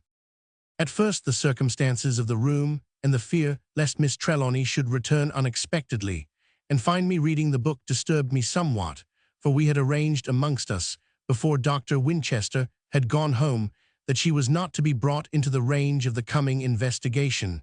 We considered that there might be some shock to a woman's mind in matters of apparent mystery, and further, that she, being Mr. Trelawney's daughter, might be placed in a difficult position with him afterward, if she took part in or even had a personal knowledge of the disregarding of his expressed wishes. But when I remembered that she did not come on nursing duty till 2 o'clock, the fear of interruption passed away. I had still nearly 3 hours before me. Nurse Kennedy sat in her chair by the bedside patient, and alert a clock ticked on the landing. Other clocks in the house ticked. The life of the city without manifested itself in the distant hum now and again, swelling into a roar as a breeze floating westward took the concourse of sounds with it. But still, the dominant idea was of silence. The light on my book and the soothing fringe of green silk round the shade intensified whenever I looked up the gloom of the sick room. With every line I read, this seemed to grow deeper and deeper, so that when my eyes came back to the page, the light seemed to dazzle me. I stuck to my work, however, and presently began to get sufficiently into the subject to become interested in it. The book was by one Nicholas van Hine of Hoorn. In the preface, He told how, attracted by the work of John Greaves of Merton College Pyramidographia, he himself visited Egypt, where he became so interested in its wonders that he devoted some years of his life to visiting strange places and exploring the ruins of many temples and tombs. He had come across many variants of the story of the building of the pyramids, as told by the Arabian historian Ibn Abd al-Hakim, some of which he set down. These I did not stop to read, but went on to the marked pages. As soon as I began to read these, however, there grew on me some sense of a disturbing influence. Once or twice, I looked to see if the nurse had moved, for there was a feeling as though someone were near me. Nurse Kennedy sat in her place, as steady and alert as ever, and I came back to my book again. The narrative went on to tell how, after passing for several days through the mountains to the east of Aswan, the explorer came to a certain place. Here I give his own words, simply putting the translation into modern English. Toward evening, we came to the entrance of a narrow, deep valley running east and west. I wished to proceed through this, for the sun, now nearly down on the horizon, showed a wide opening beyond the narrowing of the cliffs. But the fellahin absolutely refused to enter the valley at such a time, alleging that they might be caught by the night before they could emerge from the other end. At first, they would give no reason for their fear. They had hitherto gone anywhere I wished, and at any time without demur. On being pressed, however, they said that the place was the Valley of the Sorcerer, where none might come in the night. On being asked to tell of the sorcerer, they refused, saying that there was no name, and that they knew nothing. On the next morning, however, when the sun was up and shining down the valley, their fears had somewhat passed away. Then they told me that a great sorcerer in ancient days, millions of years, was the term they used. At a king or a queen, they could not say, which was buried there. They could not give the name, persisting to the last that there was no name, and that anyone who should name it would waste away in life, so that at death nothing of him would remain to be raised again in the other world. In passing through the valley, they kept together in a cluster, hurrying on in front of me. None dared to remain behind. They gave as their reason for so proceeding that the arms of the sorcerer were long, and that it was dangerous to be the last, the which was of little comfort to me, who of this necessity took that honorable post in the narrowest part of the valley. On the south side was a great cliff of rock rising sheer of smooth and even surface. Hereon were graven certain cabalistic signs, and many figures of men and animals, fishes, reptiles, and birds, suns and stars, and many quaint symbols. Some of these latter were disjointed limbs and features such as arms and legs, fingers, eyes, noses, ears, and lips, mysterious symbols which will puzzle the recording angel to interpret at the judgment day. The cliff faced exactly north. There was something about it so strange and so different from the other carved rocks which I had visited that I called a halt, and spent the day in examining the rock front as well as I could. With my telescope, the Egyptians of my company were terribly afraid, and used every kind of persuasion to induce me to pass on. I stayed till late in the afternoon, by which time I had failed to make out aright the entry of any tomb, for I suspected that such was the purpose of the sculpture of the rock. By this time the men were rebellious, and I had to leave the valley if I did not wish my whole retinue to desert. But I secretly made up my mind to discover the tomb and explore it. To this end, I went further into the mountains, where I met with an Arab sheik who was willing to take service with me. The Arabs were not bound by the same superstitious fears as the Egyptians. Sheikh Abu Sum and his following were willing to take a part in the explorations. When I returned to the valley with these Bedouins, I made effort to climb the face of the rock, but failed, it being of one impenetrable smoothness. The stone, generally flat and smooth by nature, had been chiseled to completeness. That there had been projecting steps was manifest, for there remained untouched by the wondrous climate of that strange land the marks of saw and chisel and mallet, where the steps had been cut or broken away. Being thus baffled of winning the tomb from below, and being unprovided with ladders to scale, I found a way by much circuitous journeying to the top of the cliff. Thence I caused myself to be lowered by ropes till I had investigated that portion of the rock face wherein I expected to find the opening. I found that there was an entrance, closed, however, by a great stone slab. This was cut in the rock more than 100 feet up, being 2/3 the height of the cliff. The hieroglyphic and cabalistic symbols cut in the rock were so managed as to disguise it. The cutting was deep, and was continued through the rock and the portals of the doorway, and through the great slab which formed the door itself. This was fixed in place, with such incredible exactness, that no stone chisel or cutting implement which I had with me could find a lodgment in. The interstices I used much force, however, and by many heavy strokes won a way into the tomb, for such I found it to be. The stone door having fallen into the entrance, I passed over it into the tomb, noting, as I went, a long iron chain which hung coiled on a bracket close to the door. The tomb I found to be complete, after the manner of the finest Egyptian tombs, with chamber and shaft leading down to the corridor ending in the mummy pit. It had the table of pictures, which seems some kind of record whose meaning is now forever lost, graven in a wondrous color on a wondrous stone.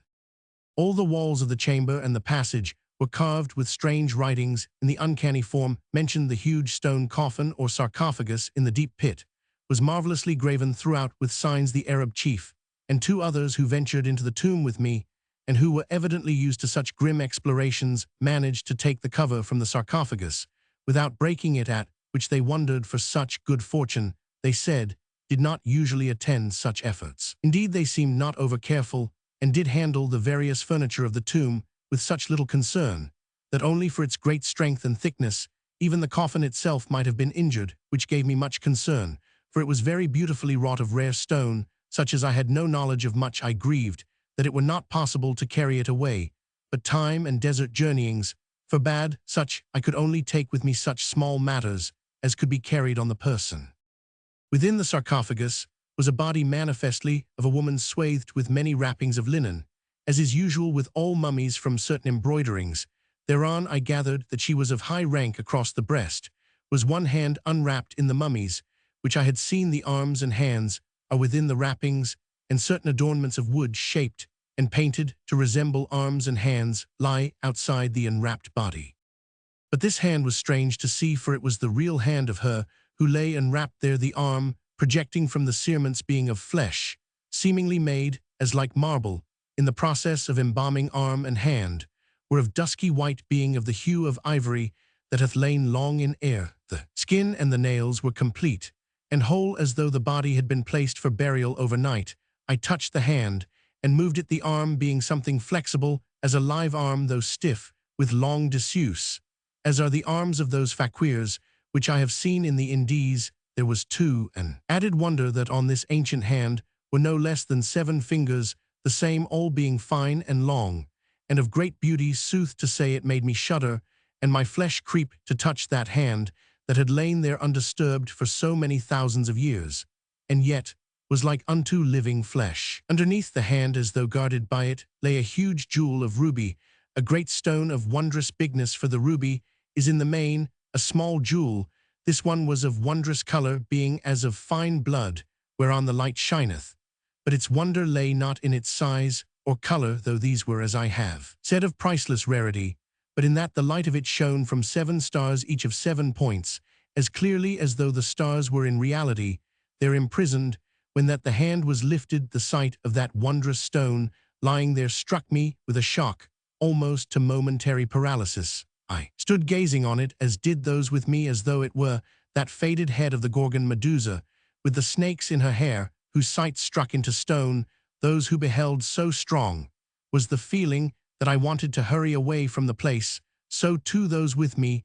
Therefore, taking this rare jewel, together with certain amulets of strangeness and richness, being wrought of jewel stones, I made haste to depart. I would have remained longer and made further research in the wrappings of the mummy, but that I feared so to do, for it came to me all at once that I was in a desert place, with strange men, who were with me because they were not over-scrupulous, that we were in a lone cavern of the dead, and 100 feet above the ground, where none could find me, were ill done to me, nor would any ever seek.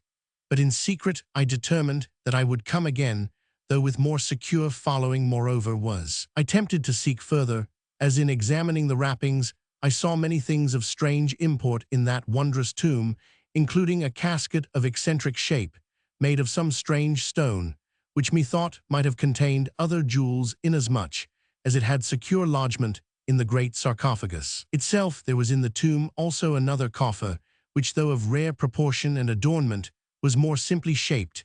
It was of ironstone of great thickness, but the cover was lightly cemented down with what seemed gum and Paris plaster, as though to ensure that no air could penetrate the Arabs with. Me so insisted in its opening, thinking that from its thickness much treasure was stored therein, that I consented thereto, but their hope was a false one, as it proved. Within, closely packed, stood 4 jars finely wrought, and carved with various adornments. Of these one was the head of a man, another of a dog, another of a jackal, and another of a hawk. I had before known that such burial urns as these were used to contain the entrails and other organs of the mummied dead.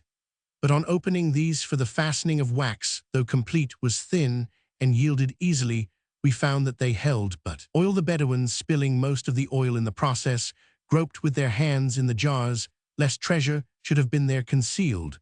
But their searching was of no avail. No treasure was there. I was warned of my danger by seeing in the eyes of the Arabs certain covetous glances, whereon, in order to hasten their departure, I wrought upon those fears of superstition, which even in these callous men were apparent. The chief of the Bedouins ascended from the pit to give the signal to those above to raise us, and I, not caring to remain with the men whom I mistrusted, followed him. Immediately the others did not come at once, from which I feared that they were rifling the tomb afresh on their own account. I refrained to speak of it, however, lest worse should befall. At last they came. One of them, who ascended first in landing at the top of the cliff, lost his foothold, and below he was instantly killed. The other followed, but in safety. The chief came next, and I came last. Before coming away, I pulled into its place again, as well as I could, the slab of stone that covered the entrance to the tomb. I wished, if possible, to preserve it for my own examination, should I come again. When we all stood on the hill above the cliff, the burning sun, that was bright and full of glory, was good to see after the darkness and strange mystery of the tomb. Even was I glad that the poor Arab who fell down the cliff and lay dead below lay in the sunlight, and not in that gloomy cavern. I would fain have gone with my companions to seek him and give him sepulture of some kind, but the sheik made light of it, and sent 2 of his men to see to it, whilst we went on our way. That night as we camped, one of the men only returned, saying that a lion of the desert had killed his companion, after that they had buried the dead man in a deep sand without the valley, and had covered the spot where he lay with many great rocks, so that jackals or other preying beasts might not dig him up again, as is their wont. Later, in the light of the fire round which the men sat or lay, I saw him exhibit to his fellows something white, which they seemed to regard with special awe and reverence. So I drew near silently, and saw that it was none other than the white hand of the mummy, which had lain protecting the jewel in the great sarcophagus. I heard the Bedouin tell how he had found it on the body of him who had fallen from the cliff. There was no mistaking it, for there were the 7 fingers, which I had noted before. This man must have wrenched it off the dead body, whilst his chief and I were otherwise engaged, and from the awe of the others, I doubted not that he had hoped to use it as an amulet or charm, whereas if powers it had, they were not for him who had taken it from the dead. Since his death followed hard upon his theft, already his amulet had had an awesome baptism, for the wrist of the dead hand was stained with red, as though it had been dipped in recent blood. That night I was in certain fear, lest there should be some violence done to me, for if the poor dead hand was so valued as a charm, what must be the worth in such wise of the rare jewel, which it had guarded? Though only the chief knew of it, my doubt was perhaps even greater, for he could so order matters as to have me at his mercy when he would. I guarded myself therefore with wakefulness so well as I could, determined that at my earliest opportunity I should leave this party and complete my journeying home, first to the Nile bank, and then down its course to Alexandria, with other guides who knew not what strange matters I had with me. At last there came over me a disposition of sleep so potent that I felt it would be resistless, fearing attack, or that being searched in my sleep, the Bedouin might find the star jewel which he had seen me place with others in my dress. I took it out unobserved, and held it in my hand. It seemed to give back the light of the flickering fire and the light of the starsphere. There was no moon with equal fidelity, and I could note that on its reverse it was graven deeply with certain signs, such as I had seen in the tomb. As I sank into the unconsciousness of sleep, the graven star jewel was hidden in the hollow of my clenched hand. I waked out of sleep with the light of the morning sun on my face. I sat up and looked around me. The fire was out, and the camp was desolate save for one figure which lay prone close to me. It was that of the Arab chief who lay on his back, dead. His face was almost black, and his eyes were open and staring horribly up at the sky, as though he saw there some dreadful vision. He had evidently been strangled, for on looking I found on his throat the red marks, where fingers had pressed. There seemed so many of these marks that I counted them. There were 7, and all parallel, except the thumb mark, as though made with one hand. This thrilled me as I thought of the mummy hand with the 7 fingers. Even there in the open desert, it seemed as if there could be enchantments. In my surprise, as I bent over him, I opened my right hand, which up to now I had held shut, with the feeling instinctive, even in sleep, of keeping safe, that which it held. As I did so, the star jewel held there fell out, and struck the dead man on the mouth mirabile. Dick too, there came forth at once from the dead mouth a great gush of blood, in which the red jewel was, for the moment, lost. I turned the dead man over to look for it, and found that he lay with his right hand bent under him, as though he had fallen on it, and in it he held a great knife, keen of point and edge, such as Arabs carry at the belt. It may have been that he was about to murder me, when vengeance came on him, whether from man or God, or the gods of old, I know not. Suffice it that, when I found my ruby jewel, which shone up as a living star from the mess of blood wherein it lay, I paused not, but fled from the place. I journeyed on alone through the hot desert, till by God's grace I came upon an Arab tribe, camping by a well, who gave me salt. With them I rested, till they had set me on my way. I know not what became of the mummy hand, or of those who had it. What strife, or suspicion, or disaster, or greed went with it, I know not, but some such cause there must have been, since those who had it fled with it. It doubtless is used as a charm of potence by some desert tribe. At the earliest opportunity, I made examination of the star ruby, as I wished to try to understand what was graven on it. The symbols, whose meaning, however, I could not understand, were as follows. Twice whilst I had been reading this engrossing narrative, I had thought that I had seen across the page streaks of shade, which the weirdness of the subject had made to seem like the shadow of a hand. On the first of these occasions, I found that the illusion came from the fringe of green silk around the lamp, but on the second I had looked up, and my eyes had lit on the mummy hand across the room, on which the starlight was falling under the edge of the blind. It was of little wonder that I had connected it with such a narrative, for if my eyes told me truly, here in this room with me was the very hand of which the traveller Van Hine had written. I looked over at the bed, and it comforted me to think that the nurse still sat there, calm and wakeful, at such a time, with such surrounds, during such a narrative. It was well to have assurance of the presence of some living person. I sat looking at the book on the table before me, and so many strange thoughts crowded on me that my mind began to whirl. It was almost as if the light on the white fingers in front of me was beginning to have some hypnotic effect. All at once all thoughts seemed to stop, and for an instant the world and time stood still. There lay a real hand across the book. What was there to so overcome me? As was the case, I knew the hand that I saw on the book and loved it. Margaret Trelawney's hand was a joy to me to see, to touch, and yet at that moment, coming after other marvelous things, it had a strangely moving effect on me. It was but momentary, however, and had passed even before her voice had reached me. "What disturbs you? What are you staring at the book for?" I thought for an instant that you must have been overcome again. I jumped up. "I was reading," I said, "an old book from the library." As I spoke, I closed it and put it under my arm. "I shall now put it back, as I understand that your father wishes all things, especially books, kept in their proper places."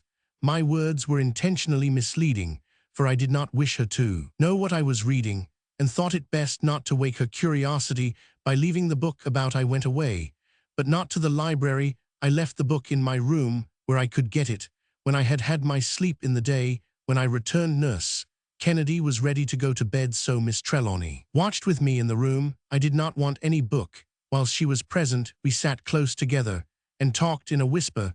Whilst the moments flew by, it was with surprise that I noted the edge of the curtains changing from grey to yellow light. What we talked of had nothing to do with the sick man, except in so far that all which concerned his daughter must ultimately concern him.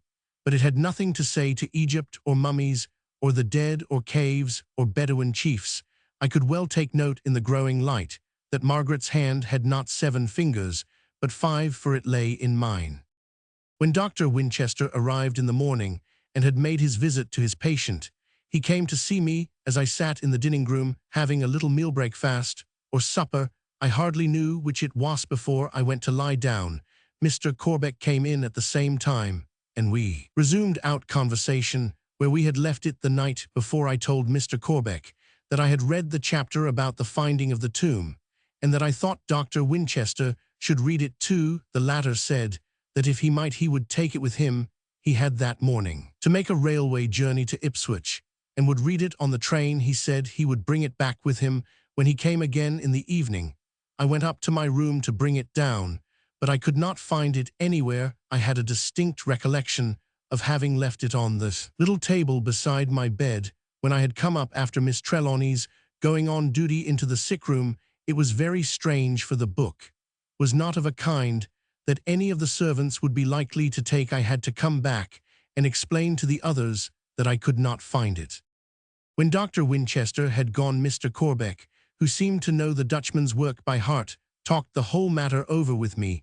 I told him that I was interrupted by a change of nurses, just as I had come to the description of the ring. He smiled as he said, "So far as that is concerned, you need not be disappointed. Not in Van Hein's time, nor for nearly 2 centuries later, could the meaning of that engraving have been understood.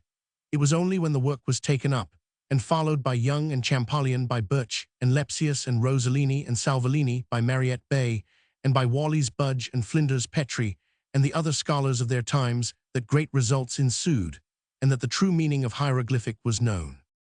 Later I shall explain to you, if Mr. Trelawney does not explain it himself, or if he does not forbid me, to what it means in that particular place. I think it will be better for you to know what followed Van Hein's narrative, for, with the description of the stone, and the account of his bringing it to Holland at the termination of his travels, the episode ends. So far as his book is concerned, the chief thing about the book is that it sets others thinking, and acting amongst them were Mr. Trelawney and myself. Mr. Trelawney is a good linguist of the Orient, but he does not know northern tongues as, for me, I have a faculty for learning languages, and when I was pursuing my studies in Leyden, I learned Dutch, so that I might more easily make references in the library there. Thus it was that at the very time when Mr. Trelawney, who in making his great collection of works on Egypt, had through a bookseller's catalogue acquired this volume with the manuscript translation, was studying it. I was reading another copy in original Dutch in Leyden. We were both struck by the description of the lonely tomb in the rock, cut so high up as to be inaccessible to ordinary seekers, with all means of reaching it carefully obliterated, and yet with such an elaborate ornamentation of the smoothed surface of the cliff, as Van Hein has described. It also struck us both as an odd thing, for in the years between Van Hein's time and our own the general knowledge of Egyptian curios and records has increased marvelously, that in the case of such a tomb made in such a place, and which must have cost an immense sum of money, there was no seeming record or effigy to point out who lay within. Moreover, the very name of the place, the Valley of the Sorcerer, had in a prosaic age attractions of its own. When we met, which we did through his seeking the assistance of other Egyptologists in his work, we talked over this, as we did over many other things, and we determined to make search for the mysterious valley, whilst we were waiting to start on the travel, for many things were required, which Mr. Trelawney undertook to see to himself. I went to Holland to try, if I could by any traces verify Van Hein's narrative. I went straight to Hoorn, and set patiently to work to find the house of the traveller and his descendants. If any, I need not trouble you with details of my seeking and finding. Hoorn is a place that has not changed much since Van Hein's time, except that it has lost the place which it held amongst commercial cities. Its externals are such as they had been then. In such a sleepy old place, a century or two does not count for much. I found the house, and discovered that none of the descendants were alive. I searched records, but only to one in death and extinction. Then I set me to work to find what had become of his treasures, for that such a traveller must have had great treasures was apparent. I traced a good many to museums in Leyden, Utrecht, and Amsterdam, and some few to the private houses of rich collectors. At last, in the shop of an old watchmaker and jeweller at Hoorn, I found what he considered his chiefest treasure, a great ruby carven like a scarab with 7 stars, and engraven with hieroglyphics. The old man did not know hieroglyphic character, and in his old-world sleepy life, The philological discoveries of recent years had not reached him. He did not know anything of Van Hine, except that such a person had been, and that his name was during 2 centuries venerated in the town. As a great traveler, he valued the jewel as only a rare stone spoiled in part by the cutting, and though he was at first loth to part with such an unique gem, he became amenable ultimately to commercial reason. I had a full purse since I bought for Mr. Trelawney, who is, as I suppose you know, immensely wealthy. I was shortly on my way back to London with the star ruby safe in my pocketbook, and in my heart a joy and exultation which knew no bounds. For here we were with proof of Van Hine's wonderful story. The jewel was put in security in Mr. Trelawney's great safe, and we started out on our journey of exploration in full hope. Mr. Trelawney was at the last loth to leave his young wife, whom he dearly loved, but she who loved him equally knew his longing to prosecute the search, so keeping to herself, as all good women do, all her anxieties, which in her case were special, bade him follow out his bent. Chapter 11. A Queen's Tomb. Mr. Trelawney's hope was at least as great as my own. He is not so volatile a man, as I am prone to ups and downs of hope and despair, but he has a fixed purpose, which crystallizes hope into belief. At times I had feared that there might have been 2 such stones, or that the adventures of Van Hine were travelers' fictions based on some ordinary acquisition of the curio in Alexandria or Cairo or London or Amsterdam, but Mr. Trelawney never faltered in his belief. We had many things to distract our minds from belief or disbelief. This was soon after Arabi Pasha, and Egypt was no safe place for travelers, especially if they were English. But Mr. Trelawney is a fearless man, and I almost come to think at times that I am not a coward myself. We got together a band of Arabs whom one or other of us had known in former trips to the desert, and whom we could trust. That is, we did not distrust them as much as others. We were numerous enough to protect ourselves from chance marauding bands, and we took with us large impedimenta. We had secured the consent and passive cooperation of the officials, still friendly to Britain, in the acquiring of which consent I need hardly say that Mr. Trelawney's riches were of chief importance. We found our way in dahabeahs to Aswan, whence, having got some Arabs from the sheikh, and having given our usual bakshish, we set out on our journey through the desert. Well, after much wandering and trying every winding in the interminable jumble of hills, we came at last at nightfall on just such a valley as Van Hine had described, a valley with high steep cliffs narrowing in the center and widening out to the eastern and western ends. At daylight we were opposite the cliff, and could easily note the opening high up in the rock and the hieroglyphic figures which were evidently intended originally to conceal it. But the signs which had baffled Van Hine and those of his time and later were no secrets to us. The host of scholars who have given their brains and their lives to this work had wrested open the mysterious prison house of Egyptian language on the hewn face of the rocky cliff. We who had learned the secrets could read what the Theban priesthood had had there inscribed nearly 50 centuries before. For that the external inscription was the work of the priesthood, and a hostile priesthood at that, could be no living doubt. The inscription on the rock, written in hieroglyphic, ran thus: "Hither the gods come not at any summons, the nameless one has insulted them, and is forever alone. Go not nigh, lest their vengeance wither you away." The warning must have been a terribly potent one at the time it was written, and for thousands of years afterwards, even when the language in which it was given had become a dead mystery to the people of the land. The tradition of such a terror lasts longer than its cause. Even in the symbols used, there was an added significance of alliteration, for ever is given in the hieroglyphics as millions of years. This symbol was repeated 9 times in 3 groups of 3, and after each group, a symbol of the upper world, the underworld, and the sky, so that for this lonely one there could be, through the vengeance of all the gods, resurrection in neither the world of sunlight, in the world of the dead, or for the soul in the region of the gods. Neither Mr. Trelawney nor I dared to tell any of our people what the writing meant, for though they did not believe in the religion whence the curse came, or in the gods whose vengeance was threatened, yet they were so superstitious that they would probably, had they known of it, have thrown up the whole task and run away. Their ignorance, however, and our discretion preserved us. We made an encampment close at hand, but behind a jutting rock, a little further along the valley, so that they might not have the inscription always before them, for even that traditional name of the place, the Valley of the Sorcerer, had a fear for them. And for us through them, with the timber which we had brought, we made a ladder up the face of the rock. We hung a pulley on a beam fixed to project from the top of the cliff. We found the great slab of rock which formed the door placed clumsily in its place, and secured by a few stones. Its own weight kept it in safe position. In order to enter we had to push it in, and we passed over it. We found the great coil of chain, which Van Hine had described, fastened into the rock. There were, however, abundant evidences, amid the wreckage of the great stone door, which had revolved on iron hinges at top and bottom, that ample provision had been originally made for closing and fastening it from within. Mr. Trelawney and I went alone into the tomb. We had brought plenty of lights with us, and we fixed them as we went along. We wished to get a complete survey at first, and then make examination of all in detail. As we went on, we were filled with ever-increasing wonder and delight. The tomb was one of the most magnificent and beautiful which either of us had ever seen, from the elaborate nature of the sculpture and painting, and the perfection of the workmanship. It was evident that the tomb was prepared during the lifetime of her for whose resting place it was intended. The drawing of the hieroglyphic pictures was fine, and the coloring superb. And in that high cavern, far away from even the damp of the Nile flood, all was as fresh as when the artists had laid down their palettes.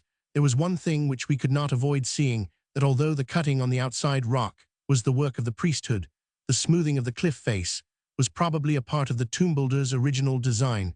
The symbolism of the painting and cutting with all gave the same idea. The outer cavern, partly natural and partly hewn, was regarded architecturally as only an antechamber. At the end of it, so that it would face the east, was a pillared portico hewn out of the solid rock. The pillars were massive and were seven-sided, a thing which we had not come across in any other tomb. Sculptured on the architrave was the boat of the moon, containing Hathor, cow-headed and bearing the disc and plumes, and the dog-headed Happy, the god of the north. It was steered by Harpocrates towards the north, represented by the pole star, surrounded by Draco and Ursa Major in the latter. The stars that form what we call the plough were cut larger than any of the other stars, and were filled with gold, so that in the light of torches they seemed to flame with a special significance. Passing within the portico, we found two of the architectural features of a rock tomb, the chamber or chapel, and the pit, all complete, as Van Hine had noticed, though in his day the names given to these parts by the Egyptians of old were unknown. The stele or record, which had its place low down on the western wall, was so remarkable that we examined it minutely even before going on our way to find the mummy, which was the object of our search. This stele was a great slab of lapis lazuli, cut all over with hieroglyphic figures of small size and of much beauty. The cutting was filled in with some cement of exceeding fineness, and of the color of pure vermilion. The inscription began, "Terra, queen of the Egypts, daughter of Antif, monarch of the north, and the south, daughter of the sun, queen of the diadems." It then set out in full record the history of her life and reign. The signs of sovereignty were given with a truly feminine profusion of adornment. The united crowns of Upper and Lower Egypt were in a special cut with exquisite precision. It was new to us both to find the Hejet and the Desherth white and the red crowns of Upper and Lower Egyptian. The stele of a queen, for it was a rule without exception in the records that in ancient Egypt either crown was worn only by a king, though they are to be found on goddesses later on. We found an explanation, of which I shall say more presently. Such an inscription was in itself a matter so startling as to arrest attention from anyone anywhere at any time, but you can have no conception of the effect which it had upon us. Though our eyes were not the first which had seen it, they were the first which could see it with understanding, since first the slab of rock was fixed in the cliff, opening nearly 5,000 years before. To us was given to read this message from the dead, this message of one who had warred against the gods of old, and claimed to have controlled them at a time when the hierarchy professed to be the only means of exciting their fears or gaining their goodwill. The walls of the upper chamber of the pit and the sarcophagus chamber were profusely inscribed, all the inscriptions, except that on the stele being colored with bluish-green pigment, the effect when seen sideways, as the eye caught the green facets, was that of an old discolored Indian turquoise. We descended the pit. By the aid of the tackle we had brought with us, Trelawney went first, It was a deep pit more than 70 feet, but it had never been filled up. The passage at the bottom sloped up to the sarcophagus chamber, and was longer than is usually found. It had not been walled up. Within we found a great sarcophagus of yellow stone, but that I need not describe. You have seen it in Mr. Trelawney's chamber. The cover of it lay on the ground. It had not been cemented, and was just as Van Hine had described it. Needless to say, we were excited as we looked within. There must, however, be one sense of disappointment. I could not help feeling how different must have been the sight which met the Dutch traveller's eyes when he looked within and found that white hand lying lifelike above the shrouding mummy cloths. It is true that a part of the arm was there white and ivory-like. But there was a thrill to us which came not to Van Hine. The end of the wrist was covered with dried blood. It was as though the body had bled after death. The jagged ends of the broken wrist were rough with the clotted blood. Through this, the white bone sticking out looked like the matrix of opal. The blood had streamed down and stained the brown wrappings as with rust. Here then was full confirmation of the narrative. With such evidence of the narrator's truth before us, we could not doubt the other matters which he had told, such as the blood on the mummy hand or marks of the 7 fingers on the throat of the strangled sheik. I shall not trouble you with details of all we saw or how we learned. All we knew, part of it was from knowledge common to scholars, part we read on the stele in the tomb and in the sculptures and hieroglyphic paintings on the walls. Queen Terra was of the 11th or Theban dynasty of Egyptian kings, which held sway between the 29th and 25th centuries before Christ. She succeeded as the only child of her father Antif. She must have been a girl of extraordinary character as well as ability, for she was but a young girl when her father died. Her youth and sex encouraged the ambitious priesthood, which had then achieved immense power by their wealth and numbers and learning. They dominated all Egypt, more especially the upper portion. They were then secretly ready to make an effort for the achievement of their bold and long-considered design, that of transferring the governing power from a kingship to a hierarchy. But King Antif had suspected some such movement and had taken the precaution of securing to his daughter the allegiance of the army. He had also had her taught statecraft and had even made her learned in the lore of the very priests themselves. He had used those of one cult against the other, each being hopeful of some present gain on its own part by the influence of the king, or of some ultimate gain from its own influence over his daughter. Thus the princess had been brought up amongst scribes and was herself no mean artist. Many of these things were told on the walls in pictures or in hieroglyphic writing of great beauty, and we came to the conclusion that not a few of them had been done by the princess herself. It was not without cause that she was inscribed on the stele as protector of the arts. But the king had gone to further lengths and had had his daughter taught magic by which she had power over sleep. And while this was real magic, black magic, not the magic of the temples, which I may explain, was of the harmless or white order and was intended to impress rather than to affect. She had been an apt pupil and had gone further than her teachers. Her power and her resources had given her great opportunities, of which she had availed herself to the full. She had won secrets from nature in strange ways and had even gone to the length of going down into the tomb herself, having been swathed and coffined and left as dead for a whole month. The priests had tried to make out that the real Princess Terra had died in the experiment and that another girl had been substituted, but she had conclusively proved their error. All this was told in pictures of great merit.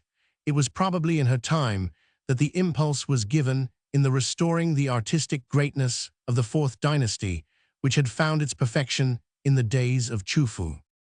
In the chamber of the sarcophagus were pictures and writings to show that she had achieved victory over sleep. Indeed, there was everywhere a symbolism wonderful even in a land, and an age of symbolism. Prominence was given to the fact that she, though a queen, claimed all the privileges of kingship and masculinity. In one place, she was pictured in man's dress and wearing the white and red crowns. In the following picture, she was in female dress but still wearing the crowns of Upper and Lower Egypt, while the discarded male raiment lay at her feet. In every picture where hope or aim of resurrection was expressed, there was the added symbol of the North, and in many placeways in representations of important events, past, present, or future, was a grouping of the stars of the plough She evidently regarded this constellation as in some way peculiarly associated with herself.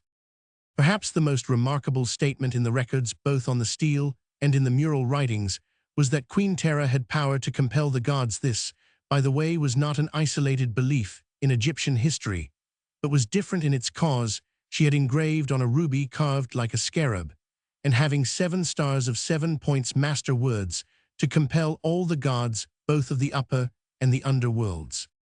In the statement it was plainly set forth that the hatred of the priests was she knew stored up for her, and that they would after her death try to suppress her name. This was a terrible revenge, I may tell you, in Egyptian mythology, for without a name, no one can after death be introduced to the gods, or have prayers said for him. Therefore she had intended her resurrection to be after a long time, and in a more northern land under the constellation, whose 7 stars had ruled her birth to this end. Her hand was to be in the Aaron rapid and, in it, the jewel of 7 stars, so that wherever there was air she might move even as her car could move. This, after thinking it over, Mr. Trelawney and I agreed, meant that her body could become astral at command, and so move particle by particle and become whole again, when and where required. Then there was a piece of writing in which allusion was made to a chest or casket, in which were contained all the gods and will and sleep, the 2 latter being personified by symbols. The box was mentioned. As with 7 sides, it was not much of a surprise to us when underneath the feet of the mummy we found the 7-sided casket, which you have also seen in Mr. Trelawney's room. On the underneath part of the wrapping linen of the left foot was painted in the same vermilion color as that used in the stele, the hieroglyphic symbol for much water, and underneath the right foot, the symbol of the earth. We made out the symbolism to be that her body, immortal and transferable at will, ruled both the land and water, air and fire, the latter being exemplified by the light of the jewel stone, and further by the flint and iron, which lay outside the mummy wrappings. As we lifted the casket from the sarcophagus, we noticed on its sides the strange protuberances which you have already seen, but we were unable at the time to account for them. There were a few amulets in the sarcophagus, but none of any special worth or significance. We took it that if there were such, they were within the wrappings, or more probably in the strange casket underneath the mummy's feet. This, however, we could not open. There were signs of there being a cover. Certainly the upper portion and the lower were each in one piece. The fine line, a little way from the top, appeared to be where the cover was fixed, but it was made with such exquisite fineness and finish that the joining could hardly be seen. Certainly the top could not be moved. We took it that it was in some way fastened from within. I tell you all this in order that you may understand things with which you may be in contact later. You must suspend your judgment entirely. Such strange things have happened regarding this mummy and all around it, that there is a necessity for new belief somewhere. It is absolutely impossible to reconcile certain things which have happened with the ordinary currents of life or knowledge. We stayed around the Valley of the Sorcerer till we had copied roughly all the drawings and writings on the walls, ceiling, and floor. We took with us the stele of lapis lazuli, whose graven record was colored with vermilion pigment. We took the sarcophagus, and the mummy, the stone chest with the alabaster jars, the tables of bloodstone and alabaster and onyx and carnelian, and the ivory pillow, whose arch rested on buckles round each of which was twisted and uraeus wrought in gold. We took all the articles which lay in the chapel, and the mummy, pit, the wooden boats with crews, and the ushaptiu figures, and the symbolic amulets. When coming away, we took down the ladders, and at a distance buried them in the sand under a cliff, which we noted so that if necessary we might find them again. Then, with our heavy baggage, we set out on our laborious journey back to the Nile. It was no easy task, I tell you, to bring the case with that great sarcophagus over the desert. We had a rough cart and sufficient men to draw it, but the progress seemed terribly slow, for we were anxious to get our treasures into a place of safety.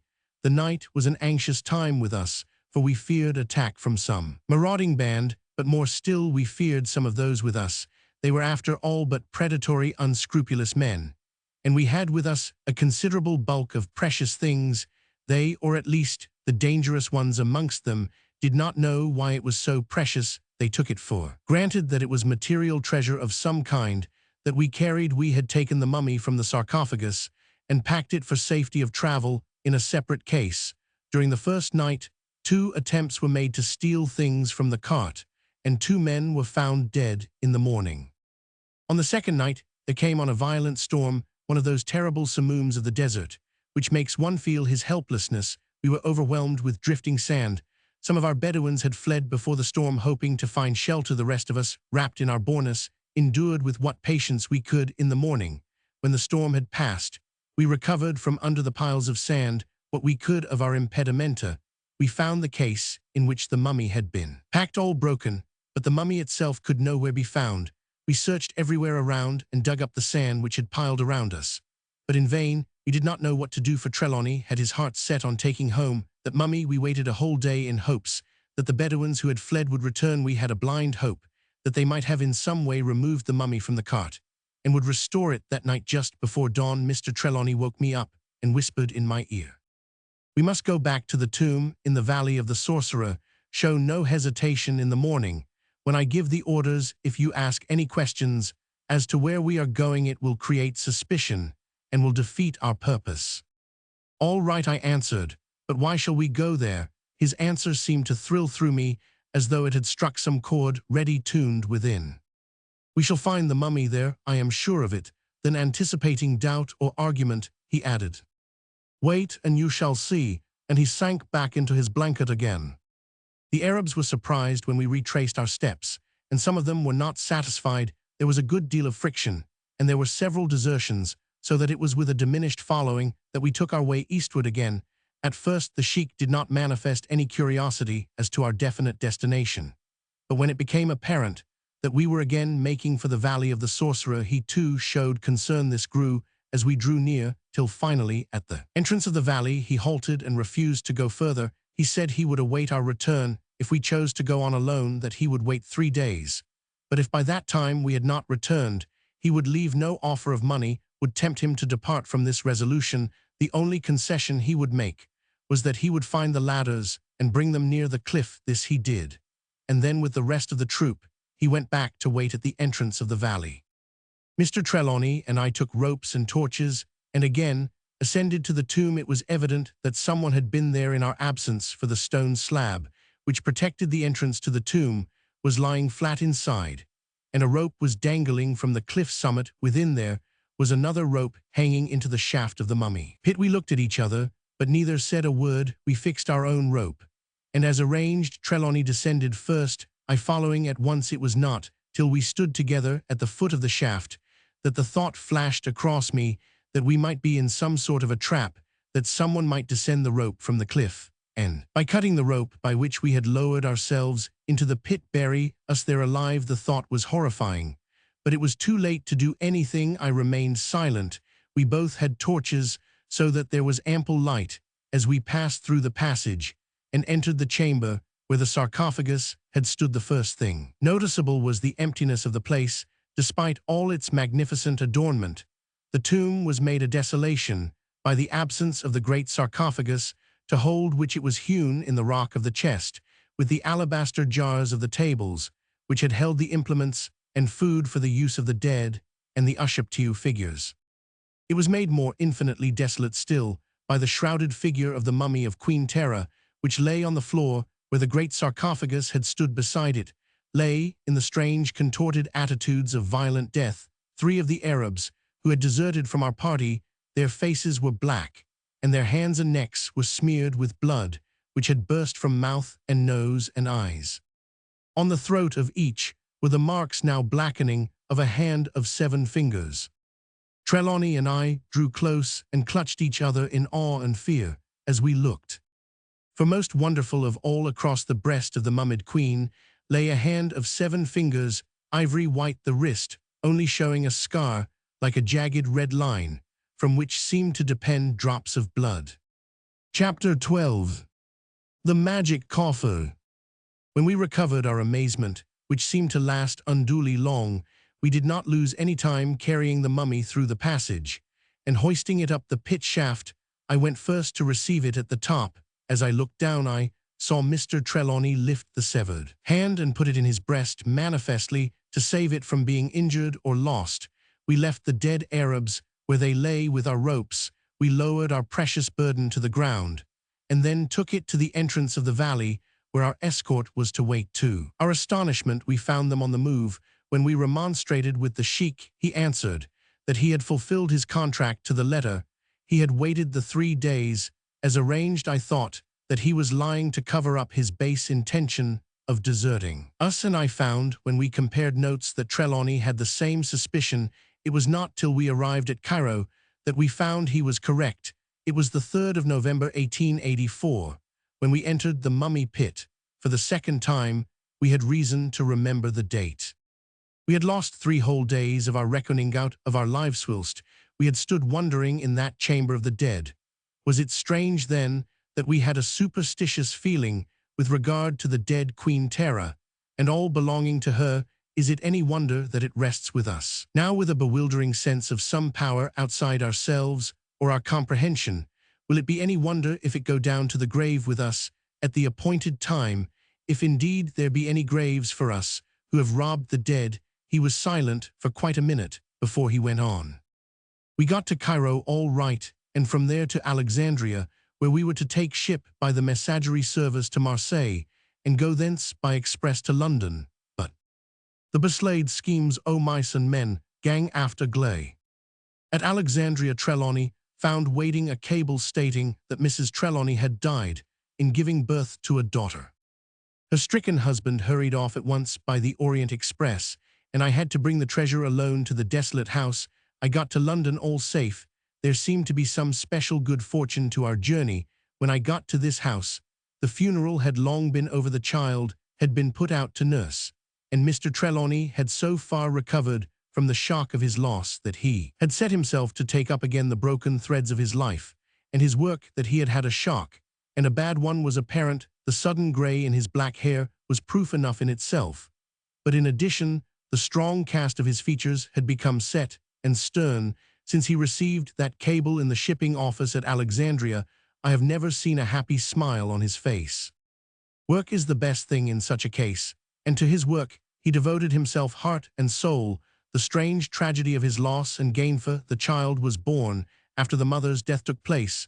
During the time that we stood in that trance in the mummy pit of Queen Terra, it seemed to have become in some way associated with his Egyptian studies, and more especially with the mysteries connected with the Queen. He told me very little about his daughter, but that 2 forces struggled in his mind regarding her was apparent. I could see that he loved, almost idolized her, yet he could never forget that her birth had cost her mother's life.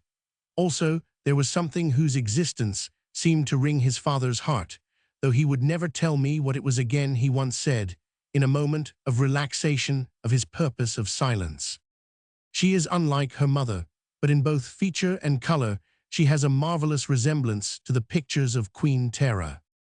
He said that he had sent her away to people who would care for her as he could not, and that till she became a woman she should have all the simple pleasures that a young girl might have, and that were best for her. I would often have talked with him about her, but he would never say much. Once he said to me, "There are reasons why I should not speak more than is necessary. Some day you will know and understand." I respected his reticence, and beyond asking after her on my return after a journey, I have never spoken of her again. I had never seen her till I did so in your presence. Well, when the treasures which we had taken from the tomb had been brought here, Mr. Trelawney arranged their disposition himself. The mummy, all except the severed hand, he placed in the great ironstone sarcophagus in the hall.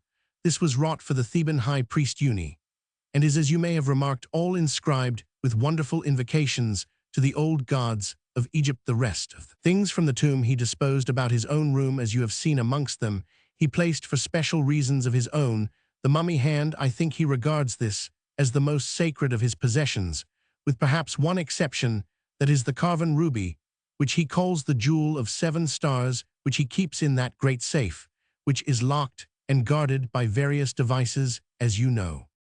I dare say you find this tedious, but I have had to explain it so that you should understand all up to the present. It was a long time after my return with the mummy of Queen Terra when Mr. Trelawney reopened the subject with me.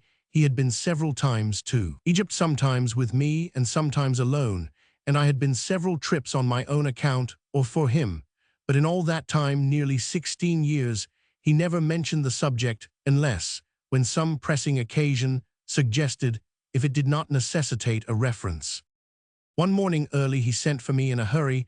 I was then studying in the British Museum and had rooms in Hart Street. When I came, he was all on fire with excitement. I had not seen him in such a glow since, before the news of his wife's death. He took me at once into his room.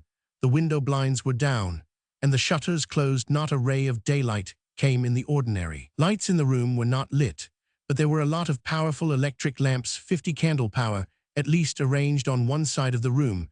The little bloodstone table, on which the heptagonal coffer stands, was drawn to the center of the room. The coffer looked exquisite in the glare of light which shone on it.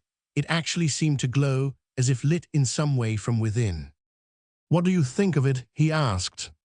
"It is like a jewel," I answered. "You may well call it the sorcerer's magic coffer, if it often looks like that. It almost seems to be alive."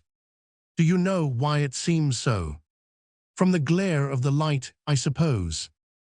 "Light, of course," he answered, "but it is rather the disposition of light." As he spoke, he turned up the ordinary lights of the room and switched off the special ones. The effect on the stone box was surprising. In a second, it lost all its glowing effect. It was still a very beautiful stone, as always, but it was stone and no more. "Do you notice anything about the arrangement of the lamps?" he asked. "No. They were in the shape of the stars in the plough, as the stars are in the ruby." The statement came to me with a certain sense of conviction. I do not know why, except that there had been so many mysterious associations with the mummy, and all belonging to it, that any new one seemed enlightening. I listened, as Trelawney went on to explain. "For 16 years, I have never ceased to think of that adventure, or to try to find a clue to the mysteries which came before us, but never until last night did I seem to find a solution. I think I must have dreamed of it, for I woke all on fire about it. I jumped out of bed, with a determination of doing something before I quite knew what it was that I wished to do. Then, all at once, the purpose was clear before me. There were allusions in the writing on the walls of the tomb to the 7 stars of the Great Bear that go to make up the plough, and the north was again and again emphasized. The same symbols were repeated with regard to the magic box, as we called it. We had already noticed those peculiar translucent spaces in the stone of the box. You remember the hieroglyphic writing had told that the jewel came from the heart of an aerolite, and that the coffer was cut from it. Also, it might be, I thought, that the light of the 7 stars shining in the right direction might have some effect on the box or something within it. I raised the blind and looked out. The plough was high in the heavens, and both its stars and the pole star were straight opposite the window. I pulled the table with the coffer out into the light and shifted it until the translucent patches were in the direction of the stars. Instantly, the box began to glow as you saw it under the lamps, though but slightly. I waited and waited, but the sky clouded over and the light died away. So I got wires and lamps. You know how often I used them in experiments and tried the effect of electric light.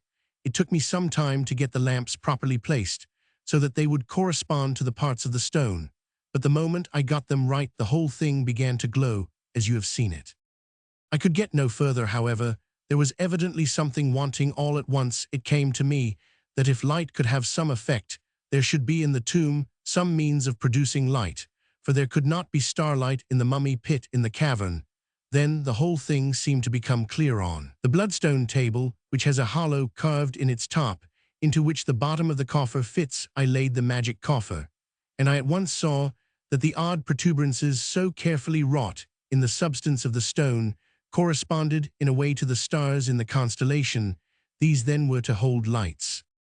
"Eureka!" I cried. "All we want now is the lamps." I tried placing the electric lights on or close to the protuberances, but the glow never came to the stone, so the conviction grew on me that there were special lamps made for the purpose.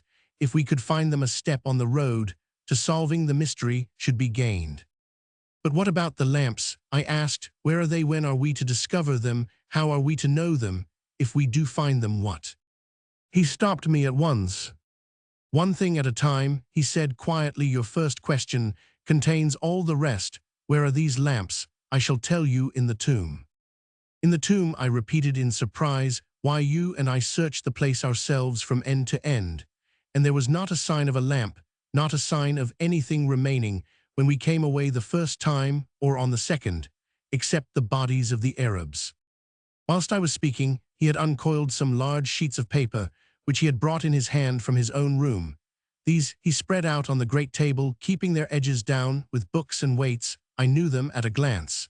They were the careful copies which he had made of our first transcripts from the writing in the tomb. When he turned to me and said slowly, "Do you remember wondering, when we examined the tomb, at the lack of one thing which is usually found in such a tomb?" Yes, there was no serdab.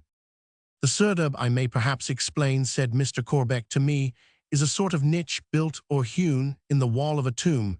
Those which have as yet been examined bear no inscriptions, and contain only effigies of the dead for whom the tomb was made. Then he went on with his narrative.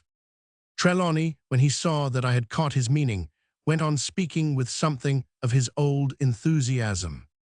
"I have come to the conclusion that there must be a serdab, a secret one. We were dull not to have thought of it before. We might have known that the maker of such a tomb, a woman who had shown in other ways such a sense of beauty and completeness, and who had finished every detail with a feminine richness of elaboration, would not have neglected such an architectural feature, even if it had not its own special significance in ritual. She would have had it as an adornment, others had had it, and she liked her own work to be complete. Depend upon it, there was there is a serdab, and that in it, when it is discovered, we shall find the lamps. Of course, had we known then what we now know, or at all events surmise that there were lamps, we might have suspected some hidden spot, some cachet. I am going to ask you to go out to Egypt again, to seek the tomb, to find the serdab, and to bring back the lamps. And if I find there is no serdab, or if discovering it, I find no lamps in it, what then?" He smiled grimly, with that saturnine smile of his so rarely seen for years past, as he spoke slowly. "Then you will have to hustle till you find them." "Good," I said. He pointed to one of the sheets. "Here are the transcripts from the chapel at the south and the east. I have been looking over the writings again, and I find that in 7 places round this corner are the symbols of the constellation, which we call the plough, which Queen Terra held to rule her birth and her destiny. I have examined them carefully, and I notice that they are all representations of the grouping of the stars. As the constellation appears in different parts of the heavens, they are all astronomically correct, and as in the real sky, the pointers indicate the pole star, so these all point to one spot in the wall, where usually the serdab is to be found."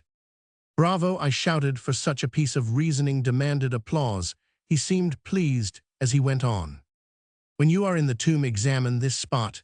There is probably some spring or mechanical contrivance for opening the receptacle. What it may be, there is no use guessing. You will know what best to do when you are on the spot."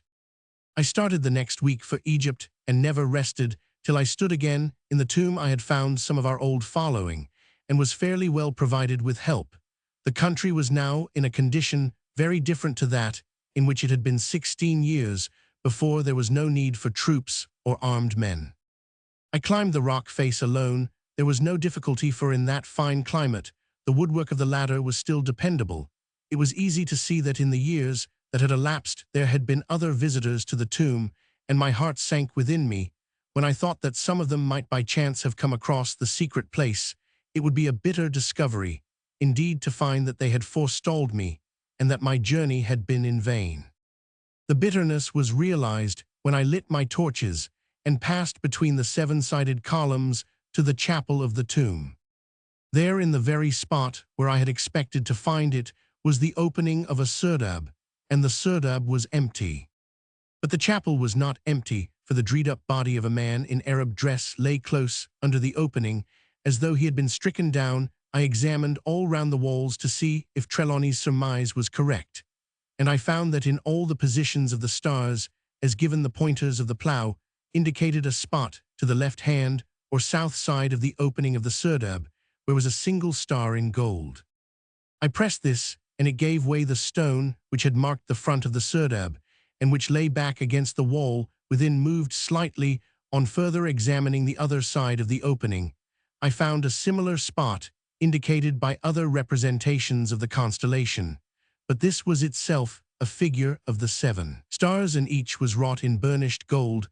I pressed each star in turn, but without result. Then it struck me that if the opening spring was on the left, this on the right might have been intended for the simultaneous pressure of all the stars by one hand of 7 fingers. By using both my hands, I managed to effect this. With a loud click, a metal figure seemed to dart from close to the opening of the serdab.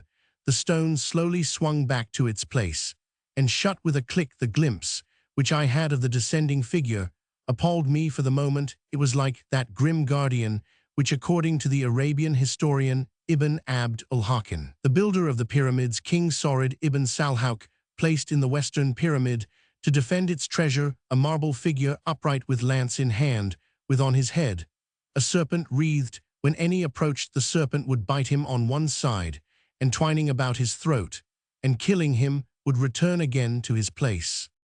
I knew well that such a figure was not wrought to pleasantry, and that to brave it was no child's play. The dead Arab at my feet was proof of what could be done, so I examined again along the wall, and found here and there chippings, as if someone had been tapping with a heavy hammer.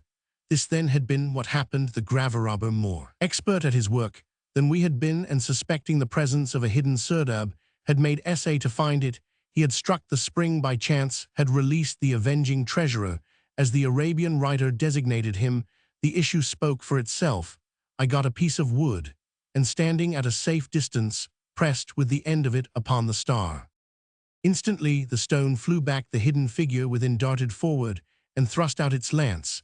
Then it rose up, and disappeared. I thought I might now safely press on the 7 stars, and did so again. The stone rolled back, and the treasurer flashed by to his hidden lair. I repeated both experiments several times, with always the same result. I should have liked to examine the mechanism of that figure of such malignant mobility, but it was not possible without such tools as could not easily be had. It might be necessary to cut into a whole section of the rock. Some day I hope to go back properly equipped and attempt it. Perhaps you do not know that the entrance to a serdab is almost always very narrow. Sometimes a hand can hardly be inserted. 2 things I learned from this serdab. The first was that the lamps, if lamps at all there had been, could not have been of large size, and secondly, that they would be in some way associated with Hathor, whose symbol, the hawk in a square with the right top corner forming a smaller square, was cut in relief on the wall within, and colored the bright vermilion which we had found on the steel. Hathor is the goddess who, in Egyptian mythology, answers to Venus of the Greeks, in as far as she is the presiding deity of beauty and pleasure in the Egyptian mythology. However, each god has many forms, and in some aspects Hathor has to do with the idea of resurrection. There are 7 forms or variants of the goddess. Why should not these correspond in some way to the 7 lamps? That there had been such lamps, I was convinced. The first graver-robber had met his death. The second had found the contents of the serdab. The first attempt had been made years since. The state of the body proved this. I had no clue to the second attempt. It might have been long ago, or it might have been recently. If, however, others had been to the tomb, it was probable that the lamps had been taken long ago. Well, all the more difficult would be my search for undertaken. It must be. That was nearly 3 years ago, and for all that time, I have been like the man in the Arabian Nights, seeking old lamps not for new, but for cash. I dared not say what I was looking for or attempt to give any description, for such would have defeated my purpose. But I had in my own mind at the start a vague idea of what I must find. In process of time, this grew more and more clear, till at last I almost overshot my mark by searching for something which might have been wrong. The disappointments I suffered and the wild goose chases I made would fill a volume, but I persevered at last. Not 2 months ago, I was shown by an old dealer in Mosul 1 lamp, such as I had looked for. I had been tracing it for nearly a year, always suffering disappointment, but always buoyed up to further endeavor by a growing hope that I was on the track. I do not know how I restrained myself when I realized that at last I was at least close to success. I was skilled, however, in the finesse of Eastern trade, and the Jew-Arab-Portuguese trader met his match. I wanted to see all his stock before buying, and one by one he produced amongst masses of rubbish 7 different lamps. Each of them had a distinguishing mark, and each and all was some form of the symbol of Hathor. I think I shook the imperturbability of my swarthy friend by the magnitude of my purchases, for in order to prevent him guessing what form of goods I nearly cleared out his shop at the end. He nearly wept, and said I had ruined him, for now he had nothing to sell. He would have torn his hair had he known what price I should ultimately have given for some of his stock that perhaps he valued least. I parted with most of my merchandise at normal price. As I hurried home, I did not dare to give it away or even lose it lest I should incur suspicion. My burden was far too precious to be risked by any foolishness. Now I got on as fast as it is possible to travel in such countries, and arrived in London with only the lamps and certain portable curios and papyri which I had picked up on my travels. Now, Mr. Ross, you know all I know, and I leave it to your discretion how much, if any of it, you will tell Miss Trelawney." As he finished, a clear young voice said behind us, "What about Miss Trelawney? She is here." We turned startled and looked at each other inquiringly. Miss Trelawney stood in the doorway. We did not know how long she had been present or how much she had heard. Chapter 13. Awaking from the trance.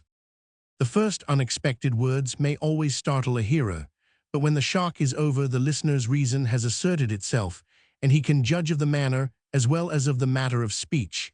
Thus, it was on this occasion, with intelligence now alert, I could not doubt of the simple sincerity of Margaret's next question.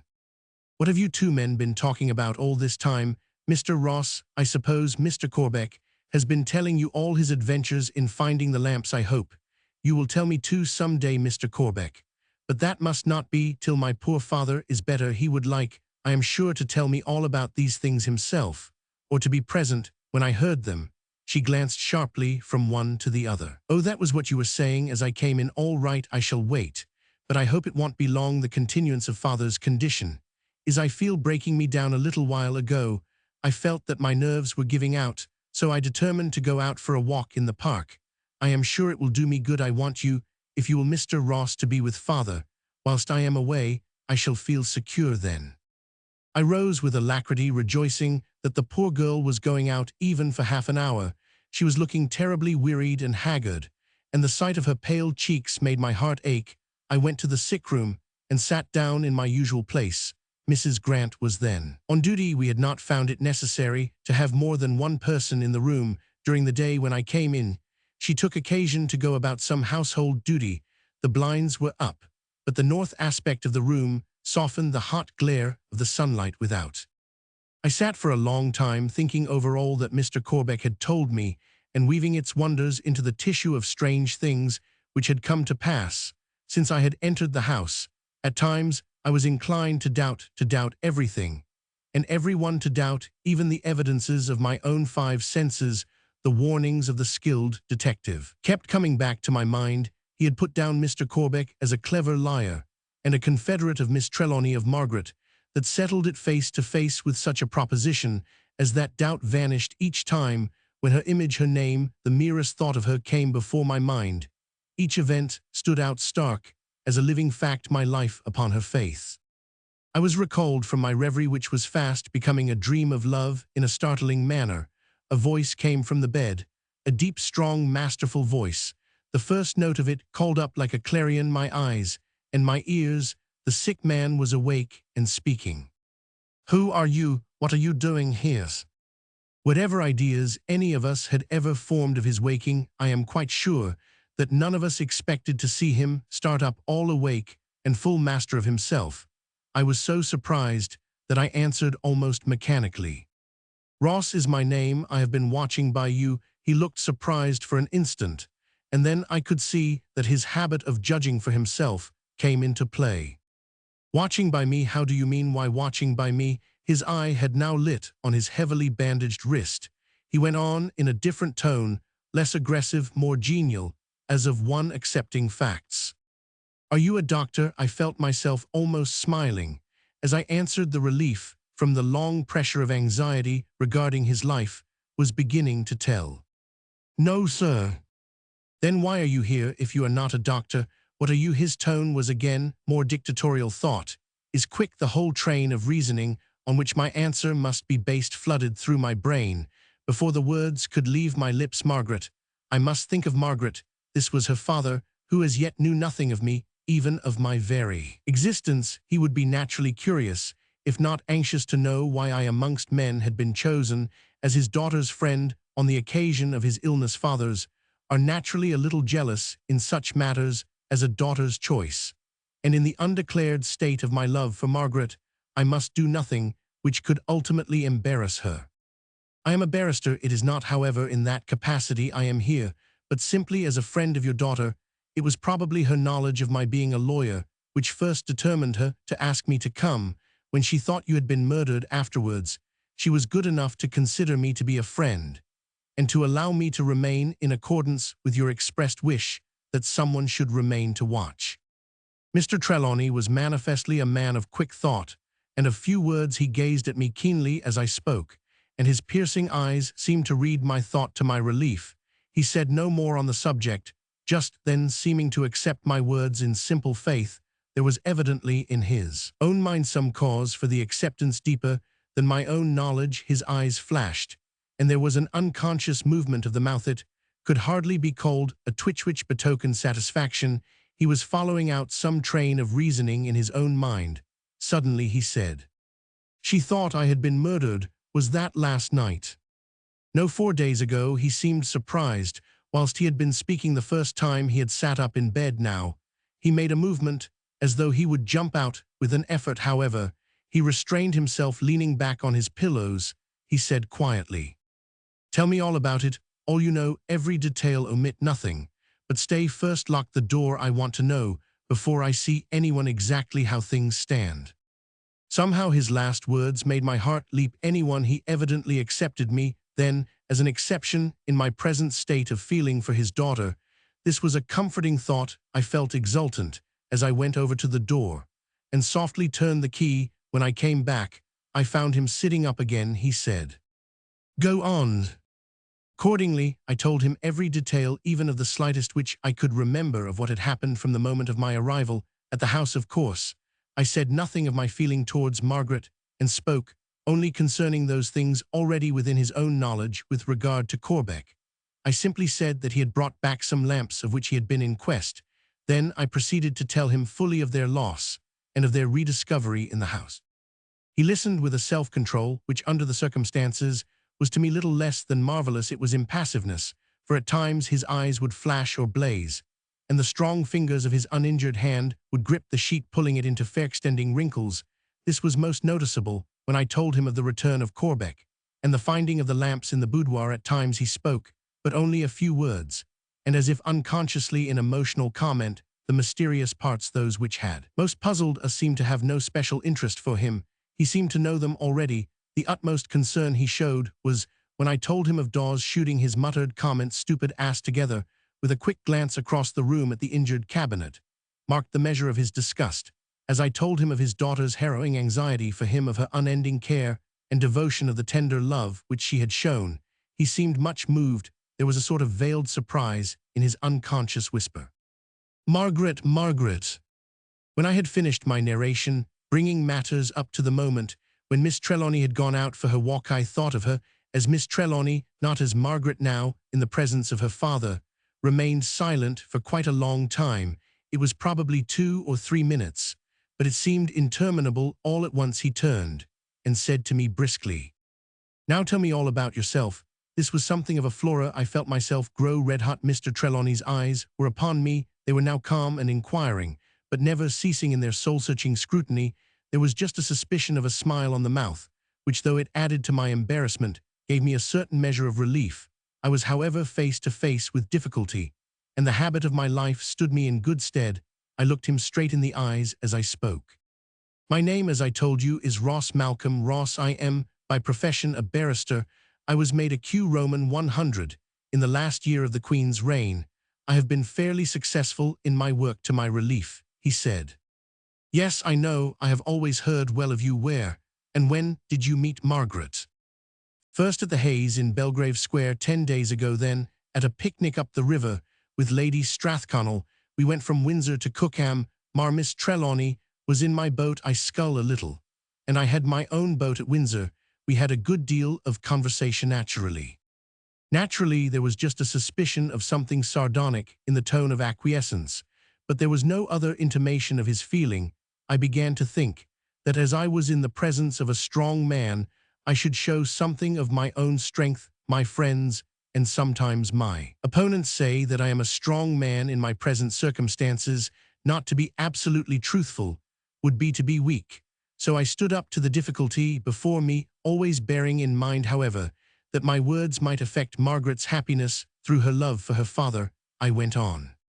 In conversation at a place and time and amid surroundings so pleasing, and in a solitude inviting to confidence, I got a glimpse of her inner life, such a glimpse as a man of my years and experience may get from a young girl. The father's face grew graver as I went on, but he said nothing. I was committed now to a definite line of speech, and went on with such mastery of my mind as I could exercise. The occasion might be fraught with serious consequences to me too.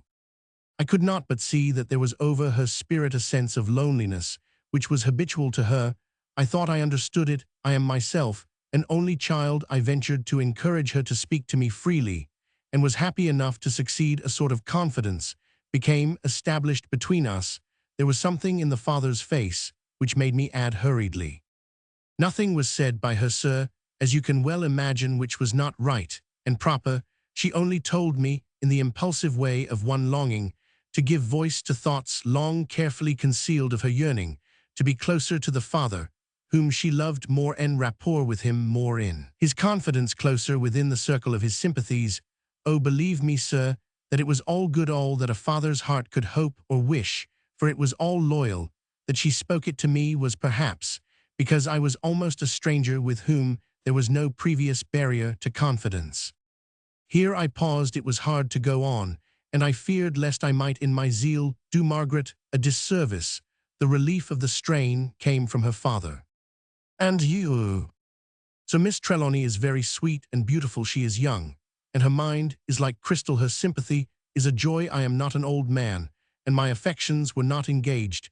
They never had been, till then. I hope I may say as much even to a father." My eyes involuntarily dropped. When I raised them again, Mr. Trelawney was still gazing at me keenly. All the kindliness of his nature seemed to wreath itself in a smile as he held out his hand and said, "Malcolm Ross, I have always heard of you as a fearless and honorable gentleman. I am glad my girl has such a friend. Go on." My heart leaped. The first step to the winning of Margaret's father was gained. I dare say I was somewhat more effusive in my words and my manner as I went on. I certainly felt that way. One thing we gain as we grow older: to use our age judiciously. I have had much experience. I have fought for it and worked for it all my life, and I felt that I was justified in using it.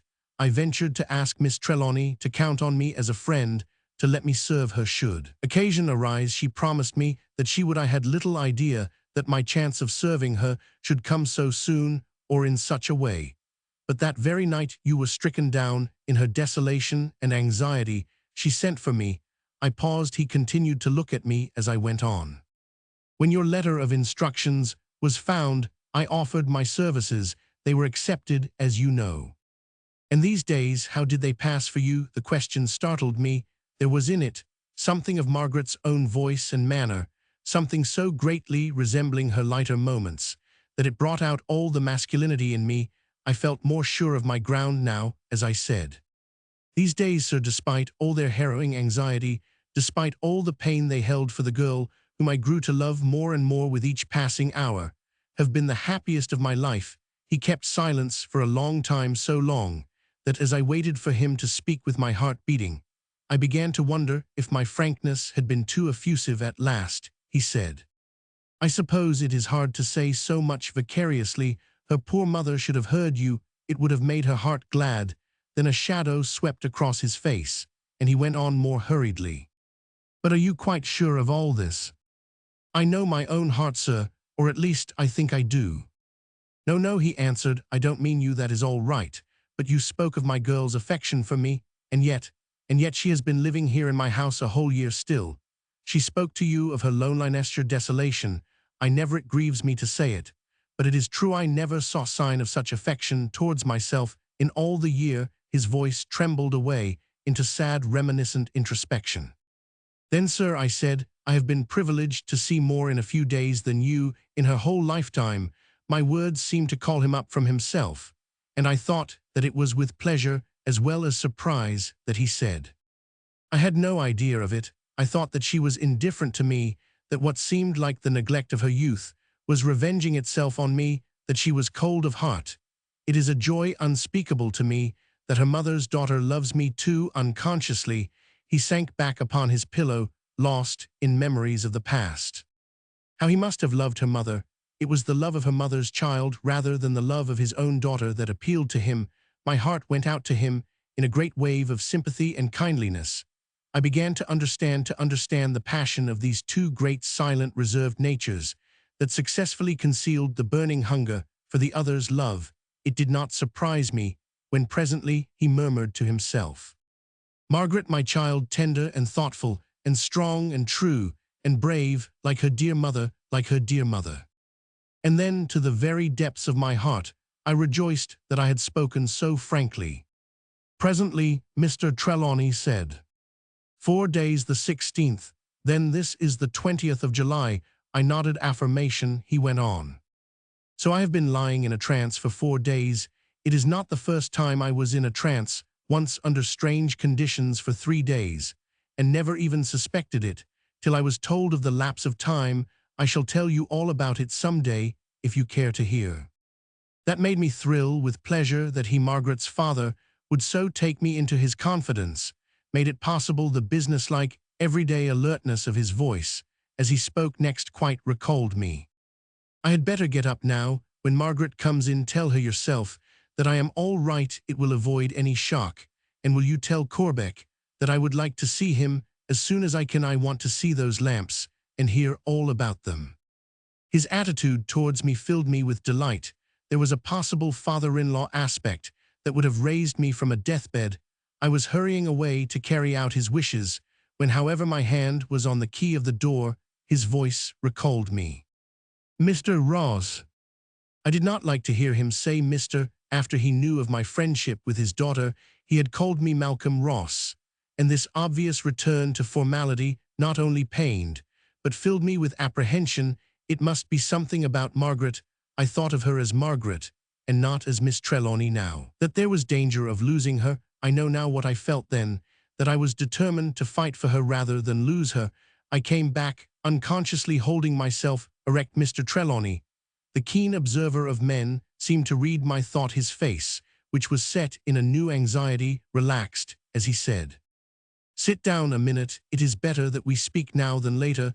We are both men and men of the world. All this about my daughter is very new to me and very sudden, and I want to know exactly how and where I stand. Mind, I am making no objection, but as a father I have duties which are grave and may prove to be painful." I seemed slightly at a loss how to begin, and this gave me hope. "I suppose I am to take it from what you have said to me of your feelings towards my girl, that it is in your mind to be a suitor for her hand later on?" I answered at once, absolutely firm and fixed. "It was my intention the evening after I had been with her on the river to seek you, of course, after a proper and respectful interval, and to ask you if I might approach her on the subject. Events forced me into closer relationship more quickly than I had to hope would be possible, but that first purpose has remained fresh in my heart and has grown in intensity and multiplied itself with every hour which has passed. Since then, his face seemed to soften as he looked at me. The memory of his own youth was coming back to him instinctively. After a pause, he said, "I suppose I may take it too." Malcolm Ross returned to the familiarity of address, swept through me with a glorious thrill. "That, as yet you have not made any protestation to my daughter?" "Not in words, sir." The arrière-pensée of my phrase struck me not by its own humor, but through the grave, kindly smile on the father's face. There was a pleasant sarcasm in his comment. "Not in words, that is dangerous." She might have doubted words, or even disbelieved them. I felt myself blushing to the roots of my hair as I went on. The duty of delicacy in her defenseless position, my respect for her father. "I did not know you then, sir, as yourself, but only as her father restrained me. But even had not these barriers existed, I should not have dared in the presence of such grief and anxiety to have declared myself. Mr. Trelawney, I assure you on my word of honor that your daughter and I are as yet on her part but friends, and nothing more." Once again he held out his hands, and we clasped each other warmly. then he said heartily, "I am satisfied, Malcolm Ross. Of course, I take it that, until I have seen her, and have given you permission, you will not make any declaration to my daughter in words," he added with an indulgent smile, but his face became stern again as he went on. "Time presses, and I have to think of some matters so urgent and so strange that I dare not lose an hour, otherwise I should not have been prepared to enter at so short a notice, and to so new a friend on the subject of my daughter's settlement in life, and of her future happiness. There was a dignity and a certain proudness in his manner which impressed me much. "I shall respect your wishes, sir," I said. As I went back and opened the door, I heard him lock it behind me.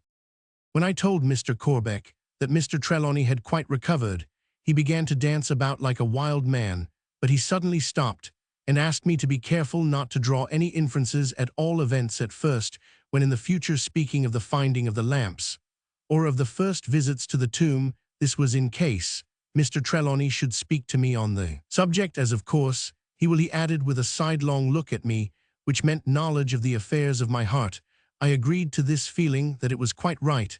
I did not quite understand why, but I knew that Mr. Trelawney was a peculiar man. In no case could one make a mistake by being reticent. Reticence is a quality which a strong man always respects. The manner in which the others of the house took the news of the recovery varied much. Mrs. Grant wept with emotion, then she hurried off to see if she could do anything personally, and to set the house in order for Master, as she always called him. The nurse's face fell. She was deprived of an interesting case, but the disappointment was only momentary, and she rejoiced that the trouble was over. She was ready to come to the patient the moment she should be wanted, but in the meantime she occupied herself in packing her portmanteau.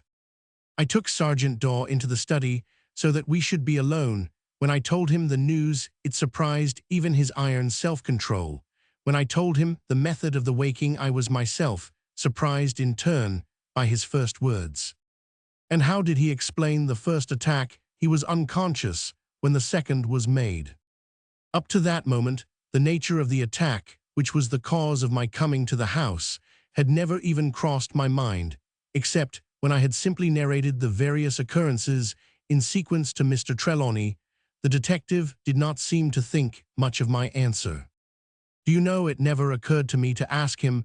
The professional instinct was strong in the man, and seemed to supersede everything else. That is why so few cases are ever followed out, he said. Unless our people are in them, your amateur detective never hunts down to the death.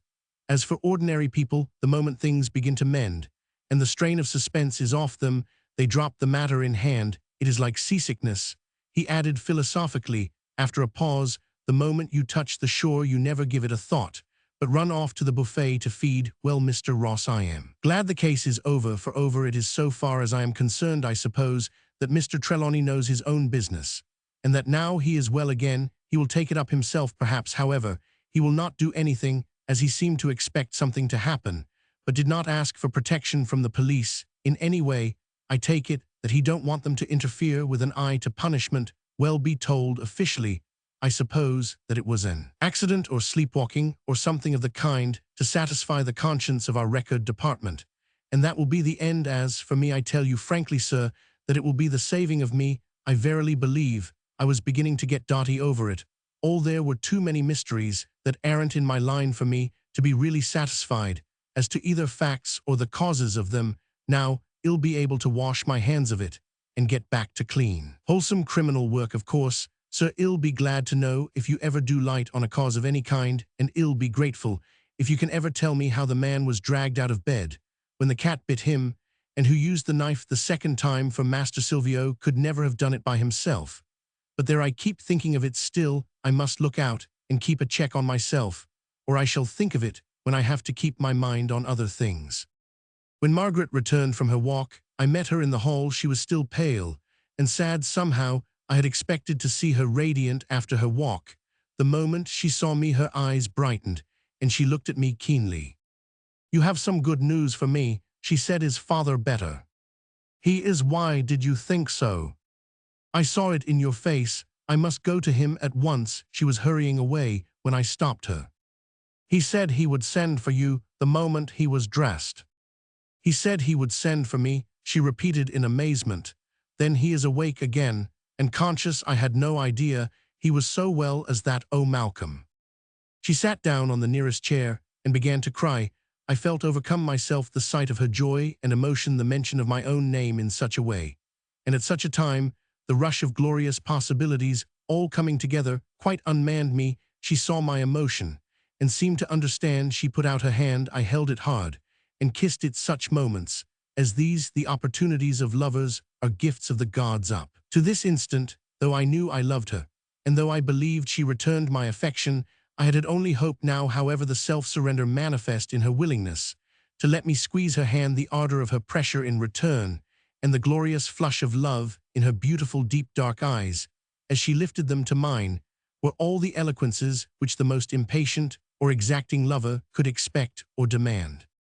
No word was spoken, none was needed, even had I not been pledged to verbal silence. Words would have been poor and dull to express what we felt. Hand in hand, like two little children, we went up the staircase and waited on the landing till the summons from Mr. Trelawney should come. I whispered in her ear. It was nicer than speaking aloud, and at a greater distance, how her father had awakened, and what he had said, and all that had passed between us, except when she herself had been the subject of conversation. Presently a bell rang from the room. Margaret slipped from me and looked back with warning finger on lip. She went over to her father's door and knocked softly. "Come in," said the strong voice. "It is I, father." The voice was tremulous with love and hope. There was a quick step inside the room. The door was hurriedly thrown open, and in an instant Margaret, who had sprung forward, was clasped in her father's arms. There was little speech, only a few broken phrases. "Father, dear, dear father. My child Margaret, my dear, dear child. Oh, father, father, at last, at last." Here the father and daughter went into the room together, and the door closed. Chapter 14. The Birthmark. During my waiting for the summons to Mr. Trelawney's room, which I knew would come, the time was long and lonely. After the first few moments of emotional happiness at Margaret's joy, I somehow felt apart and alone, and for a little time the selfishness of a lover possessed me, but it was not for long. Margaret's happiness was all to me, and, in the conscious sense of it, I lost my baser self. Margaret's last words, as the door closed on them, gave the key to the whole situation as it had been. And as it was these two proud, strong people, though father and daughter, had only come to know each other when the girl was grown up. Margaret's nature was of that kind which matures early.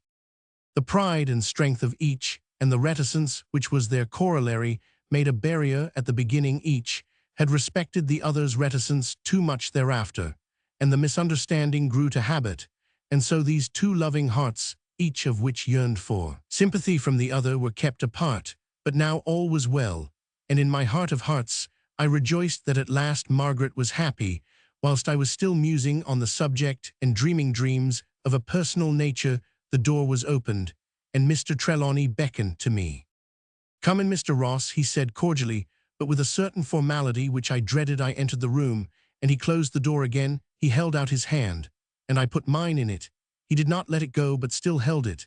As he drew me over toward his daughter, Margaret looked from me to him and back again, and her eyes fell. When I was close to her, Mr. Trelawney let go my hand, and looking his daughter straight in the face, said, "If things are as I fancy, we shall not have any secrets between us. Malcolm Ross knows so much of my affairs already that I take it he must either let matters stop where they are and go away in silence, or else he must know more. Margaret, are you willing to let Mr. Ross see your wrist?" She threw one swift look of appeal in his eyes, but even as she did so, she seemed to make up her mind without a word. She raised her right hand so that the bracelet of spreading wings which covered the wrist fell back, leaving the flesh bare. Then an icy chill shot through me. On her wrist was a thin red jagged line, from which seemed to hang red stains like drops of blood. She stood there, a veritable figure of patient pride. Oh, but she looked proud through all her sweetness, all her dignity, all her high-souled negation of self, which I had known, and which never seemed more marked than now. Through all the fire that seemed to shine from the dark depths of her eyes, into my very soul pride shone, conspicuously, the pride that has faith, the pride that is born of conscious purity, the pride of a veritable queen of old time, when to be royal was to be the first and greatest and bravest in all high things. As we stood thus for some seconds, the deep grave voice of her father seemed to sound a challenge in my ears. "What do you say now?" My answer was not in words. I caught Margaret's right hand in mine as it fell, and holding it tight, whilst with the other I pushed back the golden cincture, stooped and kissed the wrist. As I looked up at her, but never letting go her hand, there was a look of joy on her face, such as I dream of when I think of heaven. Then I faced her father. "You have my answer, sir." His strong face looked gravely sweet. He only said one word as he laid his hand on our clasped ones, whilst he bent over and kissed his daughter. "Good." We were interrupted by a knock at the door in answer to an impatient come-in from Mr. Trelawney. Mr. Corbeck entered. When he saw us grouped, he would have drawn back. But in an instant, Mr. Trelawney had sprung forth and dragged him forward as he shook him by both hands. He seemed a transformed man. All the enthusiasm of his youth, of which Mr. Corbeck had told us, seemed to have come back to him in an instant. "So you have got the lamps," he almost shouted. My reasoning was right. After all, come to the library, where we will be alone, and tell me all about it. And while he does it, Ross, said he, turning to me, "do you, like a good fellow, get the key from the safe deposit, so that I may have a look at the lamps." Then the three of them, the daughter lovingly holding her father's arm, went into the library, whilst I hurried off to Chancery Lane. When I returned with the key, I found them still engaged in the narrative, but Dr. Winchester, who had arrived soon after I left, was with them. Mr. Trelawney, on hearing from Margaret of his great attention and kindness, and how he had, under much pressure to the contrary, steadfastly obeyed his written wishes, had asked him to remain and listen. "It will interest you perhaps," he said, "to learn the end of the story."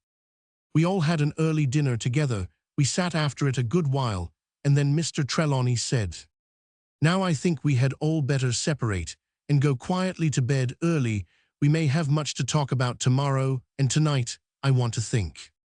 Dr. Winchester went away, taking with a courteous forethought Mr. Corbeck with him, and leaving me behind. When the others had gone, Mr. Trelawney said, "I think it will be well if you two will go home, for tonight I want to be quite alone with my daughter.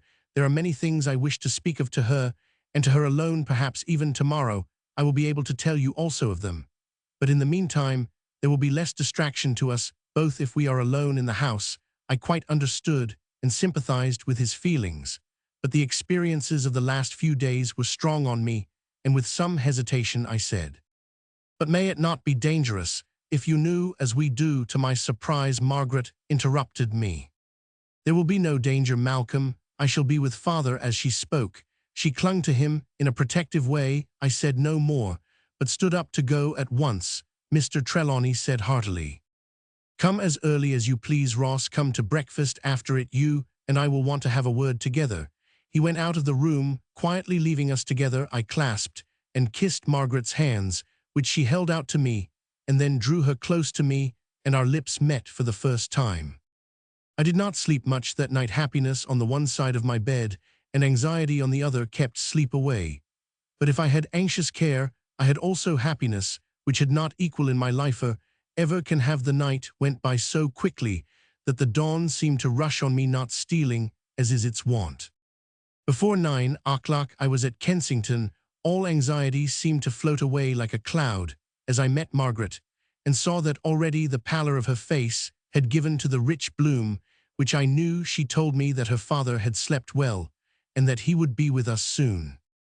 "I do believe," she whispered, "that my dear and thoughtful father has kept back on purpose, so that I might meet you first, and alone." After breakfast, Mr. Trelawney took us into the study, saying, as he passed in, "I have asked Margaret to come too." When we were seated, he said gravely, "I told you last night that we might have something to say to each other. I dare say that you may have thought that it was about Margaret and yourself. Isn't that so?"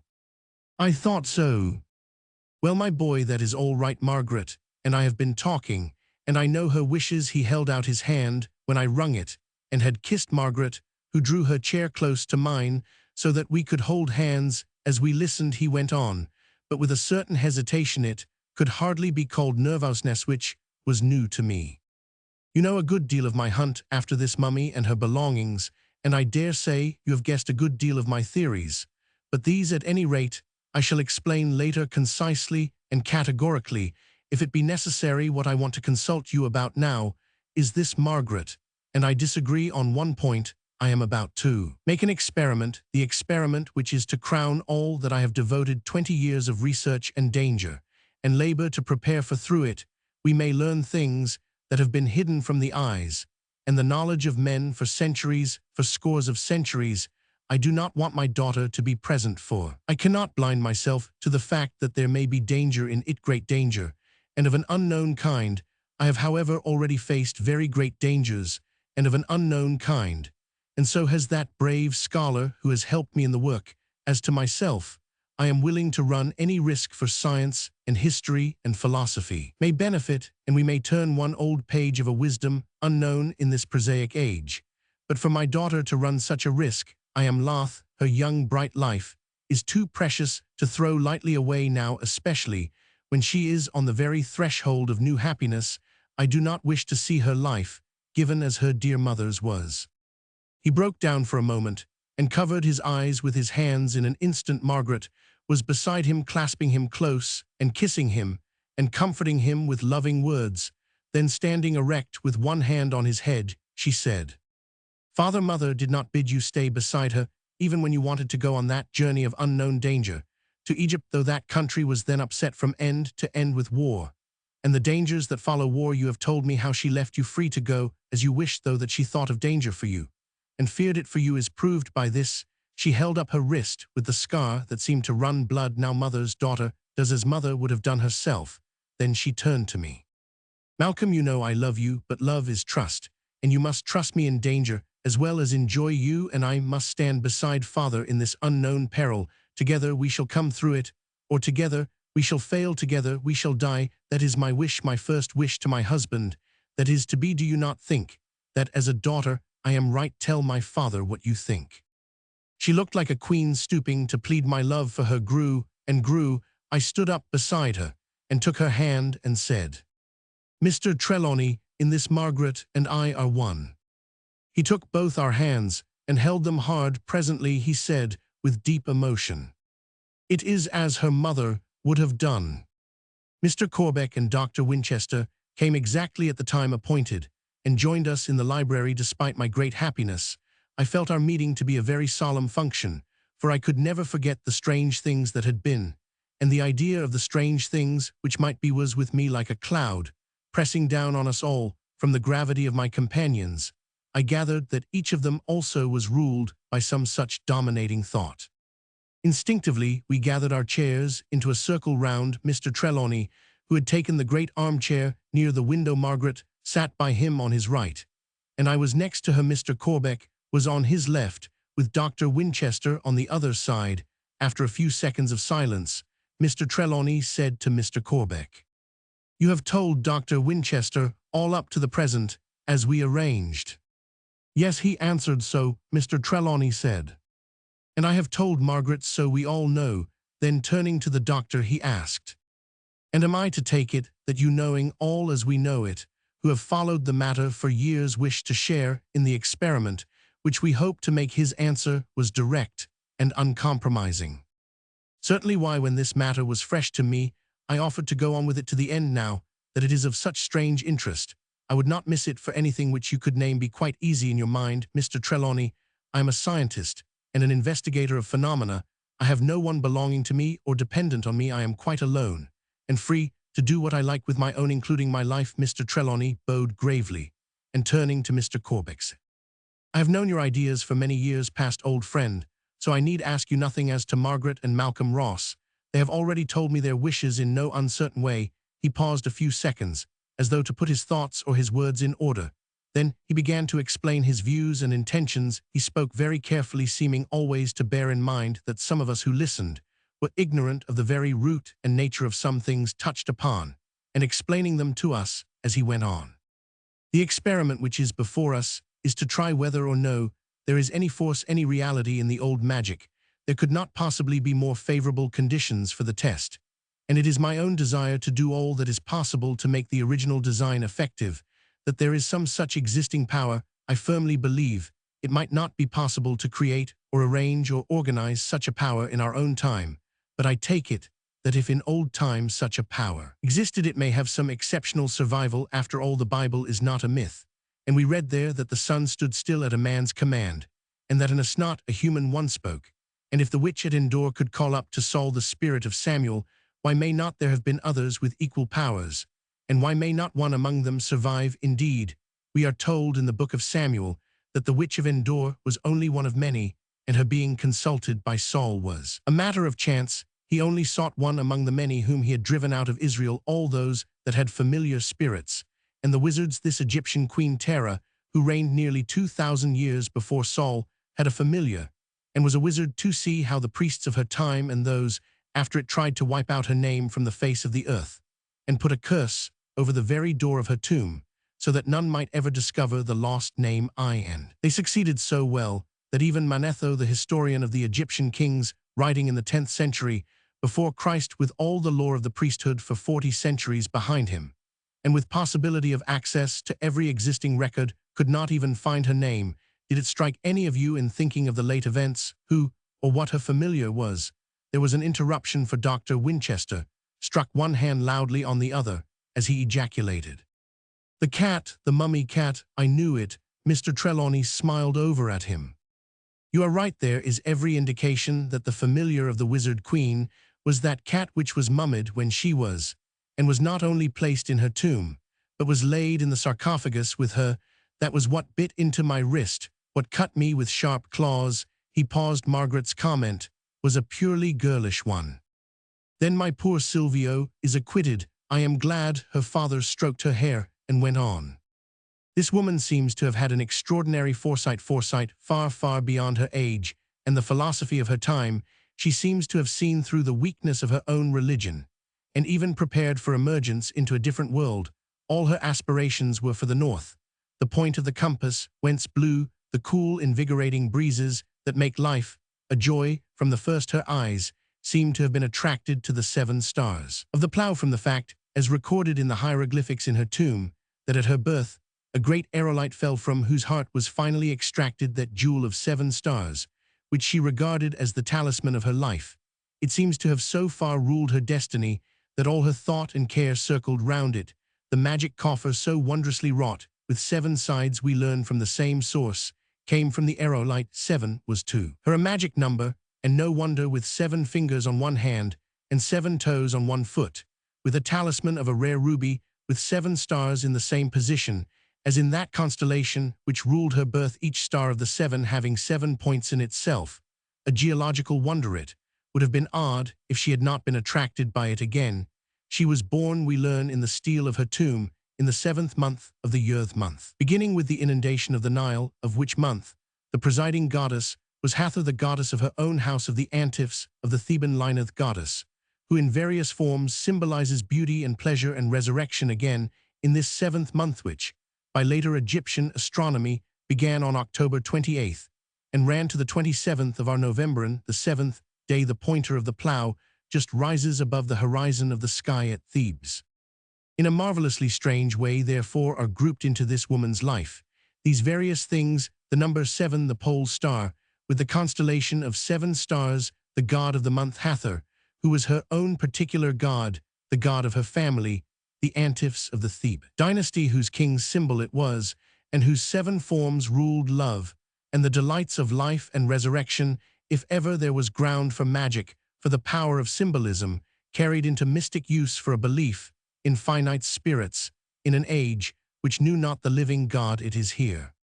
Remember, too, that this woman was skilled in all the science of her time. Her wise and cautious father took care of that, knowing that by her own wisdom she must ultimately combat the intrigues of the hierarchy. Bear in mind that in old Egypt the science of astronomy began and was developed to an extraordinary height, and that astrology followed astronomy in its progress. And it is possible that in the later developments of science with regard to light rays, we may yet find that astrology is on a scientific basis.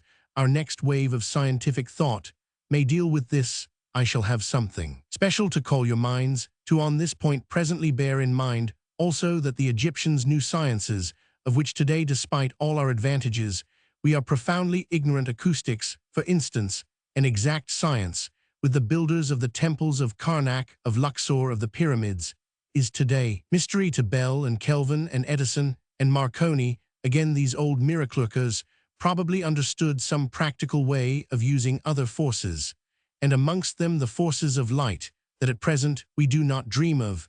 But of this matter I shall speak later. That magic coffer of Queen Terra is probably a magic box in more ways than one. It may possibly, it does contain forces that we wot not of. We cannot open it. It must be closed from within. How then was it closed? It is a coffer of solid stone of amazing hardness, more like a jewel than an ordinary marble, with a lid equally solid. And yet all is so finely wrought that the finest tool made today cannot be inserted under the flange. How was it wrought to such perfection? How was the stone so chosen that those translucent patches match the relations of the 7 stars of the constellation? How is it, or from what cause, that, when the starlight shines on it, it glows from within? That, when I fix the lamps in similar form, the glow grows greater still. And yet the box is irresponsive to ordinary light. However great, I tell you, that box hides some great mystery of science. We shall find that the light will open it in some way, either by striking on some substance sensitive in a peculiar way to its effect, or in releasing some greater power.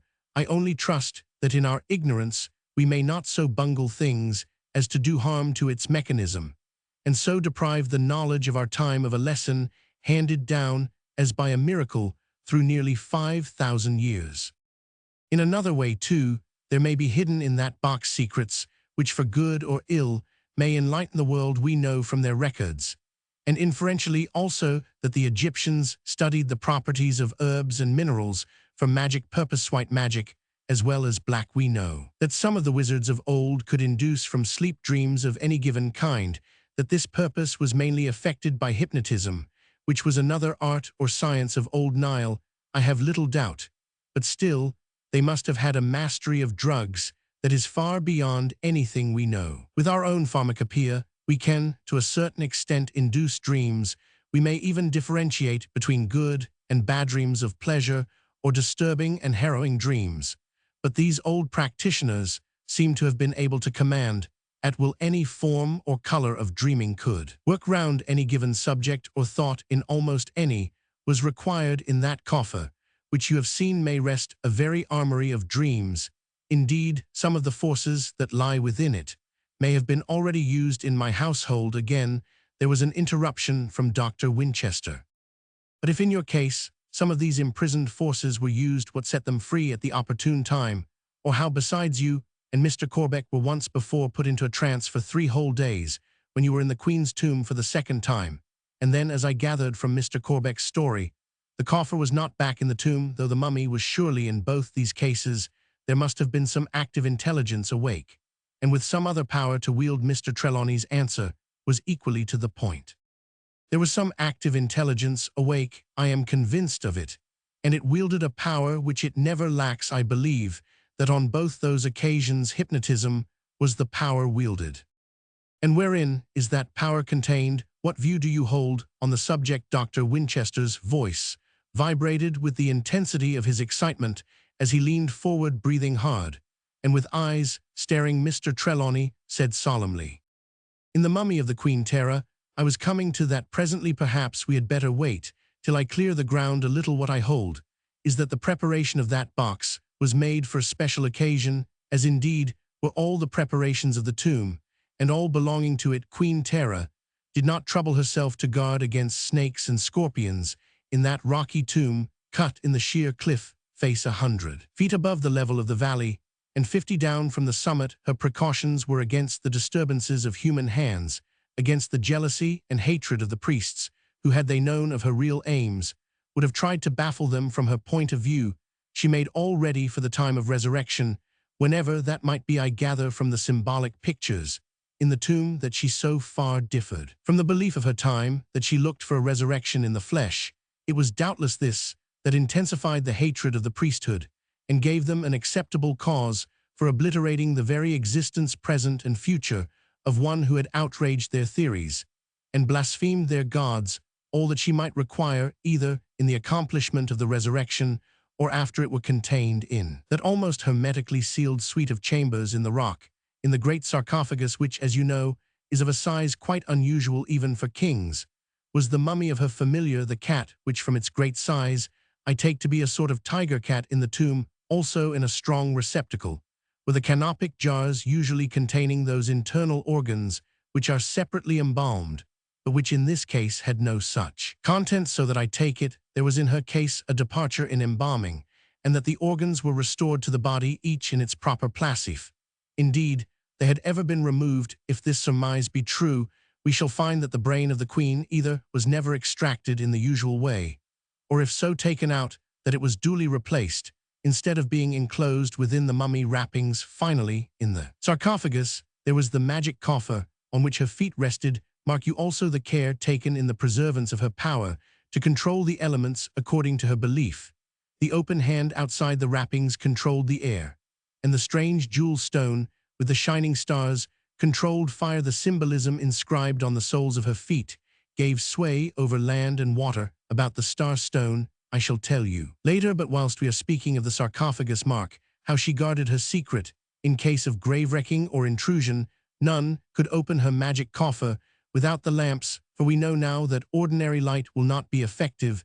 The great lid of the sarcophagus was not sealed down as usual, because she wished to control the air, but she hid the lamps which in structure belonged to the magic coffer in a place where none could find them, except by following the secret guidance which she had prepared for only the eyes of wisdom. And even here she had guarded against chance discovery, by preparing a bolt of death for the unwary discoverer. To do this, she had applied the lesson of the tradition of the avenging guard of the treasures of the pyramid built by her great predecessor of the 4th dynasty of the throne of Egypt. You have noted, I suppose, how there were in the case of her tomb certain deviations from the usual rules.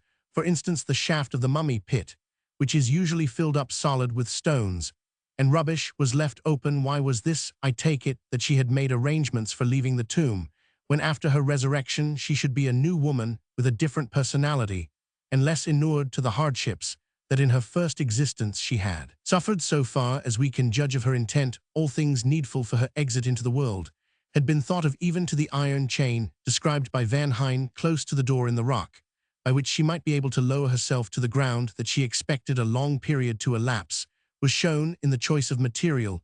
An ordinary rope would be rendered weaker or unsafe in process of time, but she imagined, and rightly, that the iron would endure. What her intentions were, when once she trod the open earth afresh, we do not know, and we never shall unless her own dead lips can soften and speak. Chapter 15. The purpose of Queen Terror.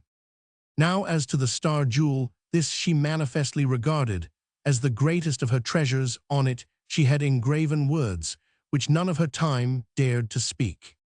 In the old Egyptian belief, it was held that there were words which, if used properly for the method of speaking them, was as important as the words themselves could command. The lords of the upper and the lower worlds, the heko or word of power, was all-important in certain ritual. On the jewel of 7 stars, which, as you know, is carved into the image of a scarab, are graven in hieroglyphic 2, such heko, one above the other underneath. But you will understand better when you see it. Wait here, do not stir. As he spoke he rose and left the room. A great fear for him came over me, but I was in some strange way relieved when I looked at Margaret. Whenever there had been any possibility of danger to her father, she had shown great fear for him. Now she was calm and placid. I said nothing, but waited. In 2 or 3 minutes, Mr. Trelawney returned. He held in his hand a little golden box. This, as he resumed his seat, he placed before him on the table. We all leaned forward as he opened it. On a lining of white satin lay a wondrous ruby of immense size, almost as big as the top joint of Margaret's little finger. It was carved. Could not possibly have been its natural shape. But jewels do not show the working of the tulinto. The shape of a scarab, with its wings folded, and its legs and feelers pressed back to its sides, shining through its wondrous pigeon's blood color, were 7 different stars, each of 7 points, in such position that they reproduced exactly the figure of the plough. There could be no possible mistake as to this, in the mind of anyone who had ever noted the constellation on it, were some hieroglyphic figures cut with the most exquisite precision, as I could see when it came to my turn to use the magnifying glass which Mr. Trelawney took from his pocket and handed to us. When we all had seen it fully, Mr. Trelawney turned it over so that it rested on its back in a cavity made to hold it in the upper half of the box. The reverse was no less wonderful than the upper being carved to resemble the underside of the beetle. It, too, had some hieroglyphic figures cut on it. Mr. Trelawney resumed his lecture as we all sat with our heads close to this wonderful jewel.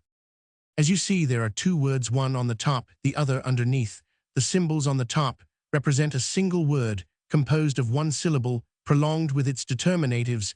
You know, all of you, I suppose, that the Egyptian language was phonetic, and that the hieroglyphic symbol represented the sound.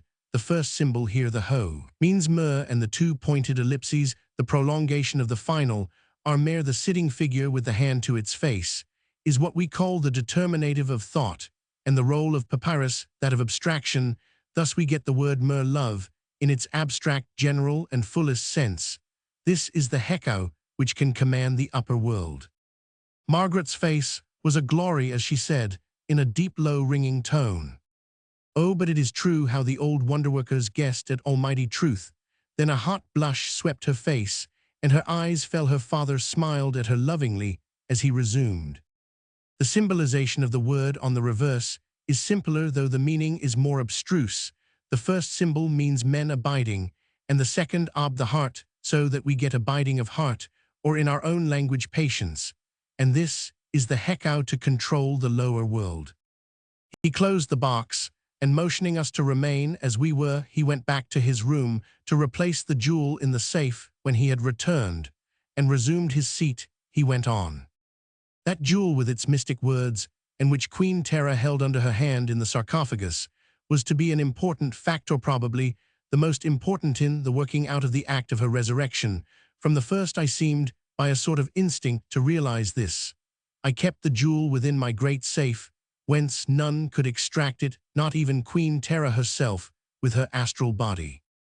Her astral body, what is that, father? What does that mean? There was a keenness in Margaret's voice as she asked the question which surprised me a little, but Trelawney smiled, a sort of indulgent parental smile, which came through his grim solemnity like sunshine through a rifted cloud as he spoke.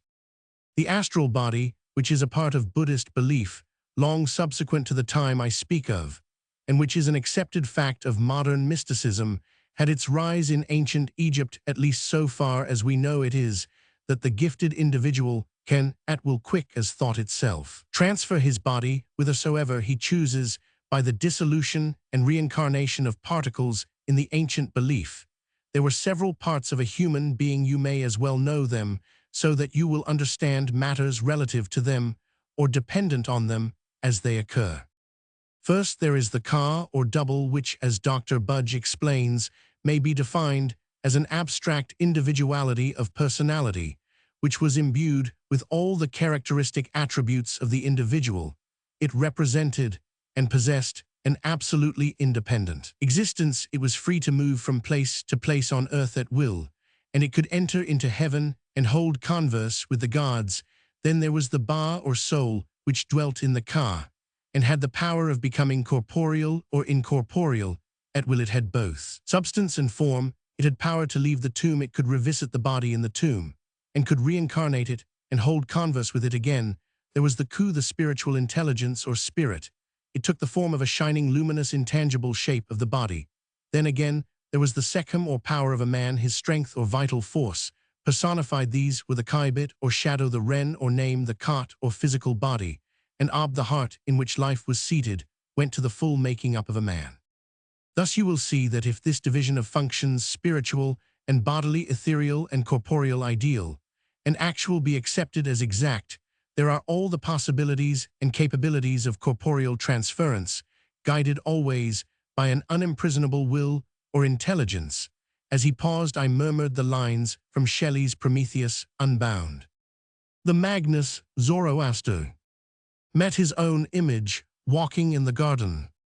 Mr. Trelawney was not displeased quite, so he said, in his quiet way, Shelley had a better conception of ancient beliefs than any of our poets. With a voice changed again, he resumed his lecture, for so it was to some of us.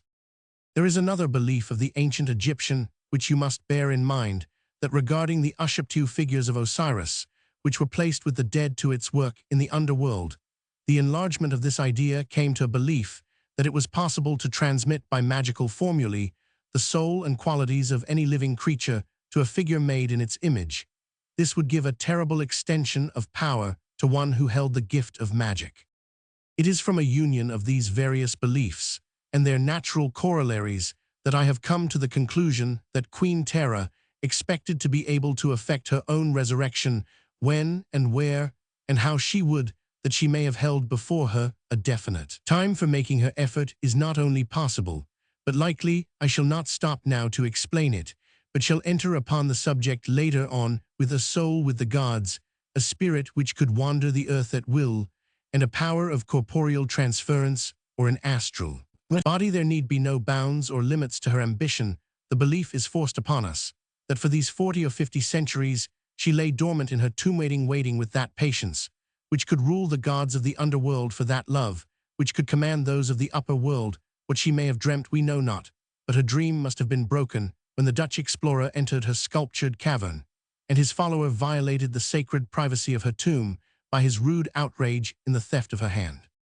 That theft, with all that followed, proved to us one thing, however, that each part of her body, though separated from the rest, can be a central point or rallying place for the items or particles of her astral body. That hand in my room could ensure her instantaneous presence in the flesh and its equally rapid dissolution. Now comes the crown of my argument. The purpose of the attack on me was to get the safe open, so that the sacred jewel of 7 stars could be extracted. That immense door of the safe could not keep out her astral body, which, or any part of it, could gather itself as well within as without the safe, and I doubt not that in the darkness of the night that mummied hand sought often the talisman jewel and drew new inspiration from its touch.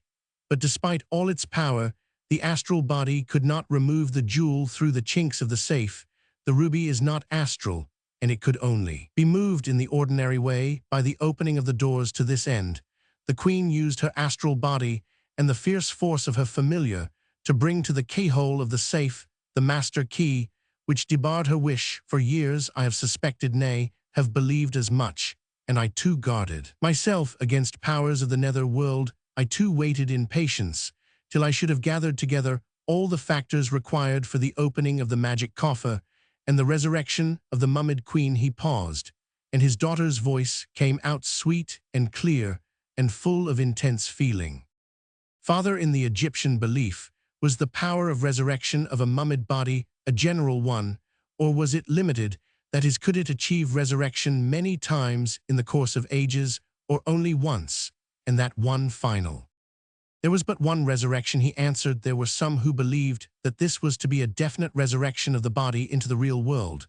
But in the common belief, the spirit found joy in the Elysian fields, where there was plenty of food, and no fear of famine, where there was moisture and deep-rooted reeds, and all the joys that are to be expected by the people of an arid land and burning clime. Then Margaret spoke with an earnestness which showed the conviction of her inmost soul.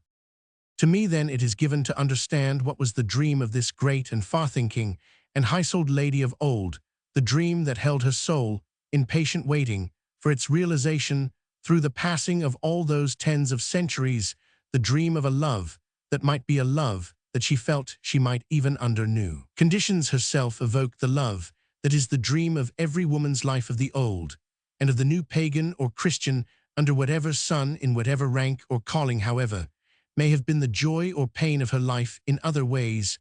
Oh, I know it, I know it, I am a woman, and I know a woman's heart, what with the lack of food or the plenitude of it, what were feast or famine to this woman born in a palace, with the shadow of the crown of the 2 Egypts on her brows, what were reedy morasses, or the tinkle of running water to her, whose barges could sweep the great Nile from the mountains to the sea, what were petty joys and absence of petty fears to her, the raising of whose hand could hurl armies or draw to the water stairs of her palaces, the commerce of the world, at whose word rose temples filled with all the artistic beauty of the times of old, which it was her aim and pleasure to restore, under whose guidance the solid rock yawned into the sepulchre that she designed. Surely, surely, such a one had nobler dreams. I can feel them in my heart. I can see them with my sleeping eyes. As she spoke, she seemed to be inspired, and her eyes had a faraway look, as though they saw something beyond mortal sight, and then the deep eyes filled up with unshed tears of great emotion. The very soul of the woman seemed to speak in her voice, whilst we who listened sat entranced. I can see her in her loneliness, and in the silence of her mighty pride, dreaming her own dream of things far different from those around her, of some other land far, far away, under the canopy of the silent night, lit by the cool, beautiful light of the stars, a land under that northern star, whence blew the sweet winds that cooled the feverish desert air, a land of wholesome greenery far, far away, where were no scheming and malignant priesthood, whose ideas were to lead to power through gloomy temples and more gloomy caverns of the dead, through an endless ritual of death, a land where love was not base, but a divine possession of the soul, where there might be some one kindred spirit which could speak to hers through mortal lips like her own, whose being could merge with hers in a sweet communion of soul to soul, even as their breaths could mingle in the ambient air. I know the feeling, for I have shared it myself. I may speak of it. Now, since the blessing has come into my own life, I may speak of it, since it enables me to interpret the feelings, the very longing soul of that sweet and lovely queen, so different from her surroundings, so high above her time, whose nature, put into a word, could control the forces of the underworld, and the name of whose aspiration, though but graven on a starlit jewel, could command all the powers in the pantheon of the high gods. And in the realization of that dream, she will surely be content to rest.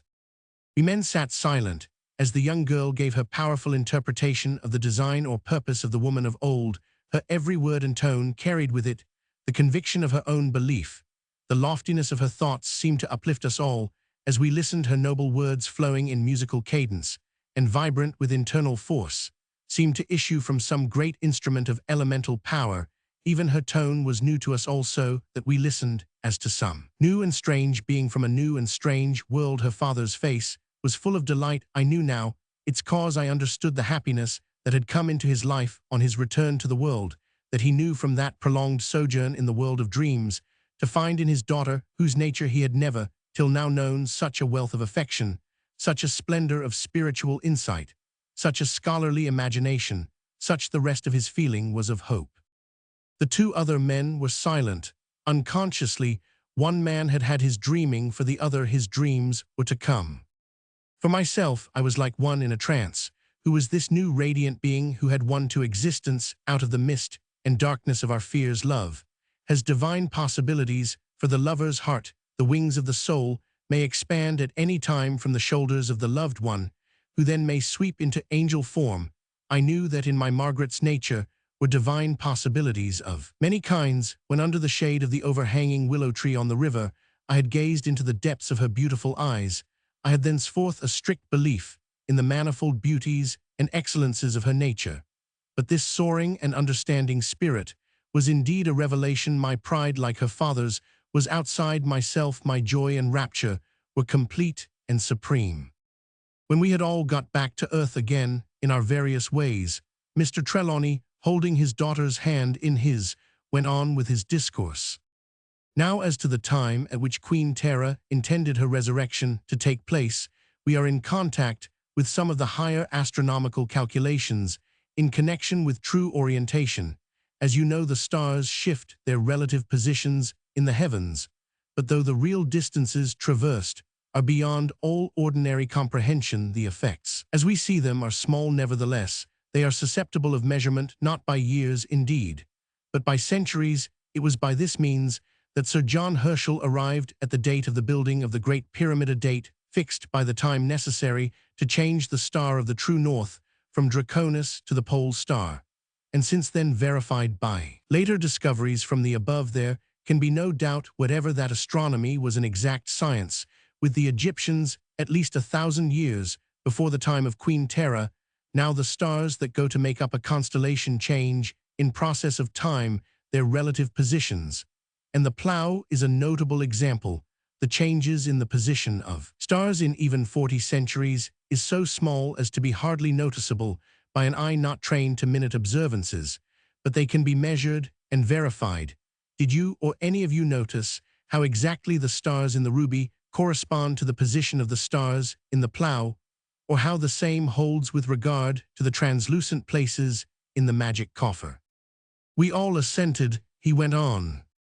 You are quite correct, they correspond exactly, and yet when Queen Tera was laid in her tomb, neither the stars in the jewel nor the translucent places in the coffer corresponded to the position of the stars in the constellation, as they then were.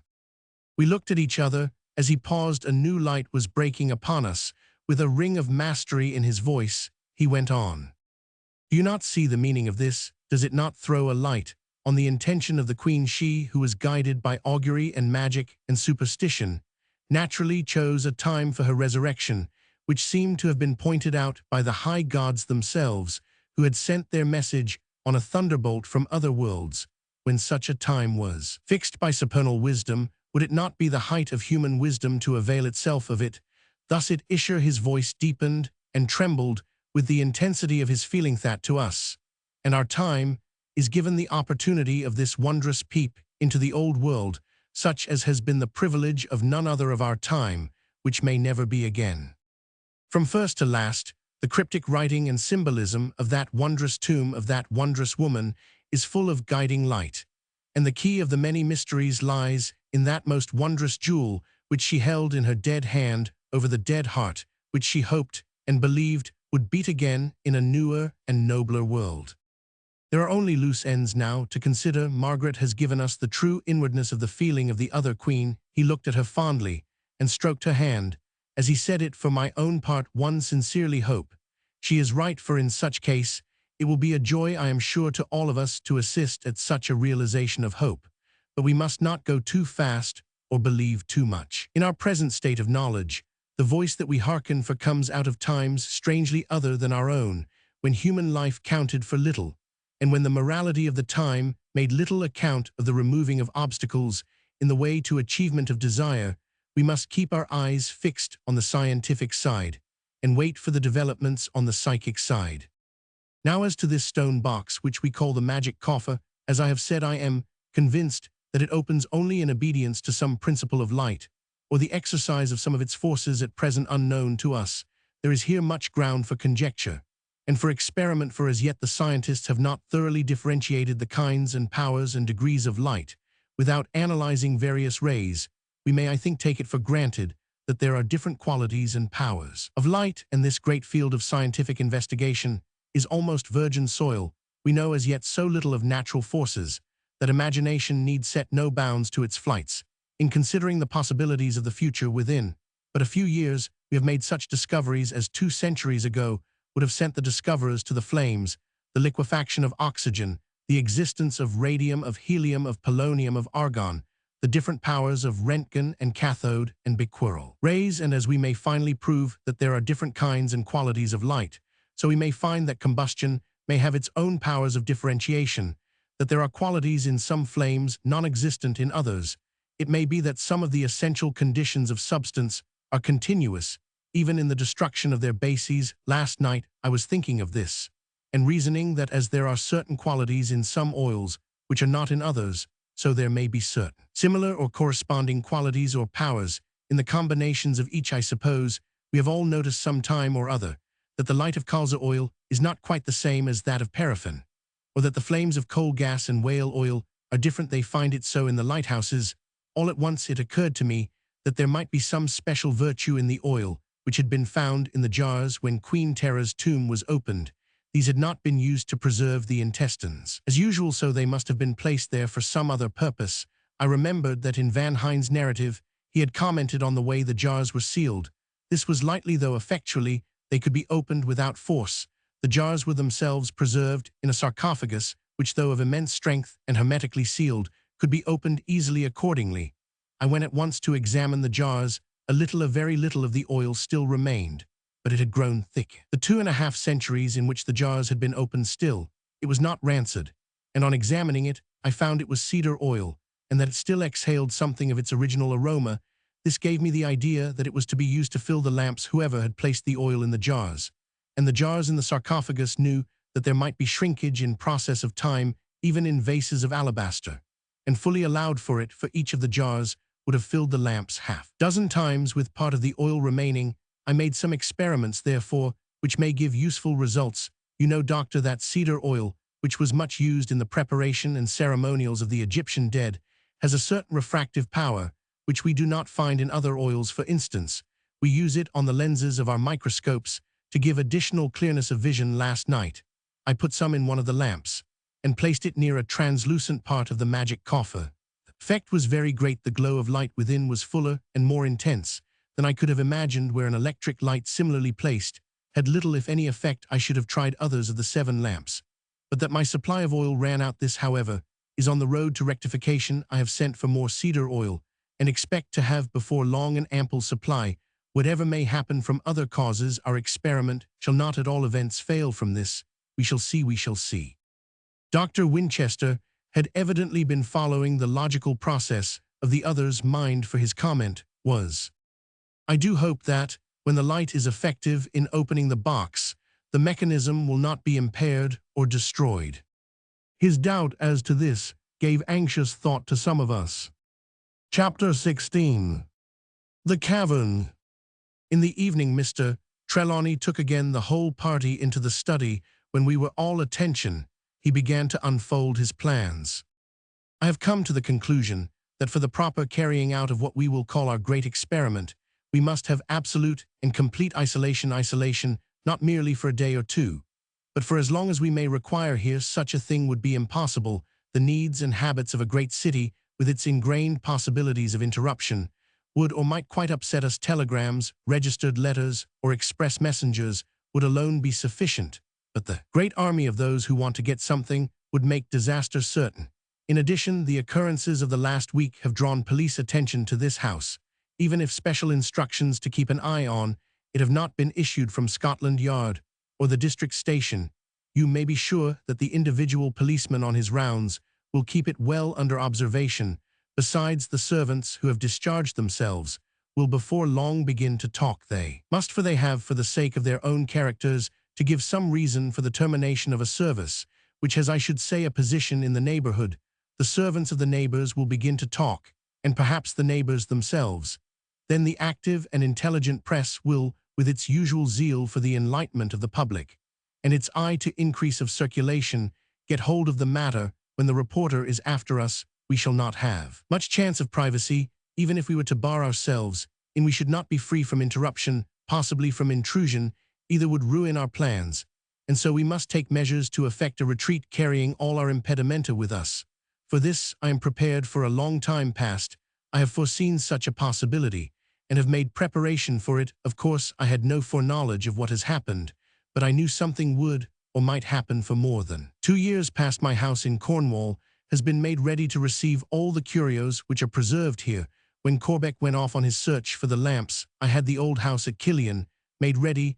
It is fitted with electric light all over, and all the appliances for manufacture of the light are complete. I had perhaps better tell you, for none of you, not even Margaret, knows anything of it, that the house is absolutely shut out from public access or even from view. It stands on a little rocky promontory behind a steep hill, and except from the sea cannot be seen. Of old, it was fenced in by a high stone wall. For the house which it succeeded was built by an ancestor of mine in the days when a great house far away from a center had to be prepared to defend itself. Here, then, is a place so well adapted to our needs that it might have been prepared on purpose.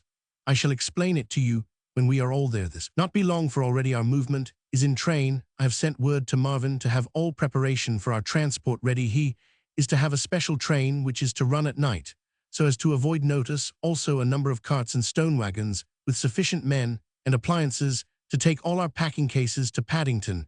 We shall be away before the argused pressman is on the watch. We shall today begin our packing up, and I dare say that by tomorrow night we shall be ready in the outhouses. I have all the packing cases which were used for bringing the things from Egypt, and I am satisfied that as they were sufficient for the journey across the desert and down the Nile to Alexandria, and thence on to London, they will serve without fail between here and Killian. We 4 men with Margaret to hand us such things as we may require will be able to get the things packed safely, and the carrier's men will take them to the trucks. Today the servants go to Killian, and Mrs. Grant will make such arrangements as may be required. She will take a stock of necessaries with her so that we will not attract local attention by our daily needs, and will keep us supplied with perishable food from London, thanks to Margaret's wise and generous treatment of the servants who decided to remain. We have got a staff on which we can depend. They have been already cautioned to secrecy, so that we need not fear gossip from within. Indeed, as the servants will be in London, after their preparations at Killian are complete, there will not be much subject for gossip in detail at any rate. As however we should commence the immediate work of packing at once, we will leave over the after proceedings till later when we have leisure. Accordingly, we set about our work under Mr. Trelawney's guidance, and aided by the servants we took from the outhouses great packing cases. Some of these were of enormous strength, fortified by many thicknesses of wood and by iron bands and rods with screw-ins and nuts. We placed them throughout the house, each close to the object which it was to contain when this preliminary work had been effected, and there had been placed in each room and in the hall great masses of new hay, cotton waste, and paper. The servants were sent away. Then we set about packing. No one not accustomed to packing could have the slightest idea of the amount of work involved in such a task as that in which we were engaged. For my own part, one had a vague idea that there were a large number of Egyptian objects in Mr. Trelawney's house, but until I came to deal with them seriatim, I had little idea of either their importance, the size of some of them, or of their endless number. Far into the night we worked. At times we used all the strength which we could muster on a single object. Again, we worked separately, but always under Mr. Trelawney's immediate direction. He himself, assisted by Margaret, kept an exact tally of each piece. It was only when we sat down, utterly wearied, to a long-delayed supper, that we began to realize that a large part of the work was done. Only a few of the packing cases, however, were closed, for a vast amount of work still remained. We had finished some of the cases, each of which held only one of the great sarcophagi. The cases, which held many objects, could not be closed till all had been differentiated and packed. I slept that night without movement or without dreams, and on our comparing notes in the morning, I found that each of the others had had the same experience. By dinner-time next evening, the whole work was complete, and all was ready for the carriers, who were to come at midnight. A little before the appointed time, we heard the rumble of carts. Then we were shortly invaded by an army of workmen who seemed by sheer force of numbers to move without effort in an endless procession. All our prepared packages, a little over an hour sufficed them, and when the carts had rumbled away, we all got ready to follow them to Paddington. Silvio was of course to be taken as one of our party. Before leaving, we went in a body over the house, which looked desolate indeed.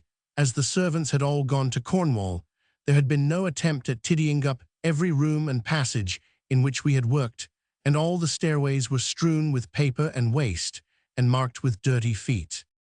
The last thing which Mr. Trelawney did before coming away was to take from the great safe the ruby with the 7 stars, as he put it safely into his pocketbook. Margaret, who had all at once seemed to grow deadly tired, and stood beside her father pale and rigid, suddenly became all aglow, as though the sight of the jewel had inspired her. She smiled at her father approvingly as she said, "You are right, father. There will not be any more trouble tonight. She will not wreck your arrangements for any cause. I would stake my life upon it." "Sure something wrecked us in the desert when we had come from the tomb in the Valley of the Sorcerer," was the grim comment of Corbeck, who was standing by. Margaret answered him like a flash. Ah, she was then near her tomb, from which, for thousands of years, her body had not been moved. She must know that things are different now. "How must she know?" asked Corbeck keenly. "If she has that astral body that father spoke of, surely she must know. How can she fail to, with an invisible presence and an intellect that can roam abroad even to the stars and the worlds beyond us?" She paused, and her father said solemnly, "It is on that supposition that we are proceeding. We must have the courage of our convictions and act on them to the last." Margaret took his hand and held it in a dreamy kind of way as we filed out of the house. She was holding it still when he locked the hall door, and when we moved up the road to the gateway, whence we took a cab to Paddington. When all the goods were loaded at the station, the whole of the workmen went on to the train. This took also some of the stone wagons used for carrying the cases, with the great sarcophagi. Ordinary carts, and plenty of horses, were to be found at Westerton, which was our station for Killian. Mr. Trelawney had ordered a sleeping carriage for our party. As soon as the train had started, we all turned into our cubicles. That night I slept sound. There was over me a conviction of security which was absolute and supreme. Margaret's definite announcement, "There will not be any trouble tonight," seemed to carry assurance with it. I did not question it, nor did anyone else. It was only afterwards that I began to think as to how she was so sure. The train was a slow one, stopping many times, and for considerable intervals, as Mr. Trelawney did not wish to arrive at Westerton before dark. There was no need to hurry, and arrangements had been made to feed the workmen at certain places on the journey. We had our own hamper with us in the private car. All that afternoon we talked over the great experiment, which seemed to have become a definite entity in our thoughts. Mr. Trelawney became more and more enthusiastic as the time wore on. Hope was, with him, becoming certainty. Dr. Winchester seemed to become imbued with some of his spirit, though at times he would throw out some scientific fact, which would either make an impasse to the other's line of argument, or would come as an arresting shock. Mr. Corbeck, on the other hand, seemed slightly antagonistic to the theory. It may have been that, whilst the opinions of the others advanced, his own stood still, but the effect was an attitude which appeared negative, if not wholly one of negation. As for Margaret, she seemed to be in some way overcome. Either it was some new phase of feeling with her, or else she was taking the issue more seriously than she had yet done. She was generally more or less distrait, as though sunk in a brown study. From this, she would recover herself with a start. This was usually when there occurred some marked episode in the journey, such as stopping at a station, or when the thunderous rumble of crossing a viaduct woke the echoes of the hills or cliffs around us. On each such occasion, she would plunge into the conversation, taking such a part in it as to show that whatever had been her abstracted thought, her senses had taken in fully all that had gone on around her. Towards myself, her manner was strange. Sometimes it was marked by a distance, half shy, half haughty, which was new to me. At other times, there were moments of passion in look and gesture, which almost made me dizzy with delight. Little, however, of a marked nature transpired during the journey.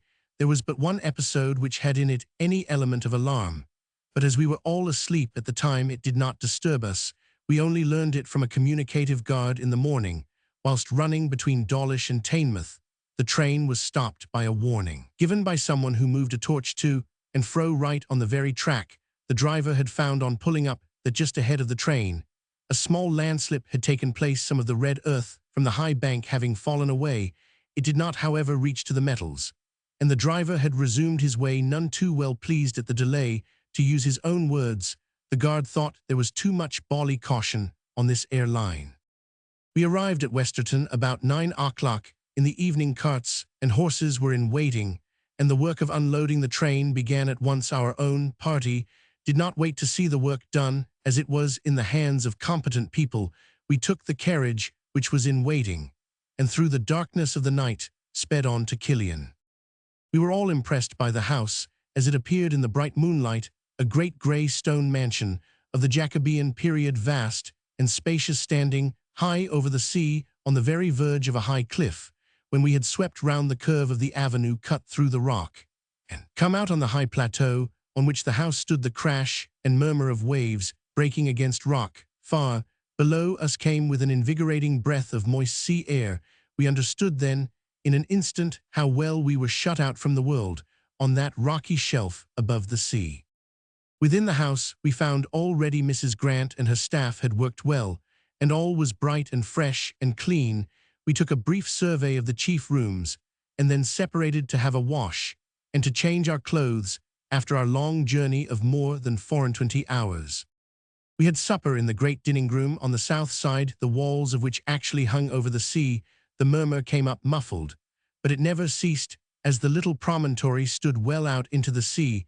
The northern side of the house was open, and the due north was in no way shut out by the great mass of rock which reared high above us, shut out the rest of the world. Far off across the bay, we could see the trembling lights of the castle, and here and there along the shore the faint light of a fisher's window. For the rest, the sea was a dark blue plain with an occasional flicker of light as the gleam of starlight fell on the slope of a swelling wave.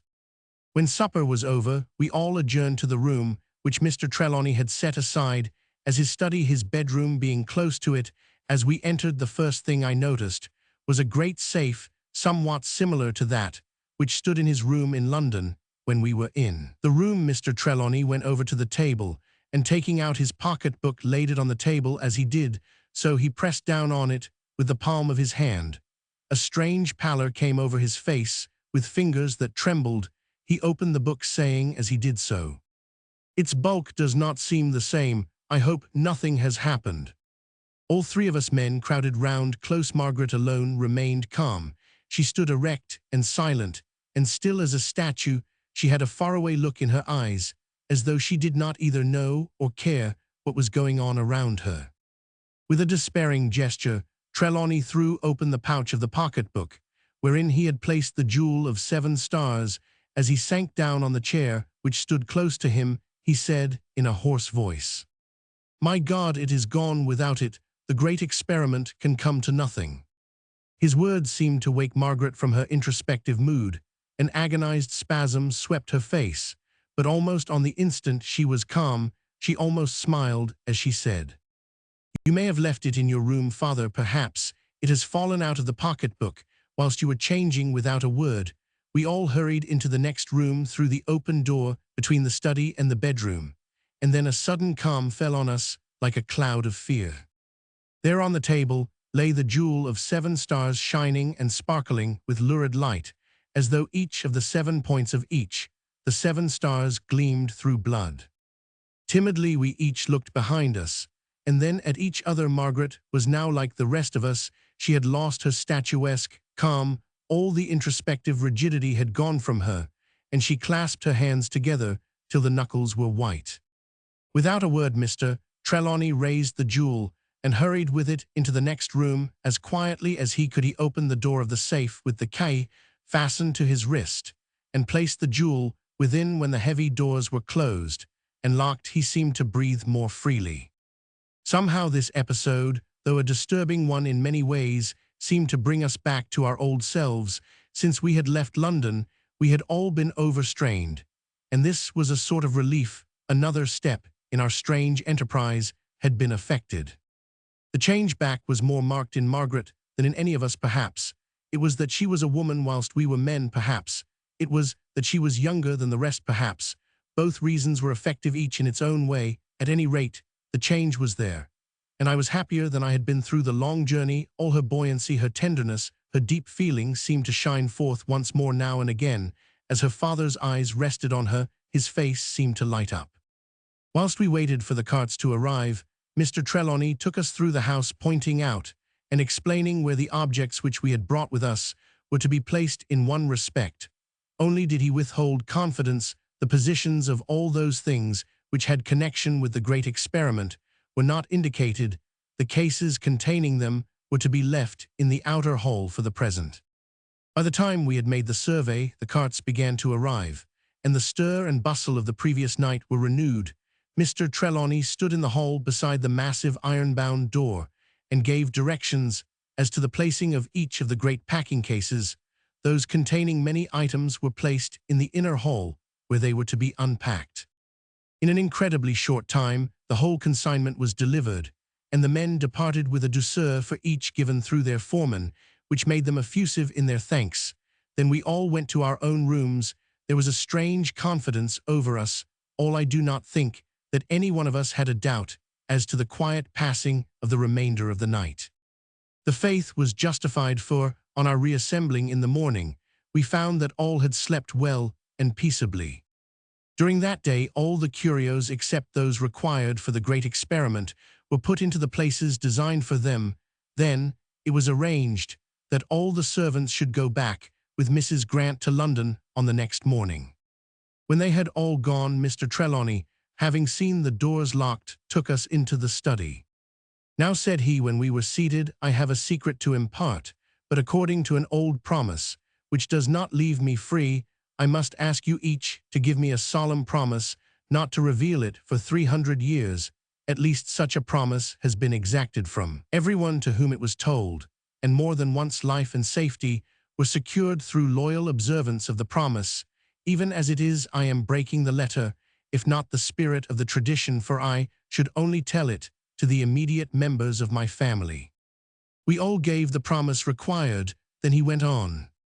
"There is a secret place in this house, a cave natural originally, but finished by labor underneath this house. I will not undertake to say that it has always been used according to the law during the bloody assize. More than a few Cornishmen found refuge in it, and later and earlier it formed, I have no doubt, whatever a useful place for storing contraband goods. Tree pal and pen, I suppose you know, have always been smugglers, and their relations and friends and neighbors have not held back from the enterprise for all such reasons. A safe hiding place was always considered a valuable possession, and as the heads of our house have always insisted on preserving the secret, I am in honor bound to it. Later on, if all be well, I shall of course tell you, Margaret, and you too, Ross, under the conditions that I am bound to make." He rose up, and we all followed him, leaving us in the outer hall. He went away alone for a few minutes, and returning beckoned us to follow him. In the inside hall, we found a whole section of an outstanding angle moved away, and from the cavity saw a great hole dimly dark, and the beginning of a rough staircase cut in the rock. As it was not pitch dark, there was manifestly some means of lighting it naturally, so without pause we followed our host. As he descended, after some 40 or 50 steps cut in a winding passage, we came to a great cave whose further end tapered away into blackness. It was a huge place dimly lit by a few irregular slits of eccentric shape. Manifestly, these were faults in the rock, which would readily allow the windows to be disguised. Close to each of them was a hanging shutter, which could be easily swung across by means of a dangling rope. The sound of the ceaseless beat of the waves came up muffled from far below. Mr. Trelawney at once began to speak. "This is the spot which I have chosen as the best I know for the scene of our great experiment in 100 different ways. It fulfills the conditions which I am led to believe are primary with regard to success. Here we are, and shall be as isolated as Queen Tara herself would have been in her rocky tomb in the Valley of the Sorcerer. And still in a rocky cavern, for good or ill, we must here stand by our chances and abide by results. If we are successful, we shall be able to let in on the world of modern science such a flood of light from the old world as will change every condition of thought and experiment and practice. If we fail, then even the knowledge of our attempt will die with us. For this, and all else which may come, I believe we are prepared." He paused. No one spoke, but we all bowed our heads gravely in acquiescence. He resumed, but with a certain hesitancy. "It is not yet too late. If any of you have a doubt or misgiving, for God's sake speak it now. Whoever it may be can go hence without let or hindrance. The rest of us can go on our way alone." Again he paused and looked keenly at us. In turn, we looked at each other, but no one quailed. For my own part, if I had had any doubt as to going on, the look on Margaret's face would have reassured me. It was fearless, it was intense, it was full of a divine calm. Mr. Trelawney took a long breath, and in a more cheerful as well as in a more decided tone went on. "As we are all of one mind, the sooner we get the necessary matters in train, the better. Let me tell you that this place, like all the rest of the house, can be lit with electricity. We could not join the wires to the mains, lest our secret should become known. But I have a cable here which we can attach in the hall and complete the circuit." As he was speaking, he began to ascend the steps from close to the entrance. He took the end of a cable. This he drew forward and attached to a switch in the wall.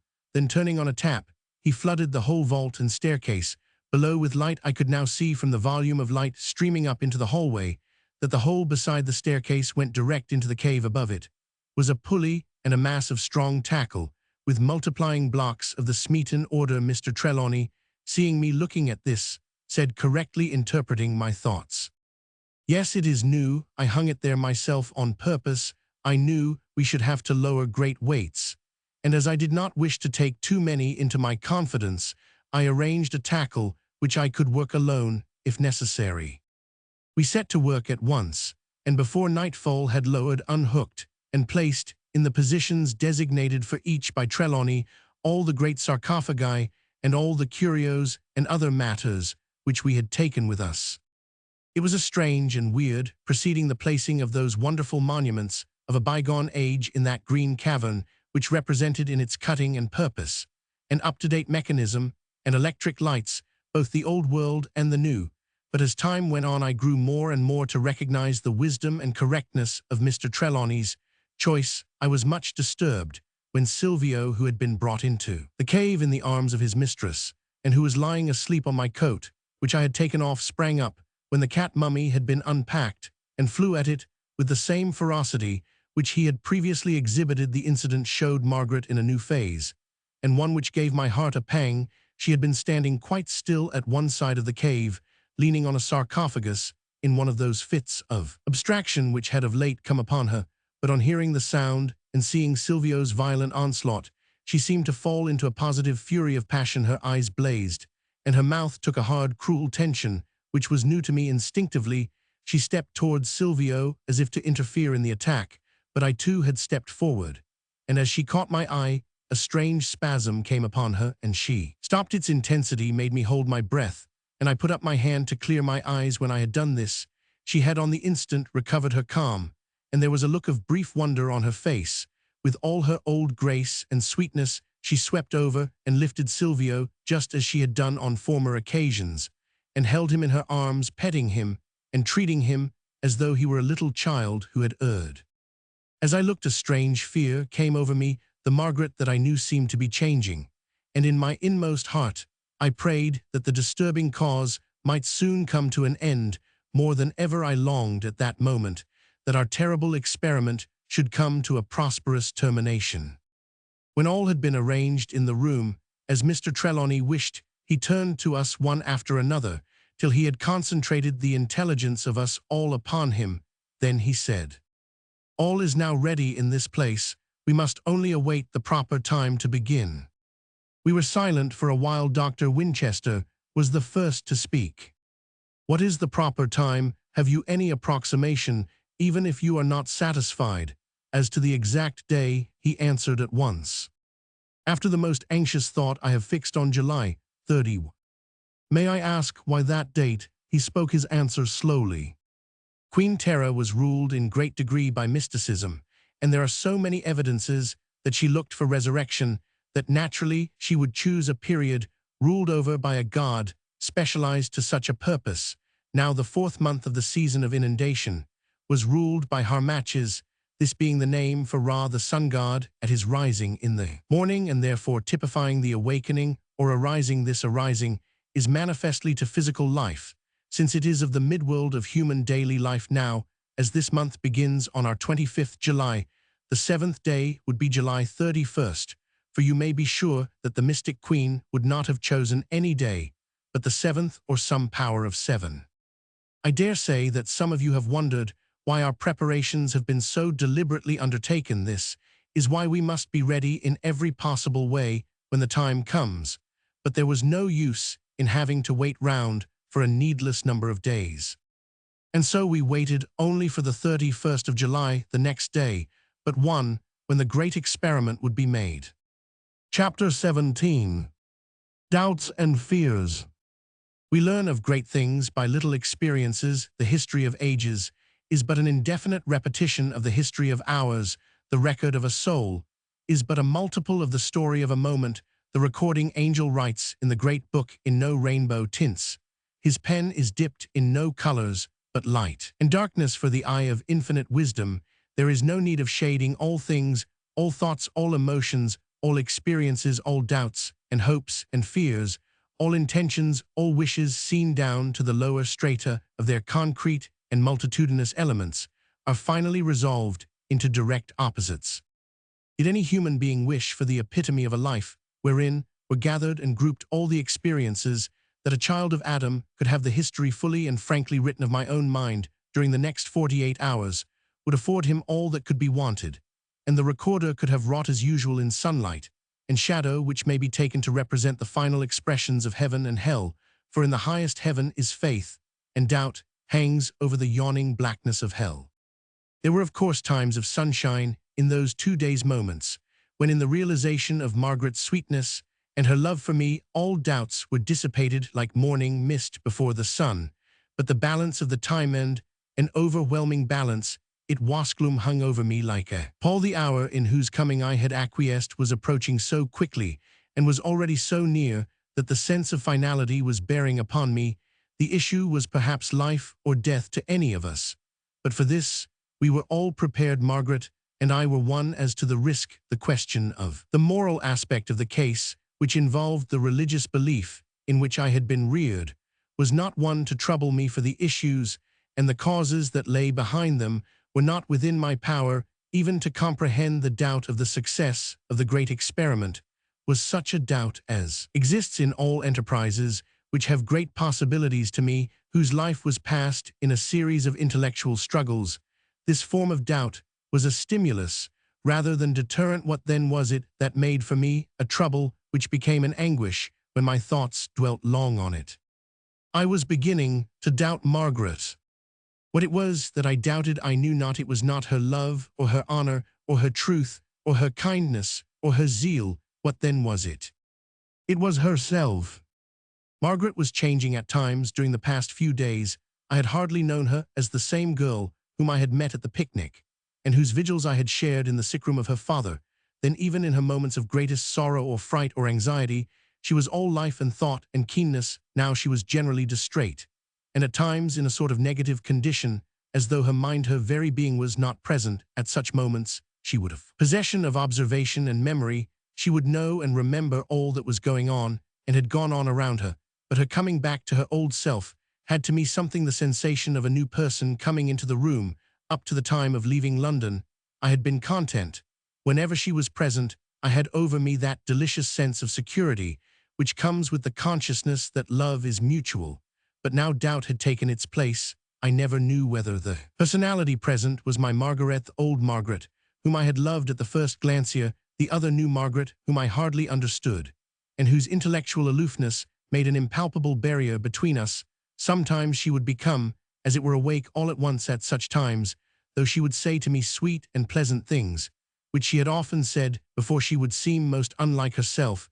It was almost as if she was speaking parrot-like, or at dictation of one who could read words or acts, but not thoughts. After one or two experiences of this kind, my own doubting began to make a barrier, for I could not speak with the ease and freedom which were usual to me, and so hour by hour we drifted apart. Were it not for the few odd moments when the old Margaret was back with me full of her charm, I do not know what would have happened, as it was each such moment gave me a fresh start, and kept my love from changing. I would have given the world for a confidant, but this was impossible. How could I speak a doubt of Margaret to anyone, even her father? How could I speak a doubt to Margaret, when Margaret herself was the theme I could only endure and hope, and of the two, the endurance was the lesser pain. I think that Margaret must have at times felt that there was some cloud between us, for towards the end of the first day, she began to shun me a little, or perhaps it was that she had become more diffident than usual about me. Hitherto, she had sought every opportunity of being with me, just as I had tried to be with her, so that now any avoidance, one of the other, made a new pain to us both. On this day the household seemed very still. Each one of us was about his own work, or occupied with his own thoughts. We only met at meal times, and then though we talked, all seemed more or less preoccupied. There was not in the house even the stir of the routine of service. The precaution of Mr. Trelawney in having 3 rooms prepared for each of us had rendered servants unnecessary. The dining room was solidly prepared with cooked provisions for several days. Towards evening, I went out by myself for a stroll. I had looked for Margaret to ask her to come with me, but when I found her, she was in one of her apathetic moods, and the charm of her presence seemed lost to me. Angry with myself, but unable to quell my own spirit of discontent, I went out alone over the rocky headland. On the cliff, with the wide expanse of wonderful sea before me and no sound but the dash of waves below, and the harsh screams of the seagulls above, my thoughts ran free. Do what I would, they returned continuously to one subject, the solving of the doubt that was upon me. Here in the solitude, amid the wide circle of nature's force and strife, my mind began to work truly unconsciously. I found myself asking a question which I would not allow myself to answer at last, the persistence of a mind working truly prevailed. I found myself face to face with my doubt. The habit of my life began to assert itself, and I analyzed the evidence before me. It was so startling that I had to force myself into obedience to logical effort. My starting place was this: Margaret was changed in what way, and by what means? Was it her character, or her mind, or her nature? For her physical appearance remained the same. I began to group all that I had ever heard of her beginning at her birth. It was strange. At the very first, she had been, according to Corbeck's statement, born of a dead mother. During the time that her father and his friend were in a trance in the tomb at Aswan, that trance was presumably affected by a woman mummied, yet preserving, as we had every reason to believe from after experience, an astral body subject to a free will and an active intelligence. With that astral body, space ceased to exist. The vast distance between London and Aswan became as naught, and whatever power of necromancy the sorceress had might have been exercised over the dead mother, and possibly the dead child. The dead child, was it possible that the child was dead, and was made alive again? Whence then came the animating spirit? The soul logic was pointing the way to me now with a vengeance. If the Egyptian belief was true for Egyptians, then the car of the dead queen and her coup could animate what she might choose. In such case, Margaret would not be an individual at all, but simply a phase of Queen Terra herself, an astral body obedient to her will. Here I revolted against logic. Every fiber of my being resented such a conclusion. How could I believe that there was no Margaret at all, but just an animated image used by the double of a woman of 40 centuries ago to its own ends? Somehow the outlook was brighter to me now, despite the new doubts. At least I had Margaret. Back swung the logical pendulum again. The child then was not dead. If so, had the sorceress had anything to do with her birth at all? It was evident so. I took it again from Corbeck that there was a strange likeness between Margaret and the pictures of Queen Terra. How could this be? It could not be any birthmark reproducing what had been in the mother's mind, for Mrs. Trelawney had never seen the pictures, nay, even her father had not seen them till he had found his way into the tomb only a few days before her birth. This phase I could not get rid of so easily as the last. The fibers of my being remained quiet. There remained to me the horror of doubt. And even then, so strange is the mind of man, doubt itself took a concrete image, a vast and impenetrable gloom through which flickered irregularly and spasmodically tiny points of evanescent light, which seemed to quicken the darkness into a positive existence. The remaining possibility of relations between Margaret and the mummied queen was that in some occult way the sorceress had power to change places with the other. This view of things could not be so lightly thrown aside. There were too many suspicious circumstances to warrant this. Now that my attention was fixed on it, and my intelligence recognized the possibility hereupon, there began to come into my mind all the strange, incomprehensible matters which had whirled through our lives in the last few days. At first they all crowded in upon me in a jumbled mass, but again the habit of mind of my working life prevailed, and they took order. I found it now easier to control myself, for there was something to grasp, some work to be done, though it was of a sorry kind, for it was, or might be, antagonistic to Margaret. But Margaret was herself at stake. I was thinking of her and fighting for her. And yet if I were to work in the dark, I might be even harmful to her. My first weapon in her defense was truth. I must know and understand. I might then be able to act certainly. I could not act beneficently without a just conception and recognition of the facts. Arranged in order, these were as follows. Firstly, the strange likeness of Queen Terra to Margaret, who had been born in another country, 1,000 miles away, where her mother could not possibly have had even a passing knowledge of her appearance. Secondly, the disappearance of Van Hein's book, when I had read up to the description of the star ruby. Thirdly, the finding of the lamps in the boudoir. Terra, with her astral body, could have unlocked the door of Corbeck's room in the hotel, and have locked it again. After her exit with the lamps, she could, in the same way, have opened the window and put the lamps in the boudoir. It need not have been that Margaret in her own person should have had any hand in this, but it was at least strange. Fourthly, here the suspicions of the detective and the doctor came back to me with renewed force. and with a larger understanding. Fifthly, there were the occasions on which Margaret foretold with accuracy the coming occasions of quietude, as though she had some conviction or knowledge of the intentions of the astral-bodied queen.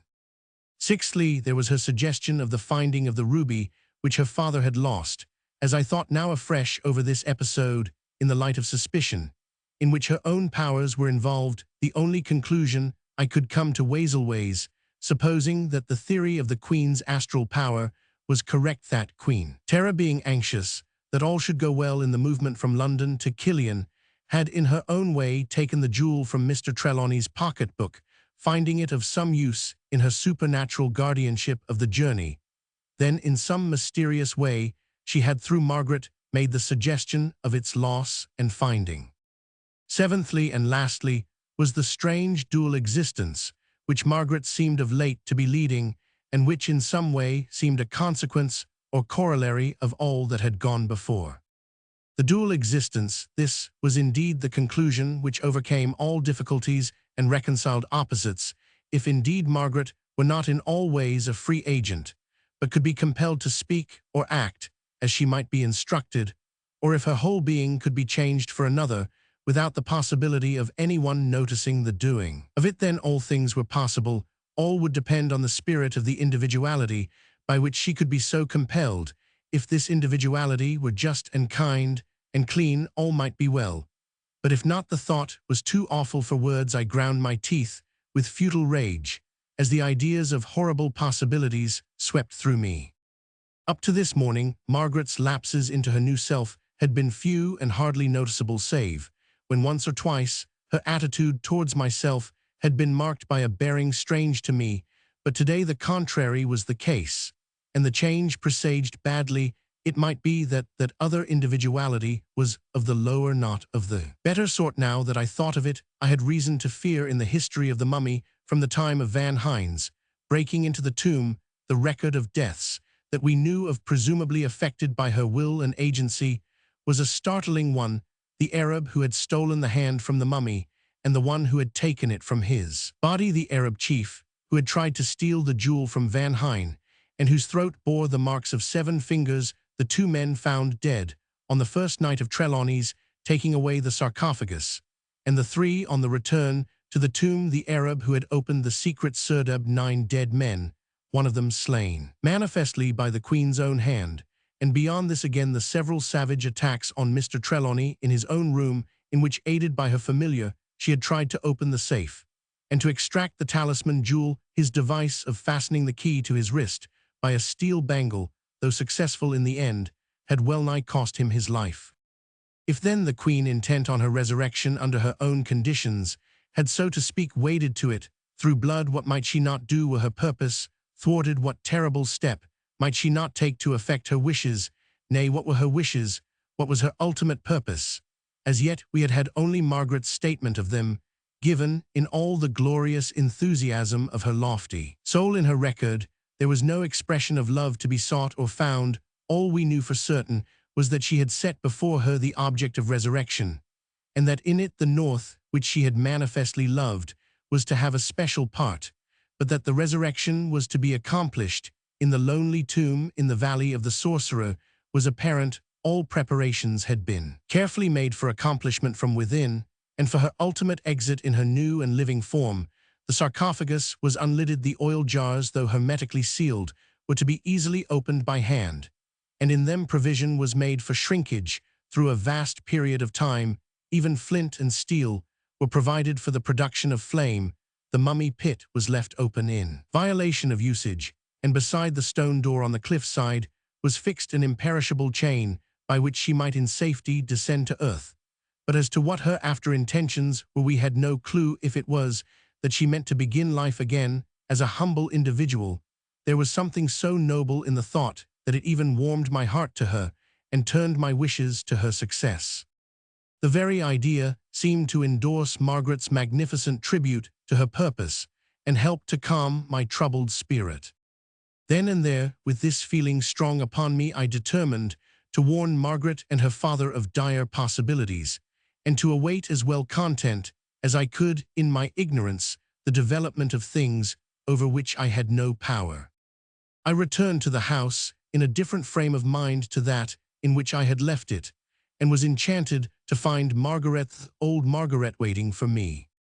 After dinner, when I was alone for a time with the father and daughter, I opened the subject, though with considerable hesitation. Would it not be well to take every possible precaution in case the Queen may not wish what we are doing with regard to what may occur before the experiment, and at or after her waking, if it comes off? Margaret's answer came back so quickly that I was convinced she must have had it ready for someone. But she does approve, surely. It cannot be otherwise. Father is doing with all his brains and all his energy and all his great courage just exactly what the great Queen had arranged.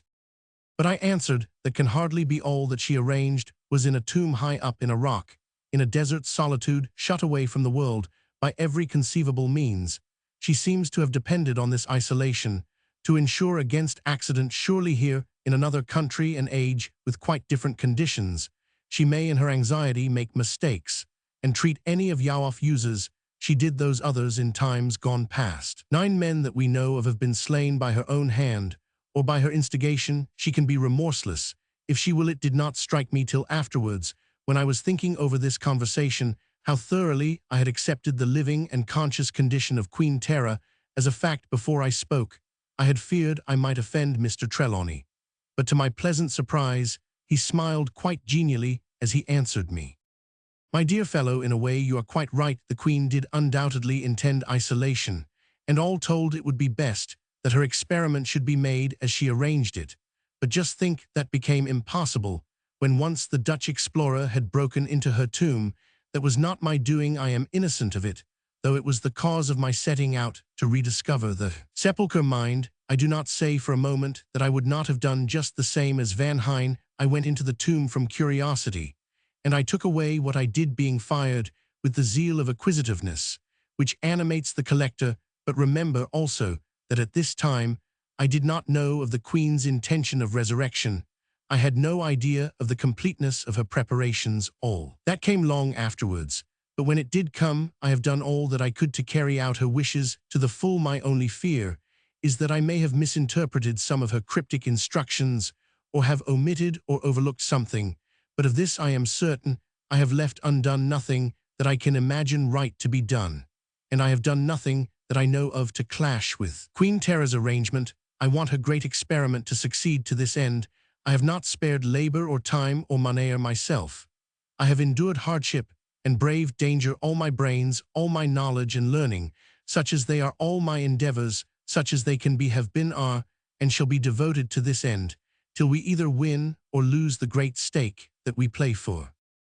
The great stake, I repeated, the resurrection of the woman, and the woman's life, the proof that resurrection can be accomplished by magical powers, by scientific knowledge, or by use of some force which at present the world does not know. Then Mr. Trelawney spoke out the hopes of his heart, which up to now he had indicated rather than expressed once or twice.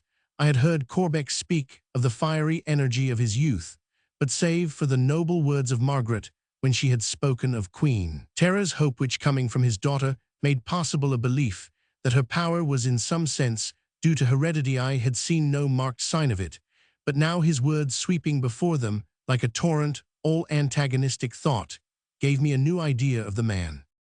A woman's life, what is a woman's life in the scale with what we hope for? Why, we are risking already a woman's life, the dearest life to me in all the world, and that grows more dear with every hour that passes. We are risking as well the lives of 4 men, yours and my own, as well as those 2 others who have been won to our confidence.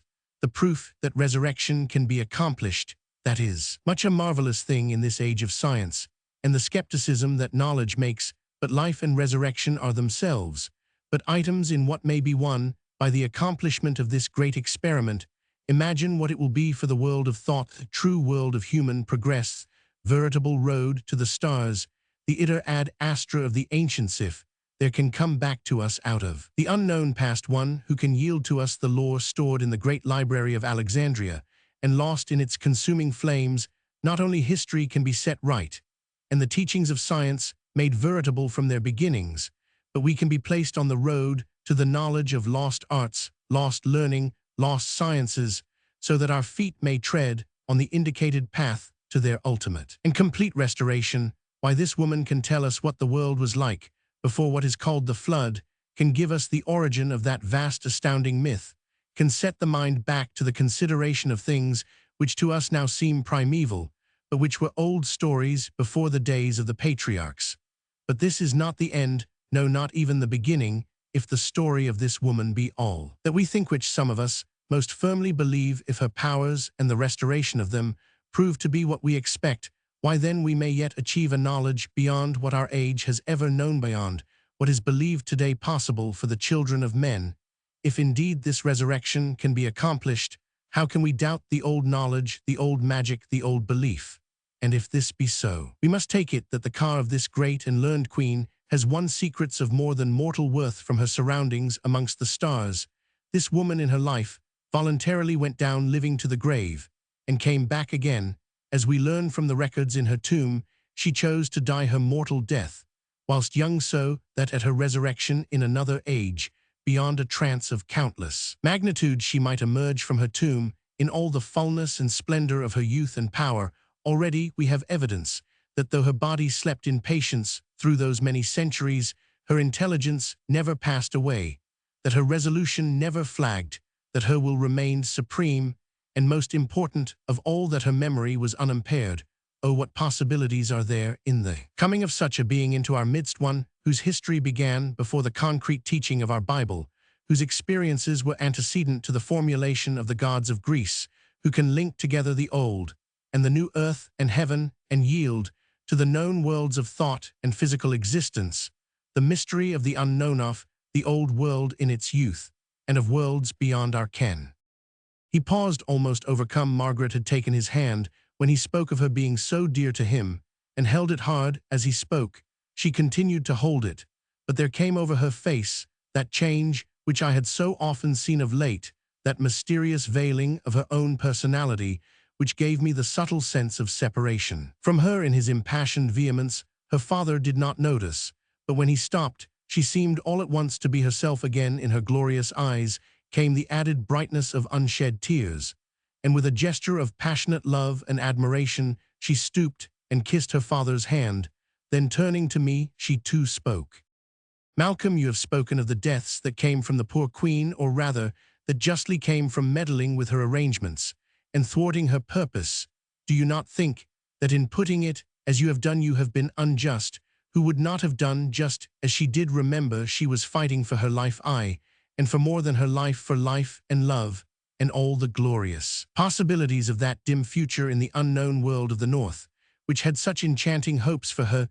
Do you not think that she, with all the learning of her time, and with all the great and resistless force of her mighty nature, had hopes of spreading in a wider way the lofty aspirations of her soul, that she hoped to bring to the conquering of unknown worlds, and using to the advantage of her people all that she had won from sleep and death and time, all of which might and could have been frustrated by the ruthless hand of an assassin or a thief? Were it you in such case, would you not struggle by all means to achieve the object of your life and hope, whose possibilities grew and grew in the passing of those endless years? Can you think that that active brain was at rest during all those weary centuries, whilst her free soul was flitting from world to world amongst the boundless regions of the stars? Had these stars in their myriad and varied life no lessons for her, as they have had for us, since we followed the glorious path which she and her people marked for us, when they sent their winged imaginations circling amongst the lamps of the night? Here she paused. She too was overcome, and the welling tears ran down her cheeks. I was myself more moved than I can say. This was indeed my Margaret, and in the consciousness of her presence, my heart leapt. Out of my happiness came boldness, and I dared to say now what I had feared would be impossible, something which would call the attention of Mr. Trelawney to what I imagined was the dual existence of his daughter. As I took Margaret's hand in mine and kissed it, I said to her father, "Why, sir," she couldn't speak more eloquently, "if the very spirit of Queen Terra was with her to animate her and suggest thoughts." Mr. Trelawney's answer simply overwhelmed me with surprise. It manifested to me that he too had gone through just such a process of thought as my own. And what if it is I know well that the spirit of her mother is within her, if in addition there be the spirit of that great and wondrous queen, then she would be no less dear to me, but doubly dear. Do not have fear for her, Malcolm Ross, at least have no more fear than you may have for the rest of us. Margaret took up the theme, speaking so quickly that her words seemed a continuation of her father's rather than an interruption of them. Have no special fear for me, Malcolm. Queen Terra knows, and will offer us no harm. I know it as surely as I am lost in the depth of my own love for you. There was something in her voice so strange to me that I looked quickly into her eyes. They were bright as ever, but veiled to my seeing the inward thought behind them, as are the eyes of a caged lion. Then the two other men came in, and the subject changed. Chapter 18. The Lesson of the Car. That night we all went to bed early. The next night would be an anxious one, and Mr. Trelawney thought that we should all be fortified with what sleep we could get. The day, too, would be full of work. Everything in connection with the great experiment would have to be gone over so that at the last we might not fail. From any unthought-of flaw in our working, we made of course arrangements for summoning aid in case such should be needed, but I do not think that any of us had any real apprehension of danger. Certainly, we had no fear of such danger from violence as we had had to guard against in London during Mr. Trelawney's long trance. For my own part, one felt a strange sense of relief in the matter.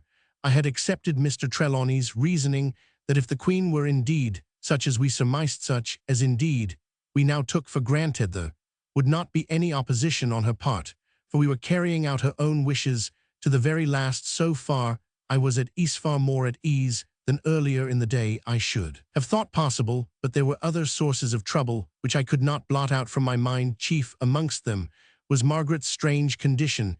If it was indeed that she had in her own person a dual existence, what might happen when the two existences became one again and again? And again I turned this matter over in my mind till I could have shrieked out in nervous anxiety. It was no consolation to me to remember that Margaret was herself satisfied, and her father acquiescent. Love is after all a selfish thing, and it throws a black shadow on anything between which and the light it stands. I seemed to hear the hands go round the dial of the clock. I saw darkness turn to gloom, and gloom to grey, and grey to light, without pause or hindrance to the succession of my miserable feelings. At last, when it was decently possible, without the fear of disturbing others, I got up. I crept along the passage to find if all was well with the others, for we had arranged that the door of each of our rooms should be left slightly open, so that any sound of disturbance would be easily and distinctly heard. One and all slept. I could hear the regular breathing of each, and my heart rejoiced that this miserable night of anxiety was safely past.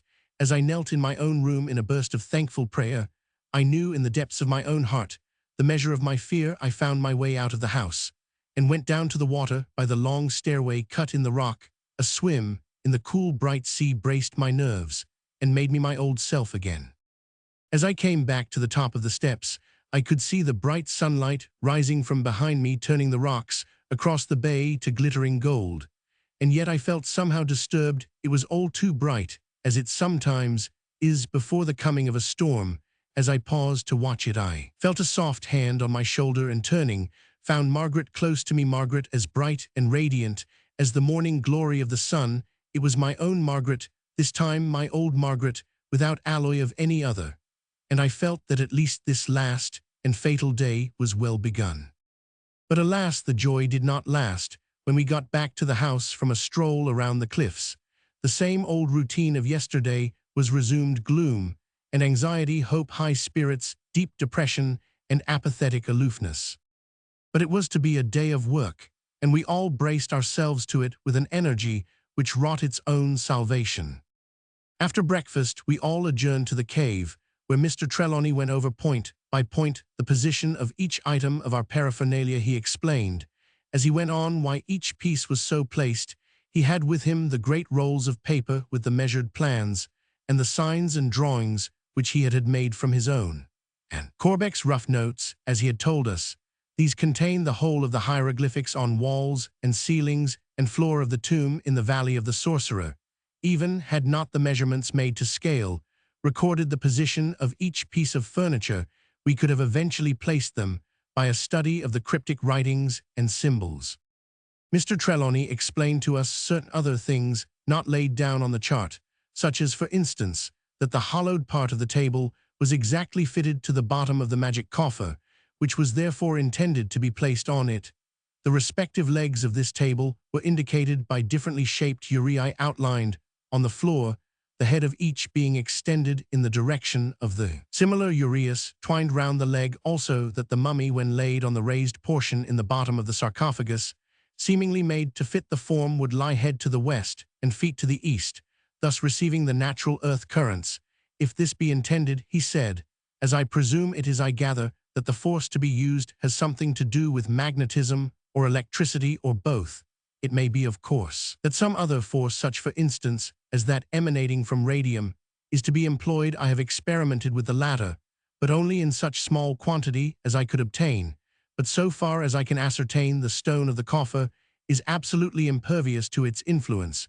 There must be some such unsusceptible substances in nature. Radium does not seemingly manifest itself when distributed through pitchblende, and there are doubtless other such substances in which it can be imprisoned. Possibly these may belong to that class of inert elements discovered or isolated by Sir William Ramsay. It is therefore possible that in this coffer, made from an aerolite, and therefore perhaps containing some element unknown in our world, may be imprisoned some mighty power which is to be released on its opening. This appeared to be an end of this branch of the subject, but as he still kept the fixed look of one who is engaged in a theme, we all waited in silence. After a pause, he went on. There is one thing which has up to now, I confess, puzzled me. It may not be of prime importance, but in a matter like this, where all is unknown, we must take it that everything is important. I cannot think that in a matter worked out with such extraordinary scrupulosity, such a thing should be overlooked. As you may see by the ground plan of the tomb, the sarcophagus stands near the north wall, with the magic coffer to the south of it. The space covered by the former is left quite bare of symbol or ornamentation of any kind. At the first glance, this would seem to imply that the drawings had been made after the sarcophagus had been put into its place, but a more minute examination will show that the symbolization on the floor is so arranged that a definite effect is produced. See here, the writings run in correct order as though they had jumped across the gap. It is only from certain effects that it becomes clear that there is a meaning of some kind. What that meaning may be is what we want to know. Look at the top and bottom of the vacant space, which lies west and east, corresponding to the head and foot of the sarcophagus. In both are duplications of the same symbolization, but so arranged that the parts of each one of them are integral portions of some other writing running crosswise. It is only when we get a coup d'oeil from either the head or the foot that you recognize that there are symbolizations. See, they are in triplicate at the corners, and the center of both top and bottom. In every case, there is a sun cut in half by the line of the sarcophagus, as by the horizon. Close behind each of these, and faced away from it, as though in some way dependent on it, is the vase, which in hieroglyphic writing symbolizes the hartab. The Egyptians called it. Beyond each of these again is the figure of a pair of widespread arms turned upwards from the elbow. This is the determinative of the ka or double, but its relative position is different at top and bottom. At the head of the sarcophagus, the top of the ka is turned towards the mouth of the vase, but at the foot, the extended arms point away from it. The symbolization seems to mean that during the passing of the sun from west to east, from sunset to sunrise, or through the underworld, otherwise night, the heart, which is material even in the tomb and cannot leave it, simply revolves, so that it can always rest on Ra, the sun god, the origin of all good, but that the double, which represents the active principle, goes whither it will, the same by night as by day. If this be correct, it is a warning, a cautioner, reminder that the consciousness of the mummy does not rest, but is to be reckoned with. Or it may be intended to convey that after the particular night of the resurrection, the ka would leave the heart altogether, thus typifying that in her resurrection, the queen would be restored to a lower and purely physical existence. In such case, what would become of her memory and the experiences of her wide-wandering soul? The chiefest value of her resurrection would be lost to the world. This, however, does not alarm me. It is only guesswork after all, and is contradictory to the intellectual belief of the Egyptian theology that the ka is an essential portion of humanity. He paused, and we all waited. The silence was broken by Dr. Winchester. But would not all this imply that the Queen feared intrusion of her tomb? Mr. Trelawney smiled as he answered. My dear sir, she was prepared for it. The graver-robber is no modern application of endeavor. He was probably known in the Queen's own dynasty. Not only was she prepared for intrusion, but as shown in several ways, she expected it. The hiding of the lamps in the serdab and the institution of the avenging treasurer shows that there was defense, positive as well as negative, indeed, from the many indications afforded in the clues laid out with the most consummated thought. We may almost gather that she entertained it as a possibility that others like ourselves, for instance, might, in all seriousness, undertake the work which she had made ready for her own hands when the time should have come. This very matter that I have been speaking of is an instance. The clue is intended for seeing eyes. Again we were silent. It was Margaret who spoke. Father, may I have that chart? I should like to study it during the day. Certainly, my dear, answered Mr. Trelawney heartily as he handed it to her. He resumed his instructions in a different tone, a more matter-of-fact one, suitable to a practical theme which had no mystery about it. I think you had better all understand the working of the electric light, in case any sudden contingency should arise. I dare say you have noticed that we have a complete supply in every part of the house, so that there need not be a dark corner anywhere. This, I had specially arranged it, is worked by a set of turbines moved by the flowing and ebbing tide, after the manner of the turbines at Niagara. I hope by this means to nullify accident and to have without fail a full supply ready at any time. Come with me, and I will explain the system of circuits and point out to you the taps and the fuses. I could not but notice, as we went with him all over the house, how absolutely complete the system was, and how he had guarded himself against any disaster that human thought could foresee. But out of the very completeness came a fear in such an enterprise as ours. The bounds of human thought were but narrow. Beyond it lay the vast of divine wisdom and divine power. When we came back to the cave, Mr. Trelawney took up another theme. We have now to settle definitely the exact hour at which the great experiment is to be made. So far as science and mechanism go, if the preparations are complete, all hours are the same. But as we have to deal with preparations made by a woman of extraordinarily subtle mind, and who had full belief in magic, and had a cryptic meaning in everything, we should place ourselves in her position before deciding. It is now manifest that the sunset has an important place in the arrangements, as those suns cut so mathematically by the edge of the sarcophagus were arranged of full design. We must take our cue from this again. We find all along that the number 7 has had an important bearing on every phase of the Queen's thought and reasoning and action. The logical result is that the 7th hour after sunset was the time fixed on. This is borne out by the fact that on each of the occasions when action was taken in my house, this was the time chosen. As the sun sets tonight in Cornwall at 8, our hour is to be 3 in the morning. He spoke in a matter-of-fact way, though with great gravity, but there was nothing of mystery in his word or manner. Still, we were all impressed to a remarkable degree. I could see this in the other men by the pallor that came on some of their faces, and by the stillness and unquestioning silence with which the decision was received. The only one who remained in any way at ease was Margaret, who had lapsed into one of her moods of abstraction, but who seemed to wake up to a note of gladness. Her father, who was watching her intently, smiled. Her mood was to him a direct confirmation of his theory. For myself, I was almost overcome. The definite fixing of the hour seemed like the voice of doom. When I think of it now, I can realize how a condemned man feels at his sentence, or at the sounding of the last hour he is to hear. There could be no going back now. We were in the hands of God. The hands of God, and yet what other forces were arrayed? What would become of us, all poor atoms of earthly dust, whirled in the wind, which cometh whence and goeth, whither no man may know? It was not for myself, Margaret. I was recalled by Mr. Trelawney's firm voice. Now we shall see to the lamps, and finish our preparations. Accordingly we set to work, and under his supervision made ready the Egyptian lamps. Seeing that they were well filled with the cedar oil, and that the wicks were adjusted, and in good order, we lighted and tested them one by one, and left them ready so that they would light at once, and evenly. When this was done, we had a general look round, and fixed all in readiness for our work at night. All this had taken time, and we were, I think, all surprised, when as we emerged from the cave, we heard the great clock in the hall chime 4. We had a late lunch, a thing possible without trouble in the present state of our commissariat arrangements. After it, by Mr. Trelawney's advice, we separated each to prepare in our own way for the strain of the coming night. Margaret looked pale and somewhat overwrought, so I advised her to lie down and try to sleep. She promised that she would. The abstraction which had been upon her fitfully all day lifted for the time. With all her old sweetness and loving delicacy, she kissed me goodbye for the present with the sense of happiness which this gave me. I went out for a walk on the cliffs.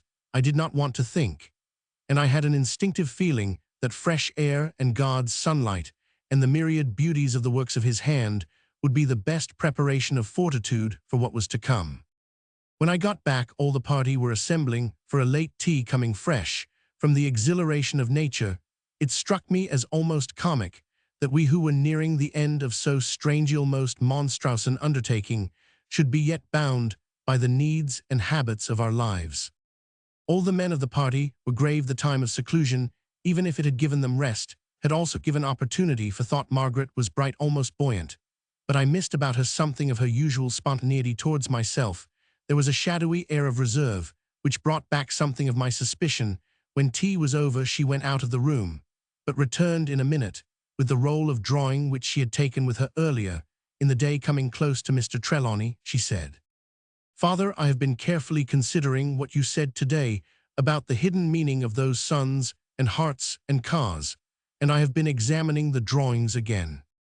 "And with what result, my child?" asked Mr. Trelawney eagerly. "There is another reading possible." And that his voice was now tremulous with anxiety. Margaret spoke with a strange ring in her voice, a ring that cannot be unless there is the consciousness of truth behind it.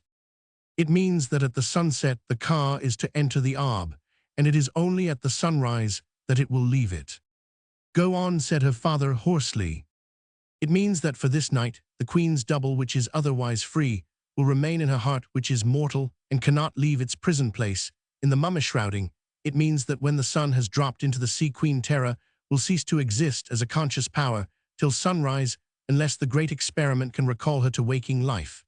It means that there will be nothing whatever for you or others to fear from her in such way as we have all cause to remember. Whatever change may come from the working of the great experiment, there can come none from the poor helpless dead woman who has waited all those centuries for this night, who has given up to the coming hour all the freedom of eternity, won in the old way in hope of a new life in a new world, such as she longed for." She stopped suddenly as she had gone on speaking. There had come with her words a strange, pathetic, almost pleading tone, which touched me to the quick. As she stopped, I could see, before she turned away her head, that her eyes were full of tears.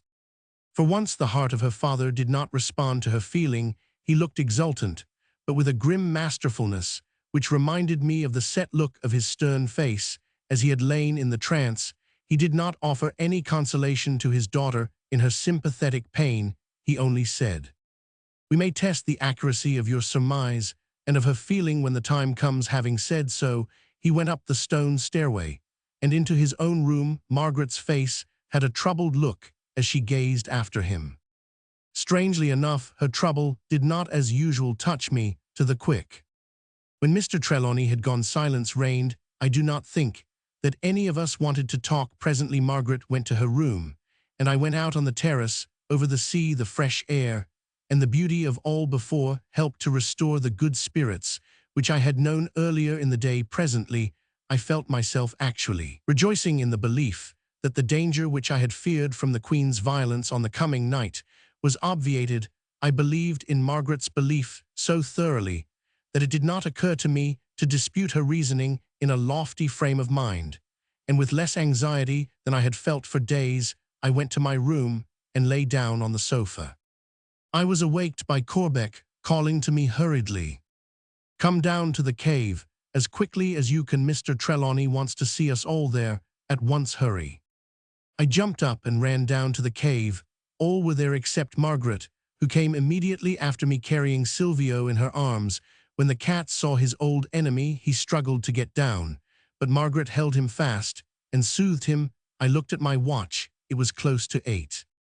When Margaret was with us, her father said directly, with a quiet insistence, which was new to me, "You believe, Margaret, that Queen Terra has voluntarily undertaken to give up her freedom for this night, to become a mummy, and nothing more, till the experiment has been completed, to be content, that she shall be powerless under all and any circumstances, until after all is over, and the act of resurrection has been accomplished, or the effort has failed." After a pause, Margaret answered in a low voice, "Yes." In the pause, her whole being, appearance, expression, voice, manner, had changed. Even Silvio noticed it, and with a violent effort wriggled away from her arms. She did not seem to notice the act. I expected that the cat, when he had achieved his freedom, would have attacked the mummy, but on this occasion he did not. He seemed too cowed to approach it. He shrunk away, and with a piteous meow came over and rubbed himself against my ankles. I took him up in my arms, and he nestled their content. Mr. Trelawney spoke again. "You are sure of what you say? You believe it with all your soul?" Margaret's face had lost the abstracted look.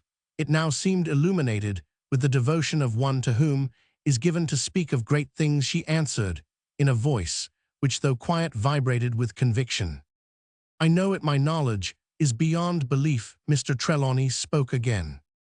"Then you are so sure that were you Queen Terra herself, you would be willing to prove it in any way that I might suggest?"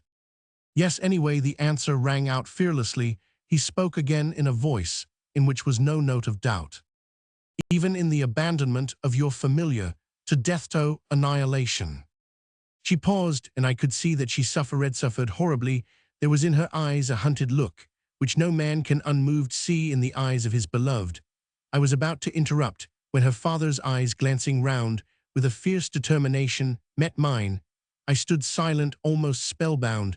So also the other men. Something was going on before us, which we did not understand. With a few long strides, Mr. Trelawney went to the west side of the cave, and tore back the shutter, which obscured the window. The cool air blew in, and the sunlight streamed over them both, for Margaret was now by his side. He pointed to where the sun was sinking into the sea in a halo of golden fire, and his face was as set as flint. In a voice whose absolute uncompromising hardness I shall hear in my ears at times till my dying day, he said, "Choose, speak. When the sun has dipped below the sea, it will be too late." The glory of the dying sun seemed to light up Margaret's face, till it shone as if lit from within by a noble light, as she answered, "Even that." Then, stepping over to where the mummy cat stood on the little table, she placed her hand on it. She had now left the sunlight, and the shadows looked dark and deep over her. In a clear voice she said, "Were I Terra, I would say, take all I have. This night is for the gods alone." As she spoke, the sun dipped, and the cold shadow suddenly fell on us. We all stood still for a while. Silvio jumped from my arms and ran over to his mistress, rearing himself up against her dress, as if asking to be lifted. He took no notice whatever of the mummy now. Margaret was glorious with all her wonted sweetness, as she said sadly, "The sun is down, father. Shall any of us see it again? The night of nights is come." Chapter 19. The Great Experiment. If any evidence had been wanted of how absolutely one and all of us had come to believe in the spiritual existence of the Egyptian queen, it would have been found in the change which in a few minutes had been effected in us by the statement of voluntary negation made. We all believed through Margaret, despite the coming of the fearful ordeal, the sense of which it was impossible to forget. We looked and acted as though a great relief had come to us. We had indeed lived in such a state of terrorism during the days when Mr. Trelawney was lying in a trance that the feeling had bitten deeply into us. No one knows, till he has experienced it, what it is to be in constant dread of some unknown danger which may come at any time and in any form. The change was manifested in different ways according to each nature. Margaret was sad. Dr. Winchester was in high spirits and keenly observant. The process of thought, which had served as an antidote to fear, being now relieved from this duty, added to his intellectual enthusiasm. Mr. Corbeck seemed to be in a retrospective rather than a speculative mood. I was myself rather inclined to be gay. The relief from certain anxiety regarding Margaret was sufficient for me for the time. As to Mr. Trelawney, he seemed less changed than any perhaps. This was only natural, as he had had in his mind the intention for so many years of doing that in which we were tonight engaged, that any event connected with it could only seem to him as an episode a step to the end. His was that commanding nature which looks so to the end of an undertaking that all else is of secondary importance. Even now, though his terrible sternness relaxed under the relief from the strain, he never flagged nor faltered for a moment in his purpose. He asked us men to come with him, and going to the hall, we presently managed to lower into the cave an oak table fairly long, and not too wide, which stood against the wall in the hall. This we placed under the strong cluster of electric lights. In the middle of the cave, Margaret looked on for a while, then all at once her face blanched, and in an agitated voice she said, "What are you going to do, father?" "To unroll the mummy of the cat. Queen Terra will not need her familiar tonight. If she should want him, it might be dangerous to us, so we shall make him safe. You are not alarmed, dear?" "Oh no," she answered quickly, "but I was thinking of my Silvio, and how I should feel if he had been the mummy that was to be unswathed." Mr. Trelawney got knives and scissors ready, and placed the cat on the table. It was a grim beginning to our work, and it made my heart sink when I thought of what might happen in that lonely house in the midgloom of the night. The sense of loneliness and isolation from the world was increased by the moaning of the wind, which had now risen ominously, and by the beating of waves on the rocks below. But we had too grave a task before us to be swayed by external manifestations. The unrolling of the mummy. There was an incredible number of bandages, and the tearing sounthy being stuck fast to each other by bitumen and gums, and spice, and the little cloud of red pungent dust that arose pressed on the senses of all of us. As the last wrappings came away, we saw the animal seated before us. He was all hunkered up. His hair and teeth and claws were complete. The eyes were closed, but the eyelids had not the fierce look which I expected. The whiskers had been pressed down on the side of the face by the bandaging, but when the pressure was taken away, they stood out just as they would have done in life. He was a magnificent creature, a tiger cat of great size, but as we looked at him, our first glance of admiration changed to one of fear, and a shudder ran through each one of us, for here was a confirmation of the fears which we had endured. His mouth and his claws were smeared with the dry red stains of recent blood. Dr. Winchester was the first to recover. Blood in itself had small disturbing quality for him. He had taken out his magnifying glass and was examining the stains on the cat's mouth. Mr. Trelawney breathed loudly as though a strain had been taken from him. "It is as I expected," he said. "This promises well for what is to follow." By this time Dr. Winchester was looking at the red-stained paws. "As I expected," he said, "he has 7 claws too." Opening his pocketbook, he took out the piece of blotting paper marked by Silvio's claws, on which was also marked in pencil a diagram of the cuts made on Mr. Trelawney's wrist. He placed the paper under the mummy cat's paw. The marks fitted exactly. When we had carefully examined the cat, finding, however, nothing strange about it, but its wonderful preservation, Mr. Trelawney lifted it from the table. Margaret started forward, crying out, "Take care, father, take care, he may injure you." "Not now, my dear," he answered. As he moved towards the stairway, her face fell. "Where are you going?" she asked in a faint voice. "To the kitchen," he answered. "Fire will take away all danger for the future. Even an astral body cannot materialize from ashes." He signed to us to follow him. Margaret turned away with a sob. I went to her, but she motioned me back and whispered, "No, no, go with the others, father may want you. Oh, it seems like murder." The poor queen's pet, the tears were dropping from under the fingers that covered her eyes.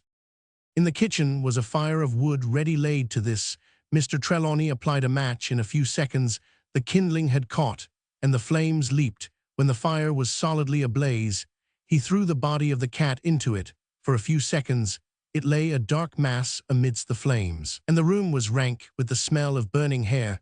Then the dry body caught fire too. The inflammable substances used in embalming became new fuel, and the flames roared. A few minutes of fierce conflagration, and then we breathed freely. Queen Terra's familiar was no more. When we went back to the cave, we found Margaret sitting in the dark. She had switched off the electric light, and only a faint glow of the evening light came through the narrow openings. Her father went quickly over to her and put his arms round her in a loving, protective way. She laid her head on his shoulder for a minute, and seemed comforted. Presently, she called to me. "Malcolm, turn up the light." I carried out her orders, and could see that though she had been crying, her eyes were now dry. Her father saw it too, and looked glad. He said to us in a grave tone, "Now we had better prepare for our great work. It will not do to leave anything to the last." Margaret must have had a suspicion of what was coming, for it was with a sinking voice that she asked, "What are you going to do now?" Mr. Trelawney, too, must have had a suspicion of her feelings, for he answered in a low tone, "To unroll the mummy of Queen Tara." She came close to him and said pleadingly in a whisper, "Father, you are not going to unswat her, all you men, and in the glare of light." "But why not, my dear? Just think, Father, a woman all alone in such a way, in such a place. Oh, it's cruel, cruel." She was manifestly much overcome. Her cheeks were flaming red, and her eyes were full of indignant tears. Her father saw her distress, and sympathizing with it, began to comfort her. I was moving off, but he signed to me to stay. I took it that, after the usual manner of men, he wanted help on such an occasion, and manlike wished to throw on someone else the task of dealing with a woman in indignant distress. However, he began to appeal first to her reason. "Not a woman, dear, a mummy. She has been dead nearly 5,000 years.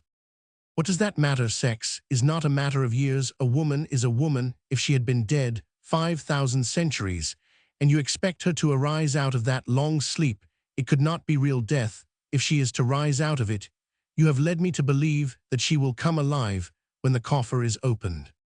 "I did, my dear, and I believe it. But if it isn't death that has been the matter with her all these years, it is something uncommonly like it. Then again, just think, it was men who embalmed her. They didn't have women's rights or lady doctors in ancient Egypt, my dear." And besides, he went on more freely, seeing that she was accepting his argument, if not yielding to it, "We men are accustomed to such things, Corbeck, and I have unrolled 100 mummies, and there were as many women as men amongst them. Dr. Winchester, in his work, has had to deal with women as well as men, till custom has made him think nothing of sex. Even Ross has in his work as a barrister." He stopped suddenly. "You are going to help too," she said to me with an indignant look. I said nothing. I thought silence was best. Mr. Trelawney went on hurriedly. I could see that he was glad of interruption, for the part of his argument concerning a barrister's work was becoming decidedly weak. "My child, you will be with us yourself. Would we do anything which would hurt or offend you? Come now, be reasonable. We are not at a pleasure party. We are all grave men entering gravely on an experiment which may unfold the wisdom of old times and enlarge human knowledge indefinitely, which may put the minds of men on new tracks of thought and research. An experiment," as he went on, his voice deepened, "which may be fraught with death to any one of us. Us all, we know from what has been that there are or may be vast and unknown dangers ahead of us, of which none in the house today may ever see the end. Take it, my child, that we are not acting lightly, but with all the gravity of deeply earnest men. Besides, my dear, whatever feelings you or any of us may have on the subject, it is necessary for the success of the experiment to unswat her. I think that under any circumstances it would be necessary to remove the wrappings before she became again a live human being instead of a spiritualized corpse with an astral body. Were her original intention carried out, and did she come to new life within her mummy wrappings, it might be to exchange a coffin for a grave. She would die the death of the buried alive. But now, when she has voluntarily abandoned for the time her astral power, there can be no doubt on the subject." Margaret's face cleared. "All right, Father," she said as she kissed him. "But oh, it seems a horrible indignity to a queen and a woman." I was moving away to the staircase when she called me. "Where are you going?" I came back and took her hand and stroked it as I answered, "I shall come back when the unrolling is over." She looked at me long, and a faint suggestion of a smile came over her face as she said, "Perhaps you had better stay too. It may be useful to you in your work as a barrister." She smiled out as she met my eyes, but in an instant she changed. Her face grew grave and deadly white. In a faraway voice, she said, "Father is right. It is a terrible occasion. We need all to be serious over it. But all the same, nay, for that very reason you had better stay, Malcolm. You may be glad later on that you were present tonight." My heart sank down at her words, but I thought it better to say nothing. Fear was stalking openly enough amongst us already. By this time, Mr. Trelawney, assisted by Mr. Corbeck and Dr. Winchester, had raised the lid of the ironstone sarcophagus, which contained the mummy of the Queen. It was a large one, but it was none too big. The mummy was both long and broad and high, and was of such weight that it was no easy task even for the four of us to lift it out. Under Mr. Trelawney's direction, we laid it out on the table, prepared for it. Then and then only did the full horror of the whole thing burst upon me. There, in the full glare of the light, the whole material and sordid side of death seemed staringly real, the outer wrappings torn and loosened by rude touch, and with the color either darkened by dust or worn light by friction, seemed creased as by rough treatment. The jagged edges of the wrapping cloths looked fringed, the painting was patchy, and the varnish chipped. The coverings were evidently many, for the bulk was great, but through all showed that unhideable human figure which seems to look more horrible when partially concealed than at any other time. What was before us was death, and nothing else. All the romance and sentiment of fancy had disappeared. The two elder men enthusiasts who had often done such work were not disconcerted, and Dr. Winchester seemed to hold himself in a businesslike attitude, as if before the operating table. But I felt low-spirited and miserable and ashamed, and besides I was pained and alarmed by Margaret's ghastly pallor. Then the work began. The unrolling of the mummy cat had prepared me somewhat for it, but this was so much larger and so infinitely more elaborate that it seemed a different thing. Moreover, in addition to the ever-present sense of death and humanity, there was a feeling of something finer in all this. The cat had been embalmed with coarser materials. Here all, when once the outer coverings were removed, was more delicately done. It seemed as if only the finest gums and spices had been used in this embalming, but there were the same surroundings, the same attendant red dust and pungent presence of bitumen. There was the same sound of rending, which marked the tearing away of the bandages. There were an enormous number of these, and their bulk, when opened, was great. As the men unrolled them, I grew more and more excited. I did not take a part in it myself. Margaret had looked at me gratefully. As I drew back, we clasped hands and held each other hard. As the unrolling went on, the wrappings became finer, and the smell less laden with bitumen, but more pungent. We all, I think, began to feel it, as though it caught or touched us in some special way. This, however, did not interfere with the work. It went on uninterruptedly. Some of the inner wrappings bore symbols or pictures. These were done sometimes wholly in pale green color, sometimes in many colors, but always with a prevalence of green. Now and again, Mr. Trelawney or Mr. Corbeck would point out some special drawing before laying the bandage on the pile behind them, which kept growing to a monstrous height. At last we knew that the wrappings were coming to an end. Already, the proportions were reduced to those of a normal figure of the manifest height of the Queen, who was more than average height. And as the end drew nearer, so Margaret's pallor grew, and her heart beat more and more wildly, till her breast heaved in a way that frightened me. Just as her father was taking away the last of the bandages, he happened to look up, and caught the pained and anxious look of her pale face. He paused, and taking her concern to be as to the outrage on modesty, said in a comforting way, "Do not be uneasy, dear. See, there is nothing to harm you. The Queen has on a robe, aye, and a royal robe too." The wrapping was a wide piece, the whole length of the body. It being removed, a profusely full robe of white linen had appeared, covering the body from the throat to the feet. And such linen! We all bent over to look at it.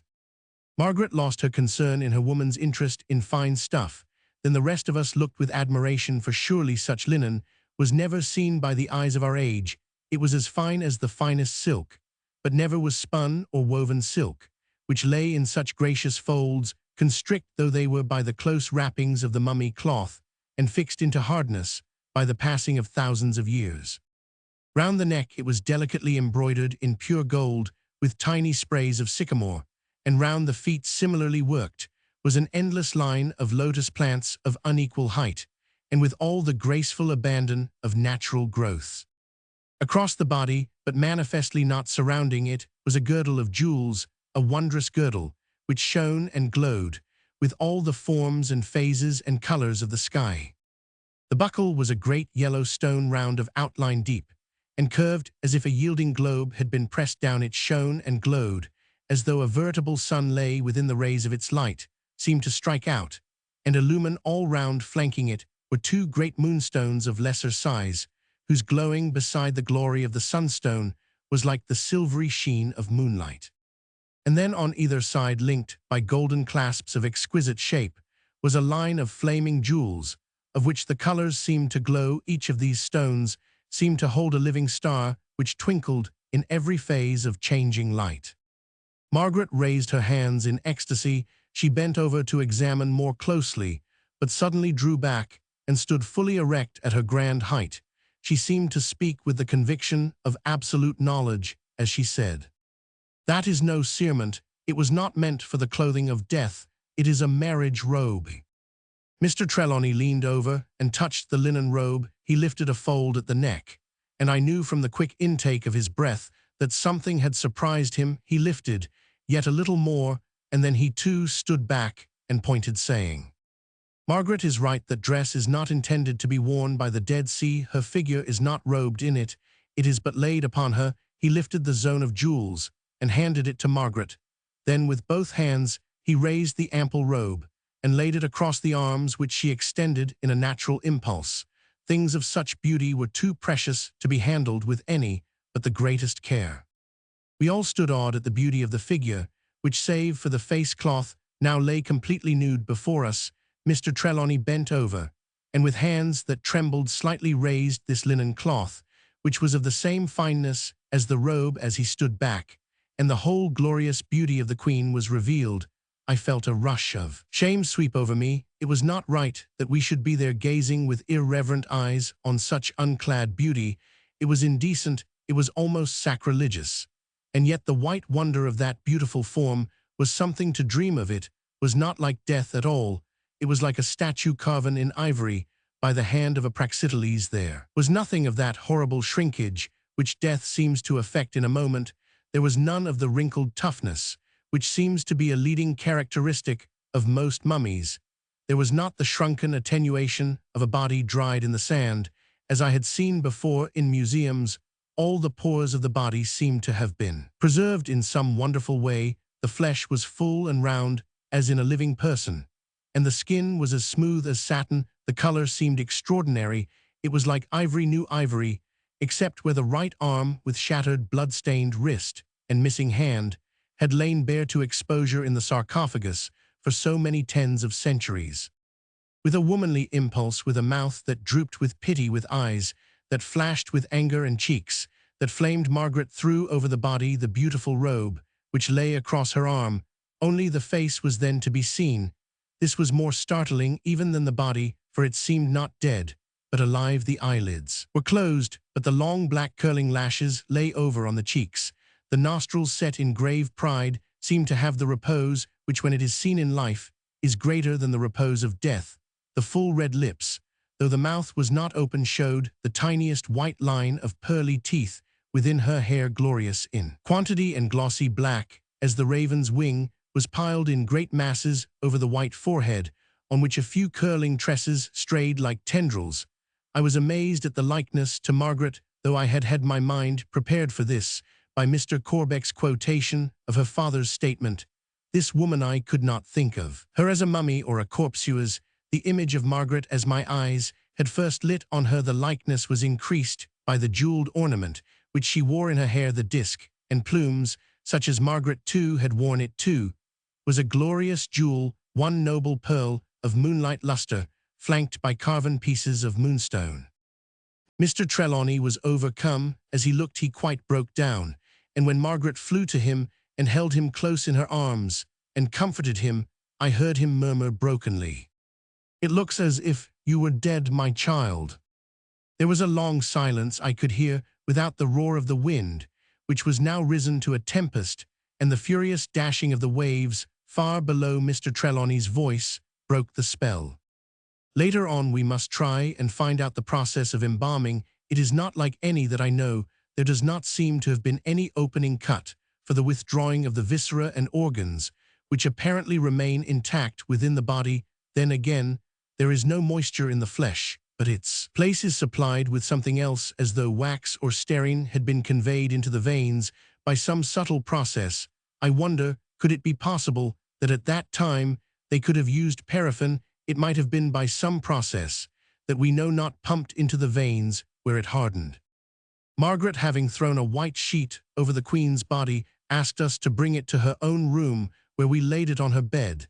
Then she sent us away, saying, "Leave her alone with me. There are still many hours to pass, and I do not like to leave her lying there all stark in the glare of light. This may be the bridal she prepared for, the bridal of death, and at least she shall wear her pretty robes." When presently she brought me back to her room, the dead Queen was dressed in the robe of fine linen with the embroidery of gold, and all her beautiful jewels were in place. Candles were lit around her, and white flowers lay upon her breast. Hand in hand we stood looking at her for a while.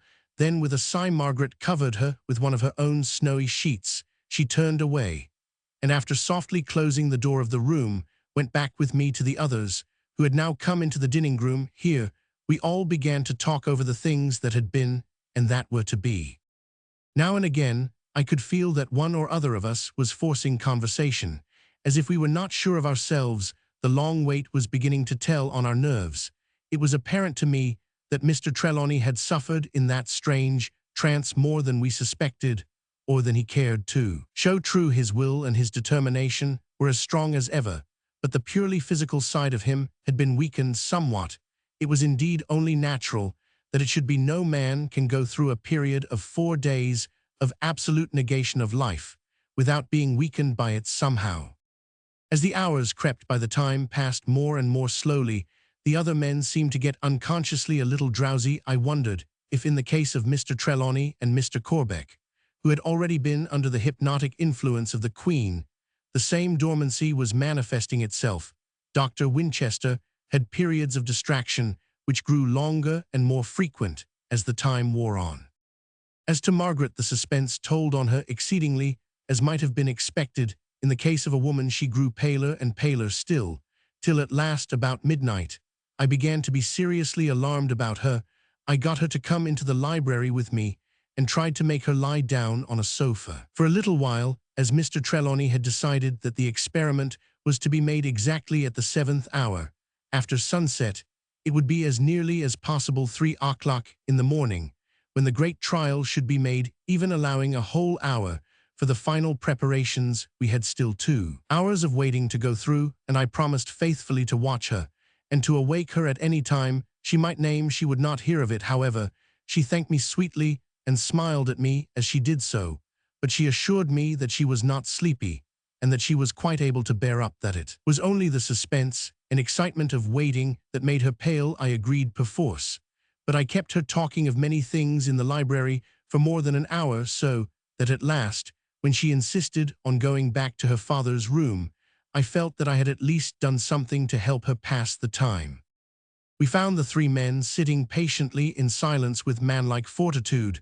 They were content to be still when they felt they had done all in their power, and so we waited. The striking of 2 o'clock seemed to freshen us all up.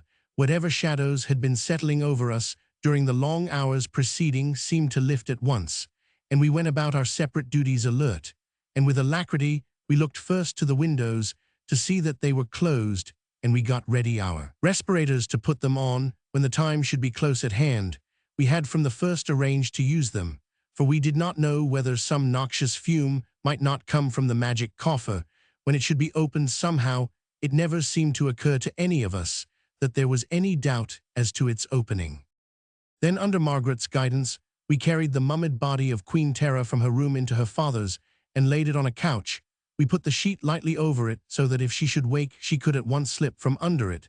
The severed hand was placed in its true position on her breast, and under it the jewel of 7 stars, which Mr. Trelawney had taken from the great safe. It seemed to flash and blaze as he put it in its place. It was a strange sight, and a strange experience. The group of grave, silent men carried the white, still figure, which looked like an ivory statue, when through our moving the sheet fell back away from the lighted candles, and the white flowers. We placed it on the couch in that other room, where the blaze of the electric lights shone on the great sarcophagus fixed in the middle of the room, ready for the final experiment. The great experiment consequent on the researches during a lifetime of these two traveled scholars. Again, the startling likeness between Margaret and the mummy, intensified by her own extraordinary pallor, heightened the strangeness of it all. When all was finally fixed, 3/4 of an hour had gone, for we were deliberate in all our doings. Margaret beckoned me, and I went out with her to bring in Silvio.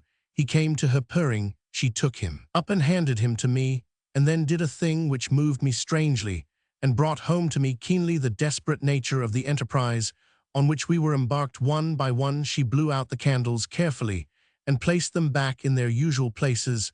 When she had finished, she said to me, "They are done with now. Whatever commence life or death, there will be no purpose in their using now."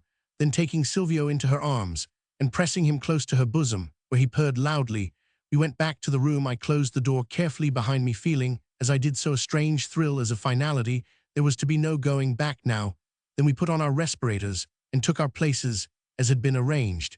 I was to stand by the taps of the electric lights, beside the door, ready to turn them off, or on, as Mr. Trelawney should direct. Dr. Winchester was to stand behind the couch, so that he should not be between the mummy and the sarcophagus.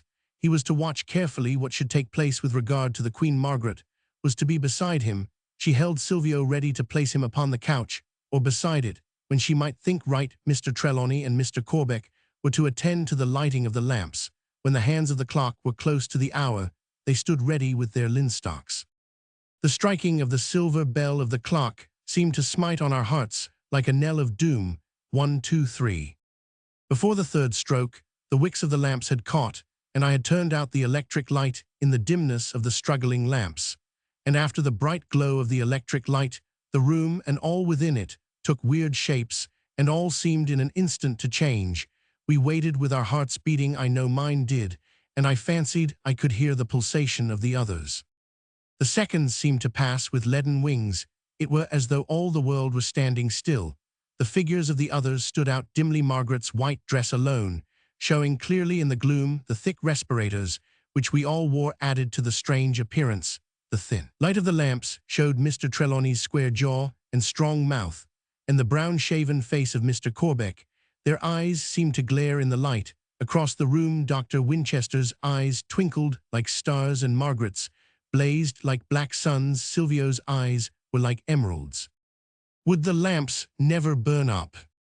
It was only a few seconds in all till they did blaze up, a slow, steady light, growing more and more bright, and changing in color from blue to crystal white. So they stayed for a couple of minutes without change in the coffer, till at last there began to appear all over it a delicate glow. This grew and grew till it became like a blazing jewel, and then like a living thing whose essence of life was light. We waited and waited, our hearts seeming to stand still. All at once there was a sound like a tiny muffled explosion, and the cover lifted right up on a level plane a few inches. There was no mistaking anything now, for the whole room was full of a blaze of light. Then the cover, staying fast at one side, rose slowly up on the other, as though yielding to some pressure of balance. The coffer still continued to glow. From it began to steal a faint greenish smoke. I could not smell it fully on account of the respirator, but even through that I was conscious of a strange pungent odor. Then this smoke began to grow thicker, and to roll out in volumes of ever-increasing density, till the whole room began to get obscure. I had a terrible desire to rush over to Margaret, whom I saw through the smoke, still standing erect behind the couch. Then, as I looked, I saw Dr. Winchester sink down. He was not unconscious, for he waved his hand back and forward, as though to forbid anyone to come to him at this time. The figures of Mr. Trelawney and Mr. Corbeck were becoming indistinct in the smoke, which rolled round them in thick billowy clouds. Finally, I lost sight of them altogether. The coffer still continued to glow, but the lamps began to grow. Roman 1499. At first I thought that their light was being overpowered by the thick black smoke, but presently I saw that they were one by one burning out. They must have burned quickly to produce such fierce and vivid flames. I waited and waited, expecting every instant to hear the command to turn up the light, but none came. I waited still, and looked with harrowing intensity at the rolling billows of smoke, still pouring out of the glowing casket, whilst the lamps sank down and went out one by one. Finally, there was but one lamp alight, and that was dimly blue and flickering. The only effective light in the room was from the glowing casket. I kept my eyes fixed toward Margaret. It was for her now that all my anxiety was claimed. I could just see her white frock beyond the still white shrouded figure on the couch. Silvio was troubled. His piteous mewing was the only sound in the room. Deeper and denser grew the black mist, and its pungency began to assail my nostrils as well. As my eyes now, the volume of smoke coming from the coffer seemed to lessen, and the smoke itself to be less dense across the room. I saw something white move where the couch was. There were several movements. I could just catch the quick glint of white through the dense smoke. In the fading light, for now the glow of the coffer began quickly to subside. I could still hear Silvio, but his mewing came from close under. A moment later, I could feel him piteously crouching on my foot. Then the last spark of light disappeared, and through the Egyptian darkness, I could see the faint line of white around the window blinds. I felt that the time had come to speak, so I pulled off my respirator and called out. "Shall I turn up the light?" There was no answer, so, before the thick smoke choked me, I called again, but more loudly. "Mr. Trelawney, shall I turn up the light?" He did not answer, but from across the room, I heard Margaret's voice, sounding as sweet and clear as a bell. "Yes, Malcolm." I turned the tap, and the lamps flashed out, but they were only dim points of light. In the midst of that murky ball of smoke, in that thick atmosphere, there was little possibility of illumination.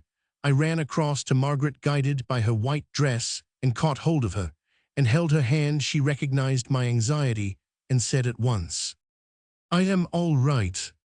"Thank God," I said. "How are the others?" "Quick, let us open all the windows, and get rid of this smoke." To my surprise, she answered in a sleepy way, "They will be all right. They won't get any harm." I did not stop to inquire how or on what ground she formed such an opinion, but threw up the lower sashes of all the windows and pulled down the upper. Then I threw open the door. A few seconds made a perceptible change as the thick black smoke began to roll out of the windows. Then the lights began to grow into strength, and I could see the room. All the men were overcome. Beside the couch, Dr. Winchester lay on his back, as though he had sunk down and rolled over, and on the farther side of the sarcophagus, where they had stood, lay Mr. Trelawney and Mr. Corbeck. It was a relief to me to see that though they were unconscious, all three were breathing heavily, as though in a stupor. Margaret still stood behind the couch.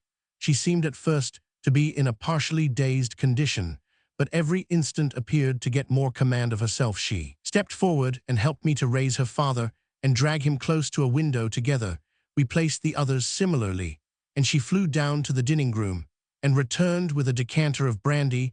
This we proceeded to administer to them all in turn. It was not many minutes after we had opened the windows when all three were struggling back to consciousness. During this time, my entire thoughts and efforts had been concentrated on their restoration. But now that this strain was off, I looked round the room to see what had been the effect of the experiment. The thick smoke had nearly cleared away, but the room was still misty and was full of a strange, pungent, acrid odor. The great sarcophagus was just as it had been. The coffer was open, and in it, scattered through certain divisions or partitions wrought in its own substance, was a scattering of black ashes over all sarcophagus coffer, and indeed all in the room was a sort of black film of greasy soot. I went over to the couch. The white sheet still lay over part of it, but it had been thrown back, as might be when one is stepping out of bed. But there was no sign of Queen Terror. I took Margaret by the hand and led her over. She reluctantly left her father, to whom she was administering, but she came docilely enough. I whispered to her as I held her hand, "What has become of the Queen? Tell me. You were close at hand, and must have seen if anything happened." She answered me very softly. There was nothing that I could see until the smoke grew too dense. I kept my eyes on the couch, but there was no change then. When all grew so dark that I could not see, I thought I heard a movement close to me. It might have been Dr. Winchester, who had sunk down overcome, but I could not be sure. I thought that it might be the Queen waking, so I put down. Poor Silvio, I did not see what became of him, but I felt as if he had deserted me when I heard him mewing over by the door. I hope he is not offended with me. As if in answer, Silvio came running into the room and reared himself against her dress, pulling it as though clamoring to be taken up. She stooped down and took him up and began to pet and comfort him. I went over and examined the couch, and all around it most carefully, when Mr. Trelawney and Mr. Corbeck recovered sufficiently, which they did quickly, though Dr. Winchester took longer to come round. We went over it afresh, but all we could find was a sort of ridge of impalpable dust, which gave out a strange dead odor. On the couch lay the jewel of the disc, and plumes which the Queen had worn in her hair, and the star jewel which had words to command the gods. Other than this, we never got clue to what had happened. There was just one thing which confirmed our idea of the physical annihilation of the mummy. In the sarcophagus, in the hole where we had placed the mummy of the cat, was a small patch of similar dust. In the autumn, Margaret and I were married. On the occasion she wore the mummy robe and zone, and the jewel which Queen Terra had worn in her hair on her breast, set in a ring of gold make like a twisted lotus stalk. She wore the strange jewel of 7 stars, which held words to command the god of all the worlds. At the marriage, the sunlight streaming through the chancel windows fell on it, and it seemed to glow like a living thing. The graven words may have been of efficacy, for Margaret holds to them, and there is no other life in all the world so happy as my own. We often think of the great Queen, and we talk of her freely. Once, when I said with a sigh that I was sorry she could not have waked into a new life in a new world, my wife, putting both her hands in mine, and looking into my eyes with that faraway, eloquent, dreamy look, which sometimes comes into her own, said lovingly, "Do not grieve for her. Who knows but she may have found the joy she sought. Love and patience are all that make for happiness in this world, or in the world of the past, or of the future of the living or the dead. She dreamed her dream, and that is all that any of us can ask." The end.